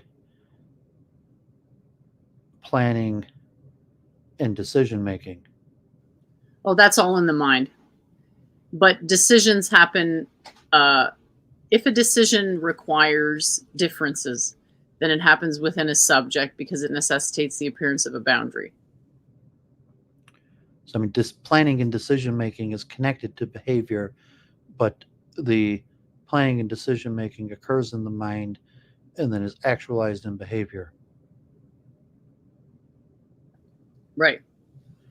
As opposed to reasoning could be purely abstract. So, like, I don't know if that made sense, that you can know stuff without decisions. But if you need for you to be able to make decisions in order to know stuff, you do need a boundary, which you need a subject. A subject is just the inside perspective of a boundary.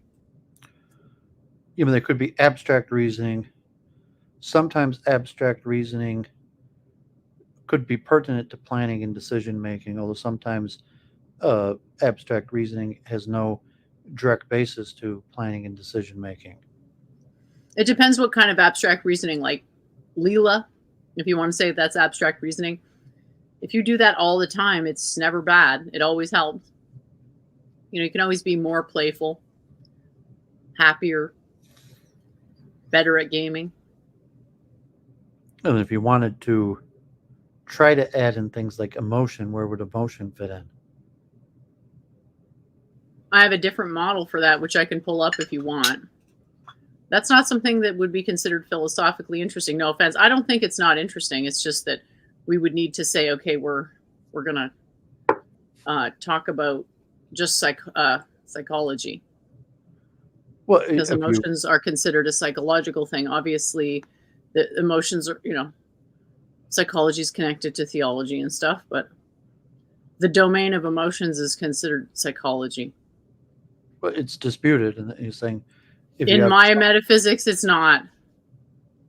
To talk about emotions philosophically is basically like, I don't want to say narcissism, but that's just not something we care about past like a very generic definition, which I can't find it right now. Well, if it's, But is it's emotion basically a the product of subject. mind or matter? It's a product of the subject. So the subject has thoughts, emotions, and sensations, and those are primitives. And then every perception is one type or multiple types of those three primitive, basic, irreducible types. But could it The be thoughts are the particular states correlated with the brain. Emotions are the particular states correlated with the body. Sensations are the particular states correlated with the opposite direction of the body, the inward perception versus the inward perception of sensations versus the outward perception of emotion. Yeah, I mean, to some extent, your model here looks actually very similar to some of the mainstream cognitive models. I mean, they call them architectures, cognitive architectures.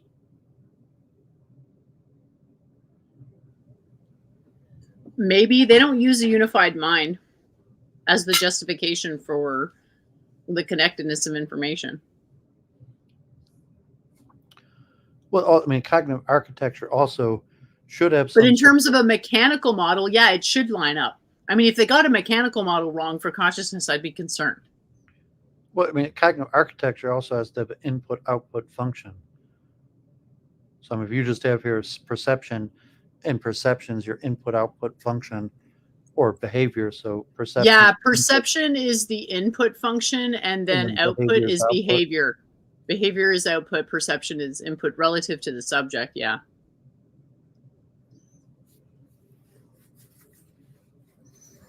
So yeah, you don't have to, like, if you want to account for language, you have to invoke 1, 2, 3, 4, 5, 6, 7, 8, 9 conditions.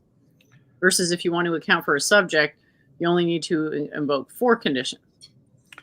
So, I mean, some cognitive architectures are fully developed computer programs where you could test and model inputs and outputs, where it's they have formally extremely well designed computer programs that attempt to model the whole computer mind, although they all come up short.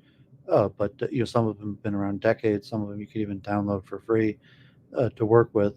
But even the key is the input-output function.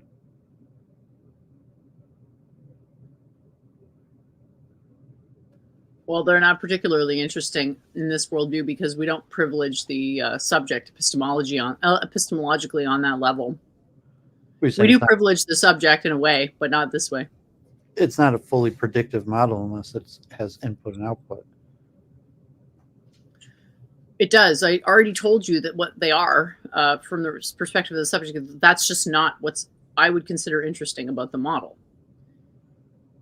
It's like input output. Well, no. What's interesting is the logic of the model, and then arbitrarily instantiating the logic of the model across any domain that you want, because you can identify where it simulates a mind with the highest condensation factor or density. If it's a layered processing where some inputs,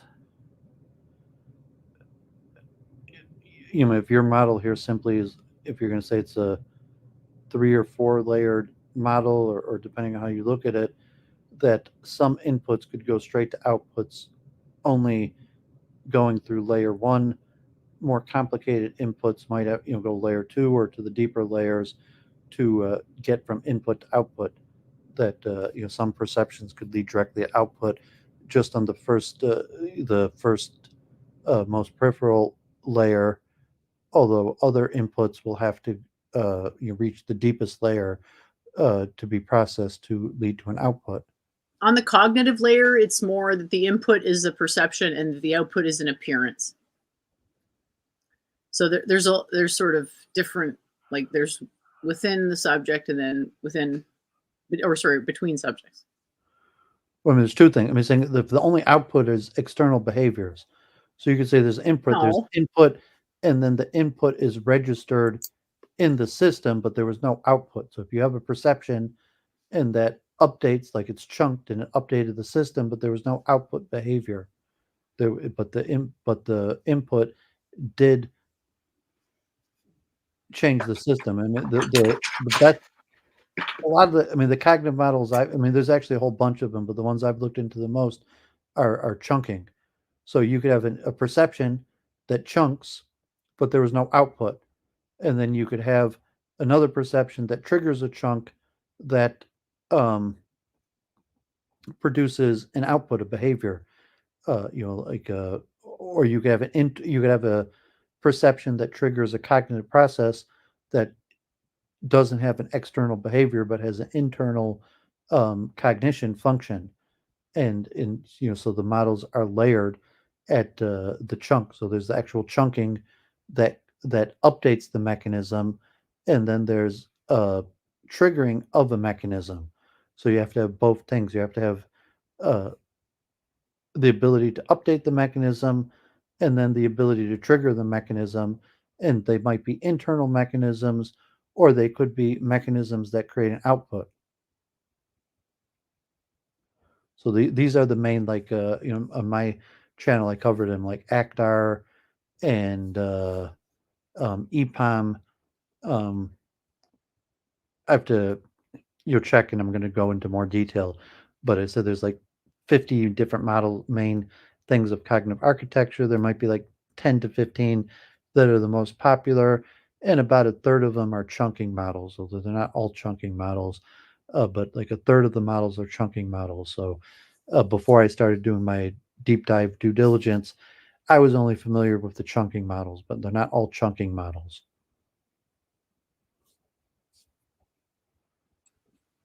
Yeah, I mean, there aren't fundamental chunks in this model, but you can use it to chunk things with.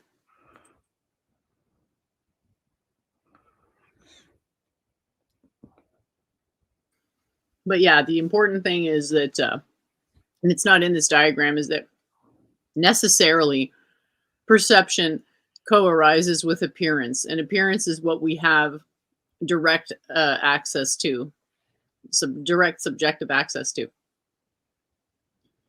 So appearance is like the other side of perception. Perception is the biological primitive process, and then appearance is how that perception manifests to the individual mind. And then boundary is also an appearance. So you have a double level model that includes appearances versus reality. And then appearance is just the model for mutable stuff. So if you have a system that has motion, well, it is an appearance of motion. And now you have this framework for linking appearances up with a metaphysical framework that can't be wrong. Because all it's saying is that the universe is something that the closest number that could possibly describe the universe is infinity, and then want to model infinity as the three-dimensional, quantum mechanical periodic whatever. Yeah, so you want to be able to superimpose your template onto an anatomically correct or I can just define anatomy relative to this metaphysics and discard materialist anatomy and just say, use Ayurvedic anatomy because it'll make you more healthy. I can just do that, right?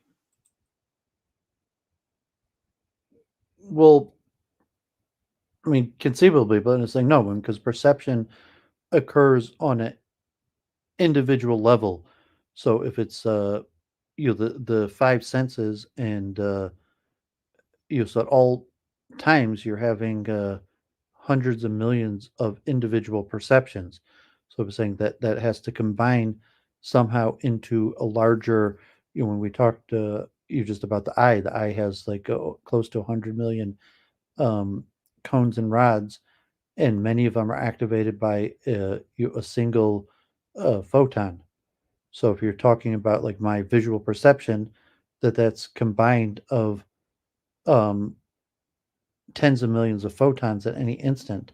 Even Yeah, but something my like model language or doesn't. sound We'll look at perception. it that way. There aren't tens of millions of photons. There aren't any photons. There's only one mind. Everything is an appearance within the mind. And you want to say it's millions of photons. I'm going to say it's not, and I don't care if you think it is, because have fun with your Cheerios metaphysics. What, there's an anatomical eye. You're saying there is no phenomenon. There's no anatomical eye. Okay, there's a conceptual eye. You're just saying there's not an anatomical eye. There is no. Well, what are you going to say? It's the frontal lobes or some bullshit?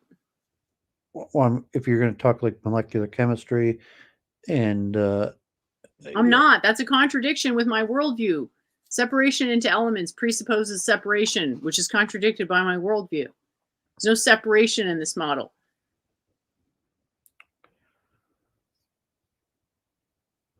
well, it doesn't necessarily have to be separate, but you're just talking.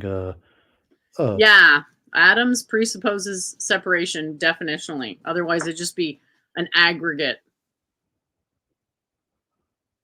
Well, you're saying there's parts and wholes, and so Yeah, and an atom is definitionally a part. And there are no parts in Advaita. It's just the whole all the way down going through conditions. That's why we can maintain the plurality. so that's we get back to that's why it's not. So it's not a scientific model. Yeah, I told you it's a metaphysical framework. So it can't be reduced to the laws of science in terms of chemistry, biology, physics. Maybe, but it would have to be a different chemistry, biology, and physics, because it wouldn't be able to have the incorrect presuppositions that limit it. For example, atomism. Yeah, but physics works on. I mean, so you have to, Atomism is one of the presuppositions of material physics. So, like modern material physics, like, right there, You that have makes the it just level of- completely unworkable. you have the level of biology, physics, and chemistry, and you could understand perception to be scientific. You're going to reduce perception to biology, and maybe your attempt to reduce the biology to chemistry or physics. So something, that's why I was talking about photons and cones and rods. Well, no, this just reduces it to mental processes,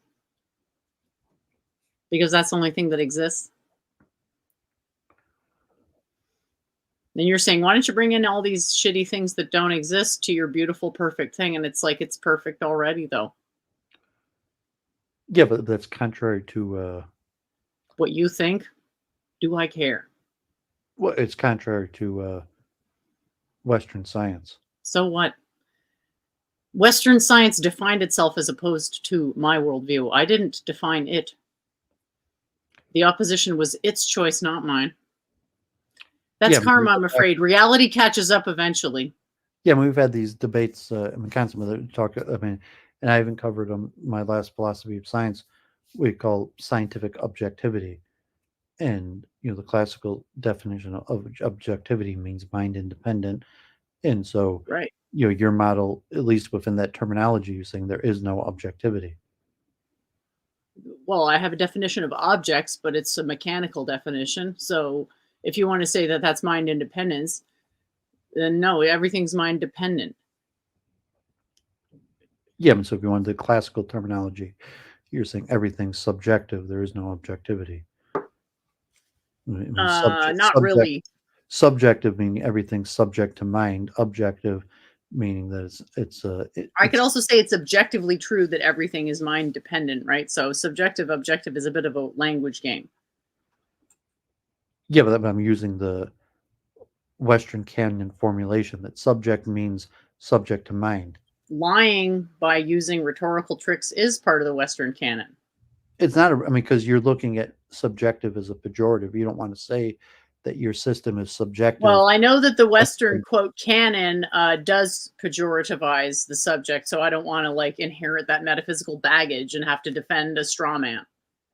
No, it's saying that the maybe modern parlance pejorativizes subjective, but the Western canon does not pejorativize subjective. Subjective is the pure definition of what you're saying, subject to mind. Yeah, whatever. I mean, I wouldn't word it that way. Objective means that it's independent from mind. Subjective means it's subject to mind.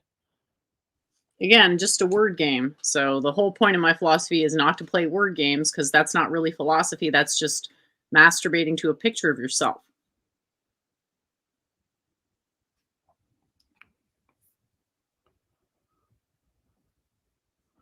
So I mean, what you have is not really a cognitive architecture. There's similarities to a cognitive architecture. A lot of cognitive architectures do, in fact, look extremely similar to your model. It's a metaphysical. And I mean, you whatever word you want to pick, it's an architecture. I would say it's an architecture. And once you've used it a few times, you'll see why it's an architecture. But yeah, that's what I would call it, a metaphysical architecture through which various physical things can be brought into being using the conditions set forth in the metaphysical architecture.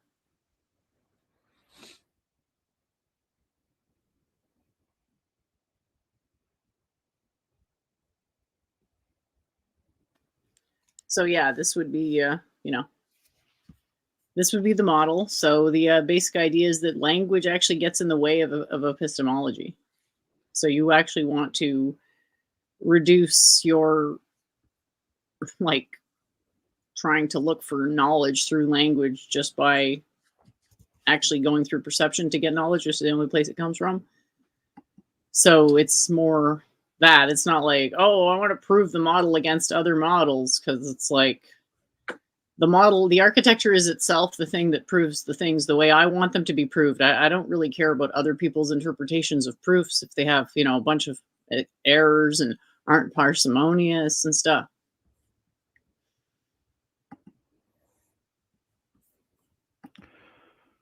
Okay, well, anything else?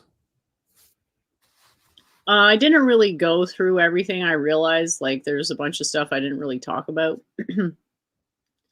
So it's probably getting a little late though, so we can wrap it up if you want. I did some extra prompting of images that resulted pretty good. I also have a new model of evolution that I didn't get into, so I'll just write that down that I didn't talk about that. So I was surprised you weren't more interested in my model of evolution, because it basically destroys materialistic evolution beyond a shadow of a doubt. So, like, I thought you wanted to argue against materialistic evolution. Was something new from your last modern day debate thing? I mean, we even did, I think, did we do a pre-stream on that? I'm not sure if you. I know you did your slides, but I don't know what you're referring to, like your new. Well, I sent you an essay explaining it all. The fourfold biological thermodynamic perturbation model. Okay, yeah. Yeah, so I had this whole thing with GPT where I have that model. I explain the logic of that model, which is basically that, like, how different tiers of life will evolve based on the pressure, the thermobaric pressure in the atmosphere. So the first level is just very simple life forms, asexual reproduction that create the level of stability required for the other more complex life forms. And then the next type of life form is basically like the ones that are adapted to their environment for the purposes of consuming the first one. And those ones will adapt. Their appearance will be dictated by the conditions of their environment, because they're all they're doing is eating. So all they want to do is basically eat. So they'll just minimize any interference to their eating. And then you have the next level up, which is where the intelligence comes in, which is predators. So predators hunt the second level, and then that starts to select for intelligence, competitive intelligence. And then you have the fourth level, which responds to the chaos brought forth by the third level, which is collective intelligence. So altogether, these three levels are categories that you can put life forms into, which I think is really interesting because like ants end up in the same category as humans. So I think it's good to not be like so dumb as to be like just, oh, well, because the lion is nice looking, like it's some sort of insight about me, or like a wolf or whatever. Like, okay, maybe you're a shrigma male or whatever, and that's true for you, but like I'd like something more general. So, you know, at the end of the day, we aren't actually, like lions would be in the third category because they're essentially like they're predators. They're evolved to be predators, and they're mostly solitary, though they do have limited group cohesion. So they have like a limited amount of collective intelligence, but the majority of their behavior is dictated by predatory intelligence, whereas humans, because we are social, it's like most, like our behavior is primarily dictated by cooperative intelligence. So I thought you'd be interested in that because it's like an alternate model that you don't have to appeal to materialist stuff for and evolution and stupid crap, because you can just say everything comes into being basically not instantaneously, but the potential for any of those things to come into being is the same. It's just going to happen if there's enough extra energy for the organism to consume. So I was surprised you weren't interested in that model. Why you say that I wasn't interested in it? I don't know. You didn't mention it. I mean, because you sent me like 10 essays, and I mean, I that one I read through twice. You literally read essays on stream for like 10 hours, so you know, I thought you wouldn't mind. But I guess my stuff is just impenetrable. Well, you want me? If you're in the wrong mindset. You wanted me to read on my stream your essays? No, I thought you wouldn't mind reading an essay to the point that you'd actually understand it because you read so many other essays.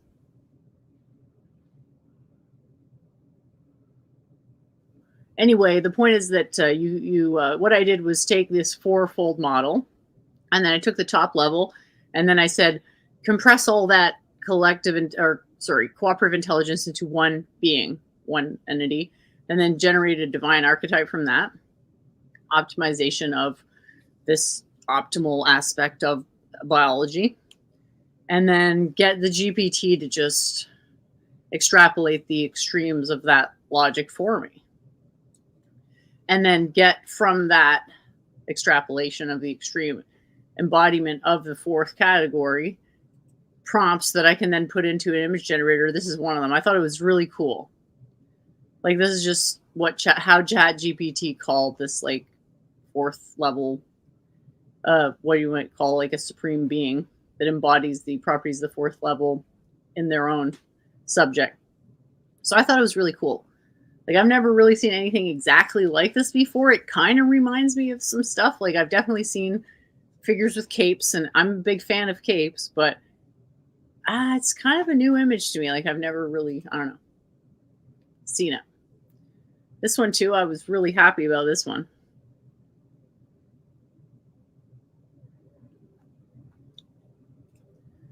Oh, there you go. And then the other thing I had was this, which is a new form of prompting, because I was thinking about like, oh, what's, you know, like how do we like talk about answering questions in general and stuff. And I was thinking, what if I prompt the image generator with a question? And then I was thinking like, what kind of question would be good? And I was thinking, okay, I'll keep like the basic structure of the question the same, but I'll put different prompts. Like, I'll vary the specific prompts. So the general form of the prompt was, according to this aesthetic, how does this object appear? So in the first case for the object, I picked flowers because it's like very generic, but also has a lot of variability. So when you're trying to show like subtle variations, you want something that is familiar, but also has a lot of intrinsic variability. So flowers. So, I don't know how much insight this, like, I think it's clear there's a slightly different aesthetic to all of these, even though Ayurveda, non-dualism, yoga, Vedanta, that's all kind of connected. There's actually differences that I'm saying are aesthetic. And I'm furthermore saying that aesthetics is something that philosophers share with average, like non-philosophers or whatever you want to call them, the people who haven't discovered the wonderful joys of creativity for its own sake. So talking about metaphysics through the lens of aesthetics can help people who have no idea what any of this stuff is about see that, there's actually like ways to learn stuff as long as you understand how to align concepts together in a way that actually brings forth a result that on a sufficient level of detail that it means something. So if I, since I already know stuff about these categories, I can say like, there's a meaning to, there's a, like the fact that all the yoga ones have much, there's 2 white flowers and the other 2 colors are pretty beigey. Like that has something to do with yogic aesthetics being very slightly different than the others. Whereas, Vedanta is more almost like a fuzzy, cloudy, but a realism. So like a fuzzy realism, which if you've studied Vedanta, you see like, that's actually very accurate. And you can pluck out the commonality between the aesthetic depiction and the reality of the philosophy as being fuzzy realism. But you can also just, hear me say it and take my word for it and try to see if you can pick out any distinctions yourself. And I thought the non-dualism one was really cool too, because it's almost like flowers more than flowers. It's like hyper flowers or something. Okay, here's another one. So according to the aesthetics of Hinduism, Buddhism, Taoism, Christianity, how does nature appear? So this is sort of playing into my idea that like, I don't really think people believe things because of rational arguments and being convinced by rational arguments. Like I think people are fundamentally they have an aesthetic preference, and then whatever they perceive to be the body of arguments associated with that aesthetic preference are the arguments they're going to be sympathetic to, and they're going to assert some subset of the domain of arguments they're going to be sympathetic to. So I think this is a good way to kind of look at it. It's like less pressure on figuring everything out and just realizing like, maybe it's not about figuring everything out. So like it means I want to figure things out this way versus a different way. Options and analysis trees. Yeah, cool. I guess this would be like an example of that. So Hinduism, like part of that aesthetic is integral, that the temples are integrated in nature, like really integrated. Versus Buddhism is a latter day development where you almost have like a synthetic nature happening within an enclosure. So it's almost like one's a mirror reflection of the other. One's more ancient than the other, like the Hinduism aesthetics, almost a borderline animism. And then you get the Buddhism where it's like, okay, we actually have like civilized animism where we're like making our backyard look like a waterfall. And then Taoism was just like, okay, there aren't even any humans in this at all. It's just a pure, unbridled appreciation of nature as a single experience that is fundamentally empty. And then we finally come to Christianity. And I did generate more than these, but like I picked, I do pick and choose a subset that actually conveys the message. So you do have to play around with it a bit. And obviously the ability to do this stuff is always going to bottleneck at your own ability to interpret the results. Because if you're not fine-tuned to subtle aesthetic variations between systems, you're not going to be able to make these assertions with any validity. And the way to become familiar is just to get in touch with either people who already believe this stuff or read or any other way you can think of. And then finally you come to Christianity where it's like, I thought this one was super insightful because you have like this imposing, what is it? Doorway kind of thing. Maybe that's not the right word. Overhang or archway. Is it an archway? Yeah. You have this like this beautiful sky, and then this archway like coming into the house of God type of aesthetic, and another church with a fence around it, which I thought was very insightful, and then the moon superimposed with like some kind of, I don't know, like Cross. older. Sorry. Cross. Oh, is that what you see? I thought it was more of like a concrete casting or something, like a Victorian looking pedestal or something. But I see what you mean by cross. And then the sun behind a beautiful tree. So I thought this one was extremely interesting. And then I went into how the AI sees the atom. And I thought it was cool that it understands like theological and philosophical and scientific, like all pretty similarly. I didn't really see much, just like the only really interesting one was mechanical, where it had this like unified object that looked like it was embodying a bunch of motion, and it sort of caught my eye. Okay, so this one is according to one of these 4 aesthetic. How does God appear? I thought this was really helpful too, especially if you're going to look in the context of like nature, because these are like, you can think of them as different aspects of the same religion. Like God is part of the aesthetic of religion. Nature is also part of the aesthetic of religion. Like some religions, there's no difference, and so forth. So looking at things that way makes a lot more intuitive to understand like what is the building blocks emotionally for what's actually coming out later on that appears to be logical reasoning. So I really like this one, especially the mechanical one, because it had a collie come up there. I thought that was cool. So yeah, that's it for now.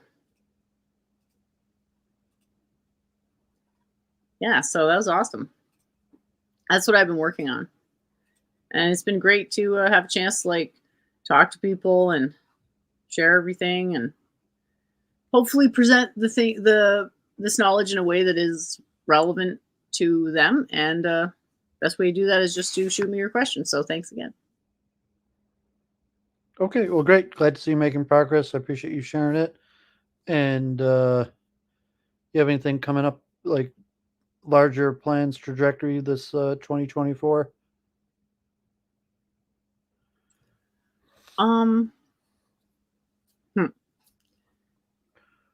Yeah, I don't really know. I'm just gonna keep going with A responsive, formalizing my metaphysical thesis, I guess. Okay, I mean, you'll keep on doing research and advancing, writing diagrams, but in terms of sharing it, like if people ask, you'll stream with them, but you don't have any plans. You take it providence, like memes or modern day debate or something like that, but you don't have any direct plans, desires, wishes.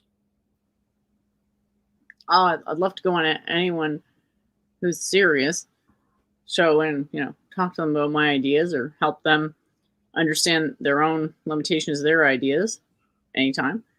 But I mean, just providence. Yeah, I'd love to go back on memes and modern day debate. I had fun last time for both of them. I hope it happens again. You don't have any actual plans, just providence that if someone asks you where it comes up, you'll do it, but you don't actually have any plans of people you plan on reaching out to, or you're resigned to. No. I wasn't planning on reaching out to anyone, no. So I'm saying just, I don't know, you would use the word providence, but saying just like providence, whatever comes, you'll take it as is. Probably something like that, yeah. Obviously, I'm going to spend more time on people who are more in line with my values. So I'm open to answering, lots of questions in various domains, especially AI, because it's so interesting. Are you following any streaming content? Do you still watch like Luke Ford ever, or any well, if you go on, I'll tune in. I find him on his own is pretty boring. How do you know? How do you know if I'm on, or is just if I share it on Twitter? Or well, if I go on YouTube and I happen to see you're on his show, because I'm subscribed to him. Okay, I mean, so you pop up when like you see his stream and who. Yeah, it's nice to hear your takes. Yeah, so I'll tune into like whatever news items I think are relevant. Like What, Elliot, I'm you interested watching- in the sociological developments in AI, and obviously I want to teach people how to use the technology as best as possible, but also like mitigate watch all Luke the with Elliot? social evolution that'll happen. So I'm interested in like live streams and uploads of people talking about AI. Do you, That's a lot of what I'm watching these days. And of course, I'll always tune into the shit streams because I just find people Like what? I talking mean, I don't about like the people Luke. going in circles for philosophy stuff for hours. Like I just find that interesting. That's just me, you know. What I'm not the- necessarily going to bring that into anything that I'm going to talk about publicly, but yeah, that's my kind of. Do you watch? I'm just all about debates at the end of the day, and You watch hearing Elliot how when other he's on people Luke? present their arguments is fun. Do you watch Elliot when he's on Luke? Sometimes, yeah, he's pretty fun. And what do you still like? Follow the Crucible, or are there any good debate platforms? Oh well, if there's an interesting debate on the Crucible, I'll watch it. I don't find it like I find the the host to be very annoying. So I'm not going to watch that channel just because it's on. Is there any other debate? I'll watch Destiny on his own because like channel, or- Destiny is a lot like Lex Fridman. Like YouTube just really wants me to watch Destiny, so he'll always come up in my suggested videos. And he covers topics that like I'm vaguely interested in, so I'll just tune into that, 5-10 minutes at a time. and And theories also of obviously everything. all the drama, can't help finding that interesting. You still following theories of everything? Yeah, for sure. Like the reason I'm doubling down and like being so serious, or one of the reasons, is because like I do eventually want to go on his show, even though he's got all this fucking nutty earthen fruitcake UFO shit on there right now. Whatever. It was like a year and a half ago. We actually mentioned. Yeah, but I told him I didn't want to go on until I could present it. Like I don't want to sound more schizo than Langan, and I'm pretty sure I said that at the time. And like I can explain this stuff no problem. I can explain this stuff no problem. But like I went through an explanation of my metaphysics using dependent origination today for an hour and 15 minutes, and it was exceedingly difficult. And I didn't even get like 50% of the way through. So that's going to be like I basically want to set it up for Kurt to have a shot at actually being able to follow what I'm saying, because it's going to be a big. I do have high hopes because he's extremely intelligent and extremely open-minded and already understands Vedic metaphysics to some extent. But I still I do not want to put him in a position where he's got to be like, looking like a Westerner in front of me. If that makes sense. And what about Arjun, Theology Unleashed? Oh, I'll definitely tune into those, unless they're like really, really a slog, but especially the debates. I love those. And when we did Week in Review, I sent you all the links that I shared beforehand usually, and I'd send you all sorts of links, and a lot of things were related to AI, ChatGPT, like Yannick Klitcher, or AI Explained, random conferences. I still sometimes share links on my Week in Review, but do you find stuff like that on your own, or do you watch stuff like your random your programs like Cold Fusion, Asiametry, AI Explained, the Tesla updates, or random stuff that happens to have experts explaining things? Yeah, I watch Tesla updates. Elon Musk persona mildly interesting to me. I saw the ad of the Cybertruck, going faster than some kind of sports car while towing a sports car. Did you see that one? Yeah, there's an actual channel called Tesla Space that I share often. Elon Musk occasionally will have his own things, but there's an actual channel called Tesla Space that has a few updates a week. There's some like Veritasium and other Cold Fusion, Asiametry.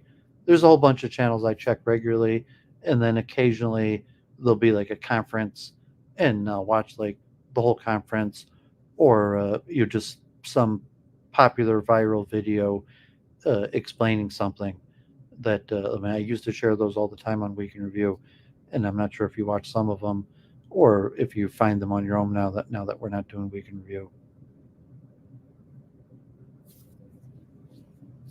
Yeah, I mean,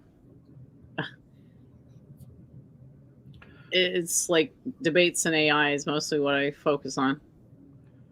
And We have obviously, if someone's forwarding an interesting metaphysical thesis, like is it Donald Hoffman, and Bernardo Castro and people like that, like, I keep an eye on that stuff because people ask me about it.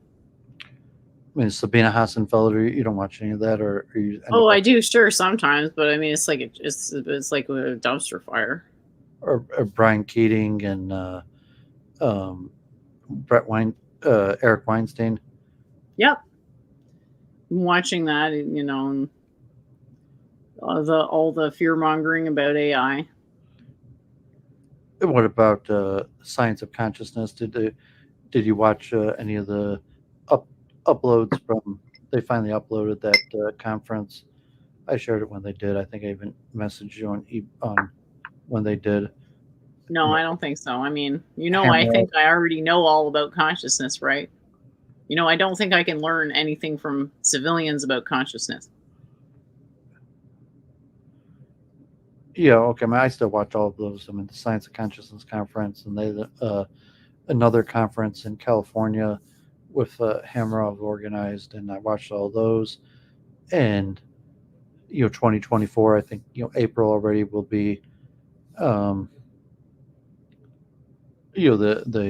one in Arizona again.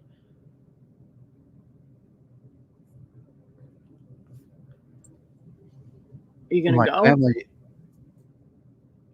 I'm going to Canada in April, and my mom took out an Airbnb of like a whole house near Niagara Falls for I think it's a complete solar eclipse coming up. Do you hear about that?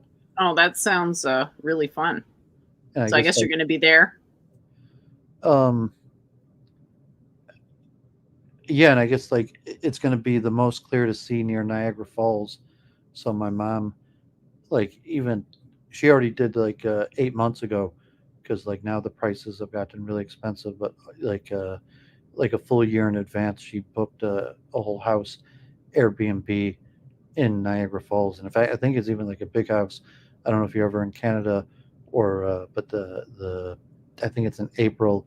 Is this like once every 20-year complete solar eclipse that's going to be best seen from Canada near Niagara Falls? So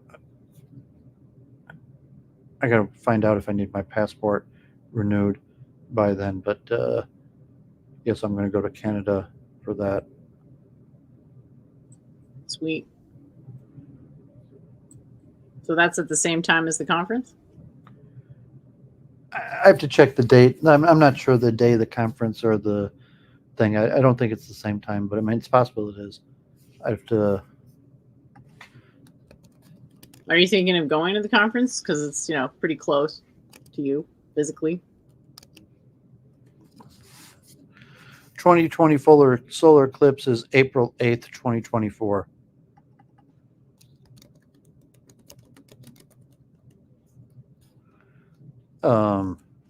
The Science of Consciousness Conference, April 22nd through the 27th. Probably not. It's in, this year it'll be in Arizona, which would be, definitely more financially viable, be easy. Like the whole thing going to like, passport and like they didn't have their own hotel, and it was just too complicated. And I wanted to go to Italy, but it didn't work out that way. But Arizona would not be that difficult to go to. I'm not sure. Maybe you should go, and then you could stream from there. It would be so fun. Be like, hey, Doooovid here. I just got out. Ooh, fuck, it's hot. Yeah, I mean, maybe. I mean, if I could get like an interview with people or network, I mean, it's possible.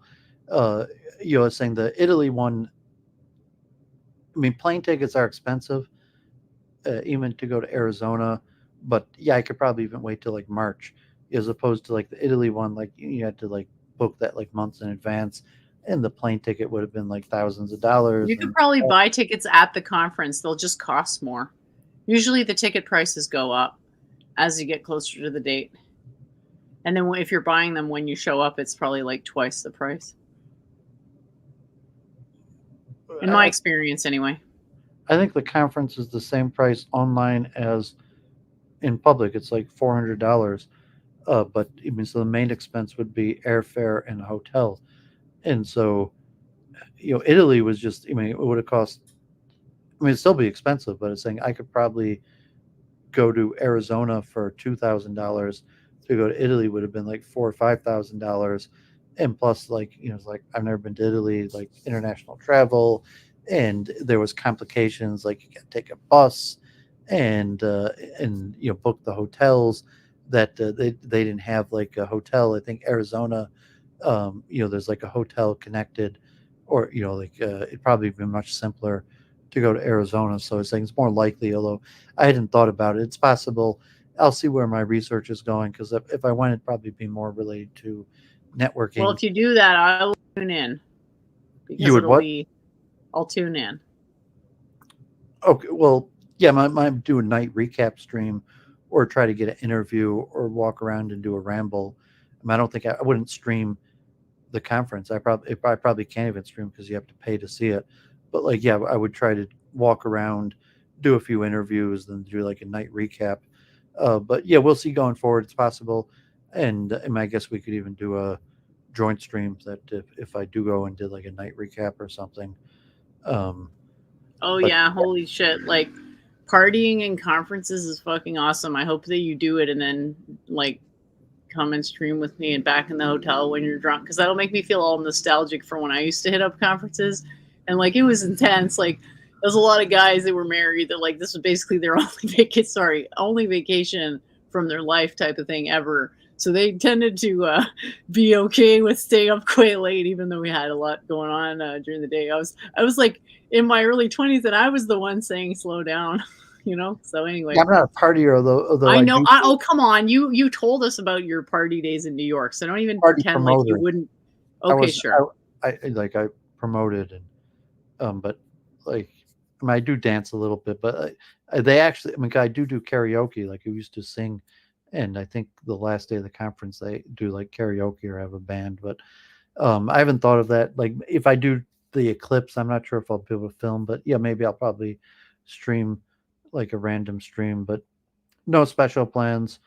The war has taken a lot out of me, and unfortunately I think the war is going to go on for months and months and months, and it kind of ruins the brand of Judaism. I mean, to some extent, because like well, I mean, thinking of an ethno religion as a brand might itself be a bit of a problem, but okay.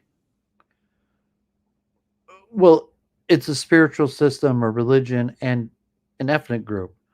So, but yeah, and thinking of an ethnic group as a brand might not be the healthiest metaphysics. That's all I was thinking.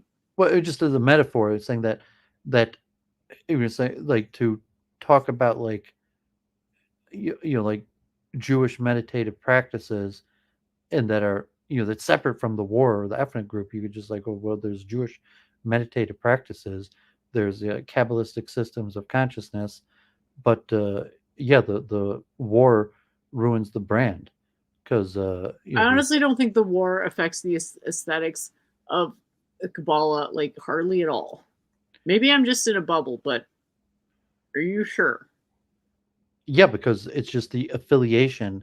Like, I mean, I don't know if it'd be comparable if like India was at war or something like that, and it's like you want to do yoga, and then you think like, isn't India at war? Like, but yeah, I think Judaism is like Kabbalistic meditative practices, or even like chanting a song.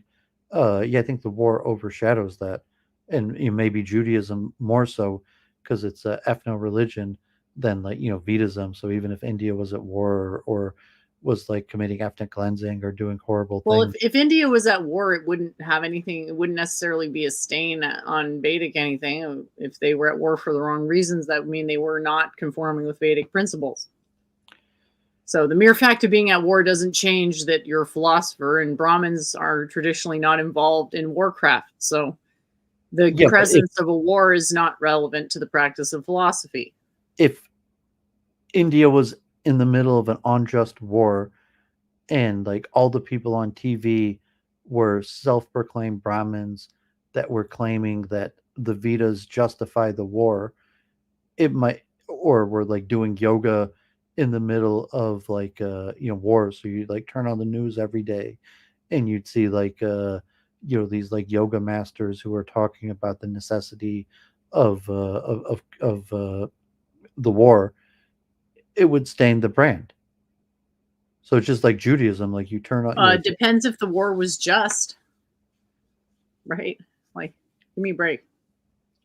well, yeah, I mean, so if the Brahmins were, if the so-called Brahmins were saying it was just, but maybe you didn't think it was just, so you say, oh, then it would stain the brand, because then it'd always be like, well, you're not a real Brahmin because the Brahmins say the war is just, and then it would just create like factions. So it's like, okay, I don't think the war is just, but then like I'm a bad Jew because the rabbis and all these other people say that it's a just Jewish war, and then I'm a dissident. So I'm just giving the comparison that it can conceivably, and even like Vedism's, it's somewhat ethno, not as much as Judaism, but many people in India, like Ashish Well, it Jalala, comes from India, but do interpret it comes from Hinduism. India, but it's not. It would not be, impossible for other people to practice it as well. Yeah, a lot of Hindus, so to say, do interpret it in an ethno manner, as I would say almost all Jews. Well, the historical reality is that that's where it comes from. And the question is anybody else entitled to it? And if they are, to what extent? No one traditional is disagreeing where it comes from. Well, to me, I say like it ruins the brand, so it makes me that the war in Israel is basically overshadows everything Jewish. So even if it's just a Kabbalistic concept, a meditative practice, a song, that the war overshadows all of it. So like I am covering the war, uh, and so it's unfortunate because like in all likelihood the war looks like it's going to go on probably at least halfway into 2024, according to, and it might even go out all the way through 2024. So it was like Ukraine, Russia in the beginning. I would talk into looking into it a little bit, and then it kind of just like disappeared. The war has been going on, but it's okay. Russia and Ukraine, are they still at war? Like, yeah. And even like, God forbid, today was a really bad day. There was like increased bombings, and I'll still check the news or updates, but because Judaism's so central to my identity, the war is overshadowing everything. And then because uh, generally I'm a dissident because I'm opposed to the war, but most Jews are in favor of the war. It it makes it even more difficult for me. So I'm saying that 2024 is probably going to be unfortunate like that. The war is probably going to continue, and I will continue to be against it, as where the majority of the Jewish people appear to be doubling down on it. So it causes excess conflict, and it obviously like ruins the brand, where it's tough for me to even talk about neutral things of pure like meditative Kabbalah things that have nothing to do with the war, because just talking about Judaism is like is going to kind of pivot to the war. But we'll see. And then my week in review was completely sidetracked, although actually led to the revival of my streaming to bigger audiences, was in fact the war. So that could and then even like I say, ruin the brand. So like if I were going to go to the Science of Consciousness conference, and like, okay, like I wear yarmulke, I'm a Hasidic Jew, I love being a Hasidic Jew, and I would love to talk with Hamarov or any of these people about like Kabbalistic panpsychism, Kabbalah, meditative practice. But if the war's still going on in April, like me having a yarmulke isn't net. I mean, I still might have some good spiritual conversation, but I would assume the war would overshadow it. People would see me with a yarmulke, and it wouldn't be like, oh, like what about these cool meditative practices or Kabbalistic notions of the soul, it would be like, what about the war? So that's what I meant in terms of like ruining the Well, brand. do you want to talk about the war? Look, I'm Because I prepared think to if you talk.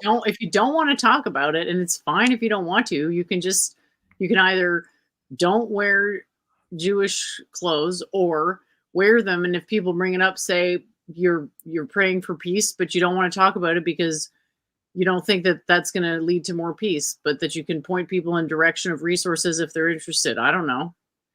Yeah, I'm sure I could come up with a solution. I'm just saying, like, yeah, it's likely that in April the war in Israel is still going to be going on, and at that point, like, it could be like 50,000 people are going to be dead. Like now, like over 20,000 people are dead. Maybe at that point there's going to be like 50,000 people dead, or like the protest might. Yeah, and yeah, I'm sure I could come up with Yeah, something. and you didn't cause that.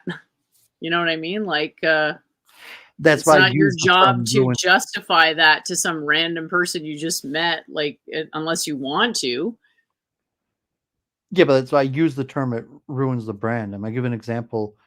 Um, I saw a chess player, a Jewish doctor who was like in his 80s at the grocery store, and I hadn't seen him for like a few years, and it was just at the local grocery store.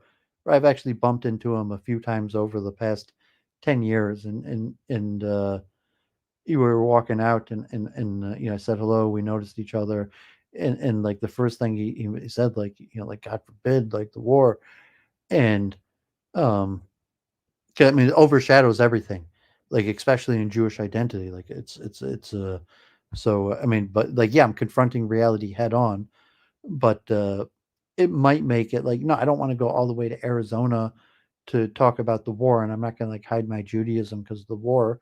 I mean, I seriously doubt it, but, that might factor in, like, say, like, and I'm even honestly in Italy, the war wasn't even going on, but I was a little like I didn't know security concerns or like rising anti-Semitism, God I'm not forbid. saying hide your Judaism. I'm saying you don't have to show a yarmulke.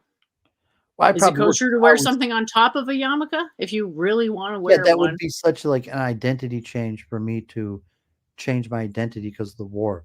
Because Well, like I can't speak to your experience. Like, is this really happening all the time that people are just basically starting conversations expecting on the basis of your clothing that you're a subject matter expert?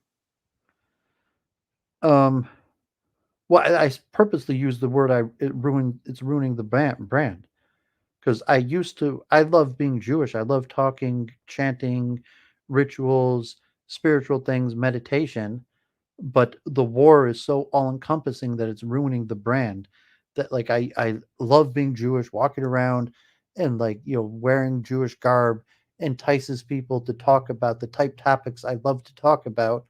But God forbid the war has ruined the brand in the sense that it's not leading to the type things that I've loved being Jewish about in the past, is that the war has become so over encompassing that um, basically like people recognize that I'm a Jew. It's like the war is going to be the topic, and so okay, am I going? Even though for 25 years I've always worn a yarmulke. For 25 years, like I'm gonna stop wearing a yarmulke because the war. God forbid, I'm I'm not not saying planning on it. stop wearing a yarmulke, but I'm what just saying about that it's wearing? ruined the I brand. have a question. Is it kosher to wear something on top of the yarmulke? Yeah, yeah. I mean, I could do that, but it's saying like, So but you could be dressed fine but still be incognito. Is that correct? yeah, and obviously like Hammerov's Jewish, also Penrose is He's Jewish. not Orthodox. Yeah, so I mean, I doubt. I mean, I wouldn't be surprised if maybe Hammerov never talks about the war, or maybe I mean, non-Jews also talk about the war, but it's possible that like He people. probably has some liberal like, oh, it's sad, whatever. Yeah, Totally just goes with whatever the university vibe is. Like, they're but I'm just saying extremely Judaism is my progressive. brand. Like I created my streaming channel, like even on your channel, like I chanted a Hasidic song for like years, and like I always talked about like the Kabbalist and Jewish meditative practice, and I'm just saying like because a year in review, I'm mentioning that the war has ruined the brand. and it's unfortunate. It's upsetting to me that the war has ruined the brand, and I can't escape it. Like in the way where we're just like, well, I'm preaching a Judaism that because the brand is too connected to the war. That's too difficult to to just be like no, I don't stand for that. I don't stand for the war. I just stand for like these meditative practices and theories of the soul, because it's too connected. They're too connected, and so the brand now stands for the war, and it's unfortunate. So I just mentioning that. I mean, I didn't mean to like complain, or I don't necessarily think you're going to be able to give me any good advice to solve that problem. But I was just mentioning that Well, why is it a problem exactly? because it makes my Like I'm constant. Like you understand that the brand of my religion is terrible, and I'm constantly ridiculed for it. So it's like, yeah, and yeah, but I don't think it's the same as the war in Gaza. Now you could say, okay, like your religion is no, just dumb. the entire military industrial apparatus is against my religion, whereas only this one war apparently has bad optics for yours. Yeah, I mean, I don't think of a comparison or better or worse, but I think the brand of your religion being connected to an unjust war is different. Whether it's better or worse, and even claim that, like, yeah, it's probably like I mean, it'd be one thing if people are just like, yeah, that's dumb, but to be like why are you people like doing this unjust war? Like I saw a video clip today of like God forbid innocent babies being killed, and so like I'm not sure that's connected to your brand of yoga or the Vedas, where people aren't going to look at you and be like like, Well, yeah, what Indians do does affect the brand to an extent of yoga. Like India's gotten effed over for a really long time, so that does affect the brand of yoga. yeah, even sure. Kevin McCarran, like God forbid, like yeah, like you could say like he was. But there's a limited good branding of yoga in the West, in its own little limited context of like yoga sluts or whatever. Yeah, so I'll probably be continuing to cover the war for the next few months, and it's like a mixed blessing curse that it's increased my popularity and my relevance, because people don't want to know about Judaism because of the parts I love about Judaism. Like if someone wants me to talk about Indian politics, I don't have to. That's the way I'm looking at it, right? Like just because I love Vedanta doesn't mean I have to know every last thing about Indian politics. I mean, if I'm not saying it's the same in your system. I don't get what the problem is exactly. Well, I mean, the parallel would be if the most important issue in the whole world right now was like India being at war, and like all of a sudden people want to talk to you, but the only thing they want to know is for you to help them understand the war.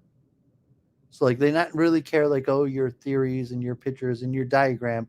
There's like, Jennifer, like you're in that Vedic stuff. Like like every time I turn on the news, it's the war. Help me understand it. And so like I'd say that's somewhat like the situation I'm in right now, where I have like a that's my situation as well. But it's for me, I'm in a war with my own stuff. Help me, because I can't figure it out myself. Maybe metaphorically, but like no, it literally is that I have to go to war against people's problems on their behalf, and I'm fine with that. And most of my explanations is not a fucking diagram. The diagram is for people who already agree with me to help them learn independently. But most of what I'm doing is, why am I having a war with myself? How do I fix it?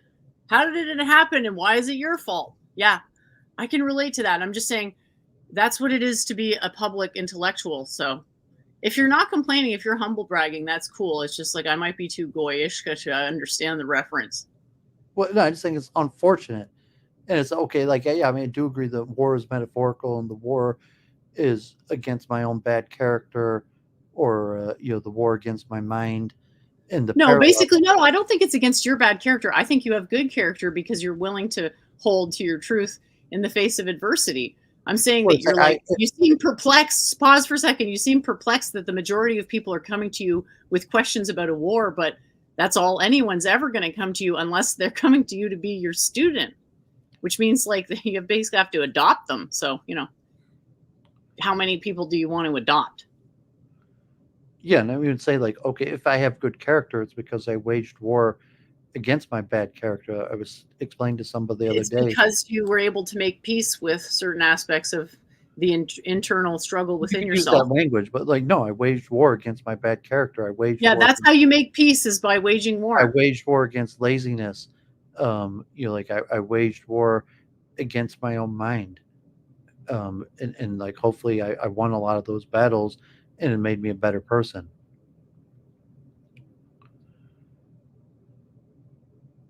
But I prefer the aesthetic of suiting up in armor and a giant cosmic sword to fix other people's problems to anything else. Even like, okay, like I had my big, I mean, maybe even the biggest thing I had ever with Keith Woods on Twitter. And I mean, he posted to his YouTube and Rumble, and like over platforms that got over like 100,000 views. But congratulations. Yeah, that's when you got in trouble for calling yourself a rabbi, right?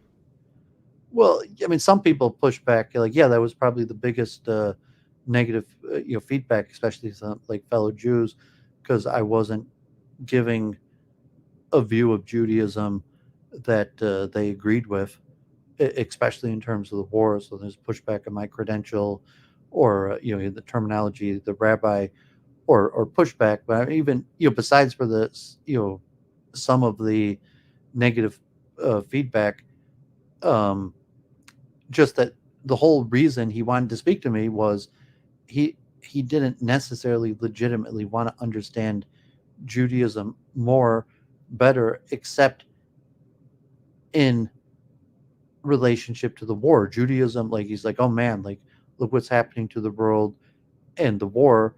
I need to speak to a Jewish scholar so I can understand the war and the global influences of the war better. And so, I mean, I guess, my dharma and, terms like, okay, I took what I could get and I did my dharma, but of the circumstance, like, yeah, it would have been more interesting if he was like, interested in Jewish philosophy for its own sake, as opposed to being interested in Jewish philosophy largely for a negative sake, because that he thinks Jews are problematic, and most specifically so because of the war. So it's that double-edged sword, and God forbid, it might get worse. The war might escalate, and if it doesn't escalate, it's likely to drag on like Ukraine. And so, I mean, for people who follow my regular week in review, it's taken over like half of my week in review. Like, I mean, not because I do week in review so long now. Like, yeah, I thought it was really funny when you lost your shit out of those chat trolls. One of my own channel? Yeah. Or like Mossad. Yeah, that was like the first week, and like I stopped watching, but yeah, but like now it's like 2 hours every week on my week in review, and like Twitter Spaces, or people reaching out. Even like Kevin McCarran, like the reason he wanted to talk to me was because of the war. Even though we were able to pivot to something minorly of mutual interest of the neuroscience and metaphysics, but it was the war why he reached out in the first place. And so I'm predicting 2024, the war is going to be an overarching theme. And I use the expression, I actually heard from Richard Spencer, but I mean, I guess I'd like the expression, I'm copying it, it's ruined the brand. So I don't think I'm going to be able to rebrand it like a positive spin on it. And so I'll have to make do with the, to the best of my ability to, I guess that's my challenge, to save the brand, and saying like the brand is the war. There's something. Do you ever think that trying to save the brand might actually itself be the problem?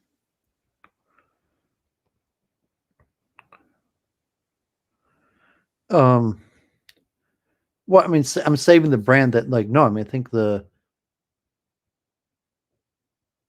Jewish meditation and yeah, but if you're going to say, okay, like the Jewish conception of the soul and even Jewish meditation is directly connected to conceptions of ethno-nationalism or I ethno. didn't say that. I didn't say that, by the way. I'm not saying that. I'm just saying that that has to be established.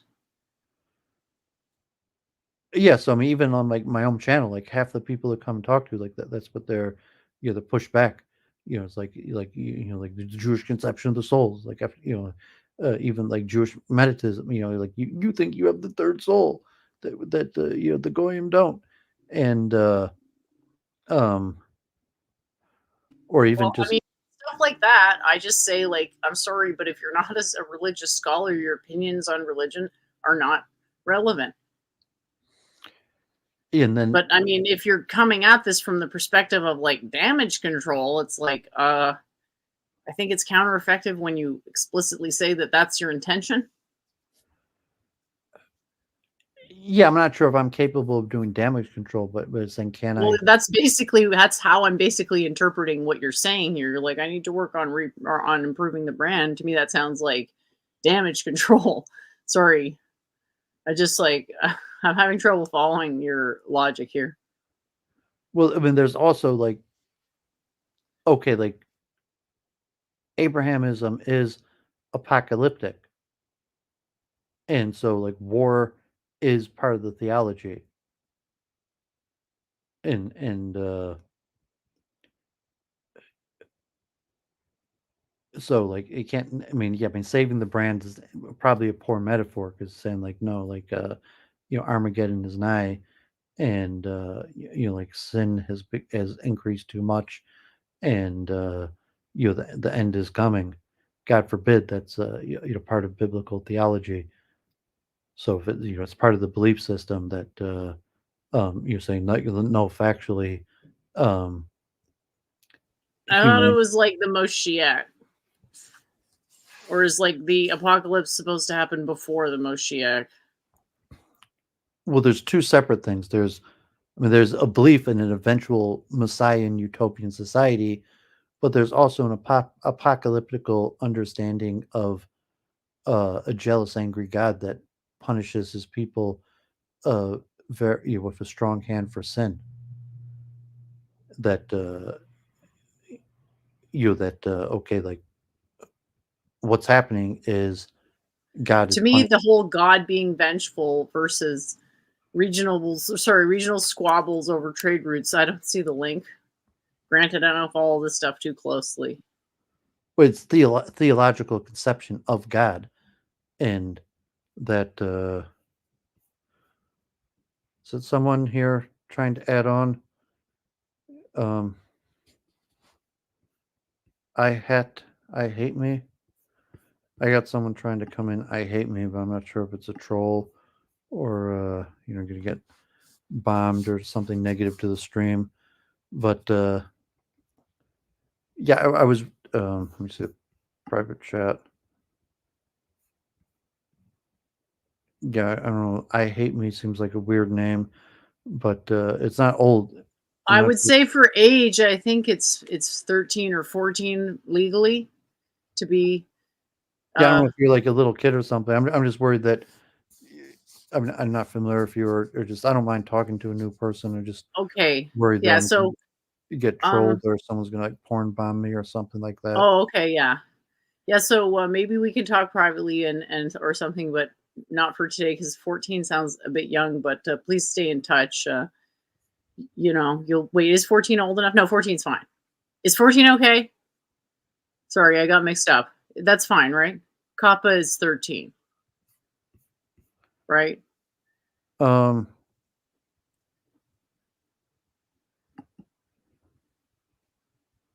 yeah. Wait, you there? You? I hate me. Hello, hello.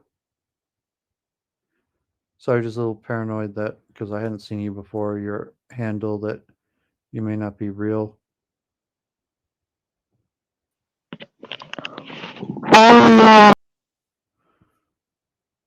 Okay, well, Okay, so I guess we'll wrap up. Anything else you want to say? Yeah, that's a great way to end the show. That was good. So I don't know if you want to keep doing a year in review every year, or like more frequently than that. That'd be fun, especially if you Well, start your. we could stream. I mean, if you have something to do, we could organize a stream. Like we did that Transmigration of Souls with like Kevin McCarran, even though it didn't end up that great. Although he did presentate the redeeming value. I guess on his end, he probably had more than 1,000 people watched on his channel. He got almost 500 views. So, but yeah, if you just had some research or update, or you want to look at some papers, or we could talk offline. But I'm available to stream. I'm still doing week in review every Sunday night.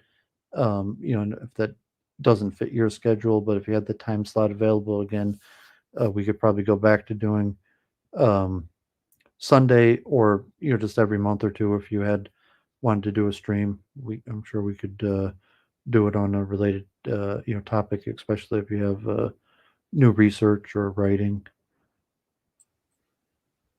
Yeah. Hopefully I will. I don't really know, because I feel like I'm really productive right now.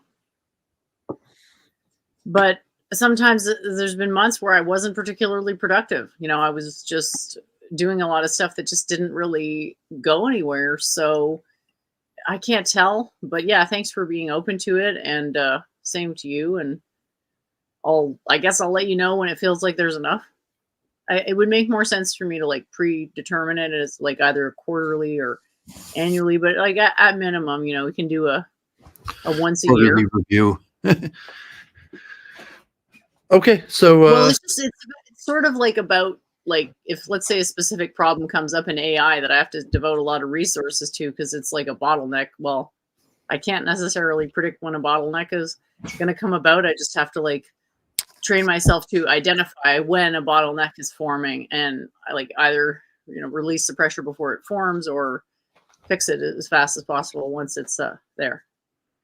So we'll see. And so far, so good. And cheap. We can review He's doing good. I'll probably start paying for the better GPT at some point and start getting some better images, which I haven't been doing because I like the shitty images. Like I really like just starting with pretty, basic, not shitty, but just like a low resolution, but an overall consistent aesthetic and resolution of concepts. So I'm going to eventually dip into the more advanced and precise like Midjourney stuff. It's like I almost want to say it's like too good. Like I don't know if you find the more than the 60 frames per second movies, how it feels different than the 24 frame or 30 frame a second movies. Like there's a lot more resolution on the depth, like almost more higher resolution than reality. I don't know if you can relate to this impression, but hopefully someone in the audience can. But I find that the super high quality AI images give a bit of that, like, oh, it's just overwhelming. It's like TMI in image form. It's like, yeah, okay, her boobs are the size of pumpkins, right? And just for example, like I'm just saying, like it's yes to a point where what is most striking about an image is this like mechanically perfected detail, and it sort of takes away from any sort of more subtle, like if you study the Impressionists at all, like what made them good was that the art was just, the best way to see it is just to honestly glance at it from the corner of your eye, and that's where the motion is the most apparent, because you can almost believe that it's real motion at that level of resolution. So I'll probably also keep the shittier AIs just so that I can still have that range of expression, unless I can figure out how to like downsample the other AIs, which is going to be hard because they tend to have intrinsic symmetry that wouldn't necessarily be lost through downsampling. So that's kind of stuff I like to think about. Yeah, and if you're interested in learning about AI, you reach out. I'm available. I like to see people leverage the technology more. And I don't see as much leveraging of the technology as I could. And yeah, happy to help facilitate that transition. So yeah, thanks again, Doovid, for platforming me and for the fun chat. And sorry for being grumpy towards the guests. Like I don't have a good history with those people. Like, don't don't want to Well, go no into all problem. that. And so, yeah, have a great year, everybody. Thanks, Jennifer, for joining. And if we do something again, I'll post it on social media. And Jennifer's Twitter and YouTube is linked in the chat. So have a great year, everyone. Bye.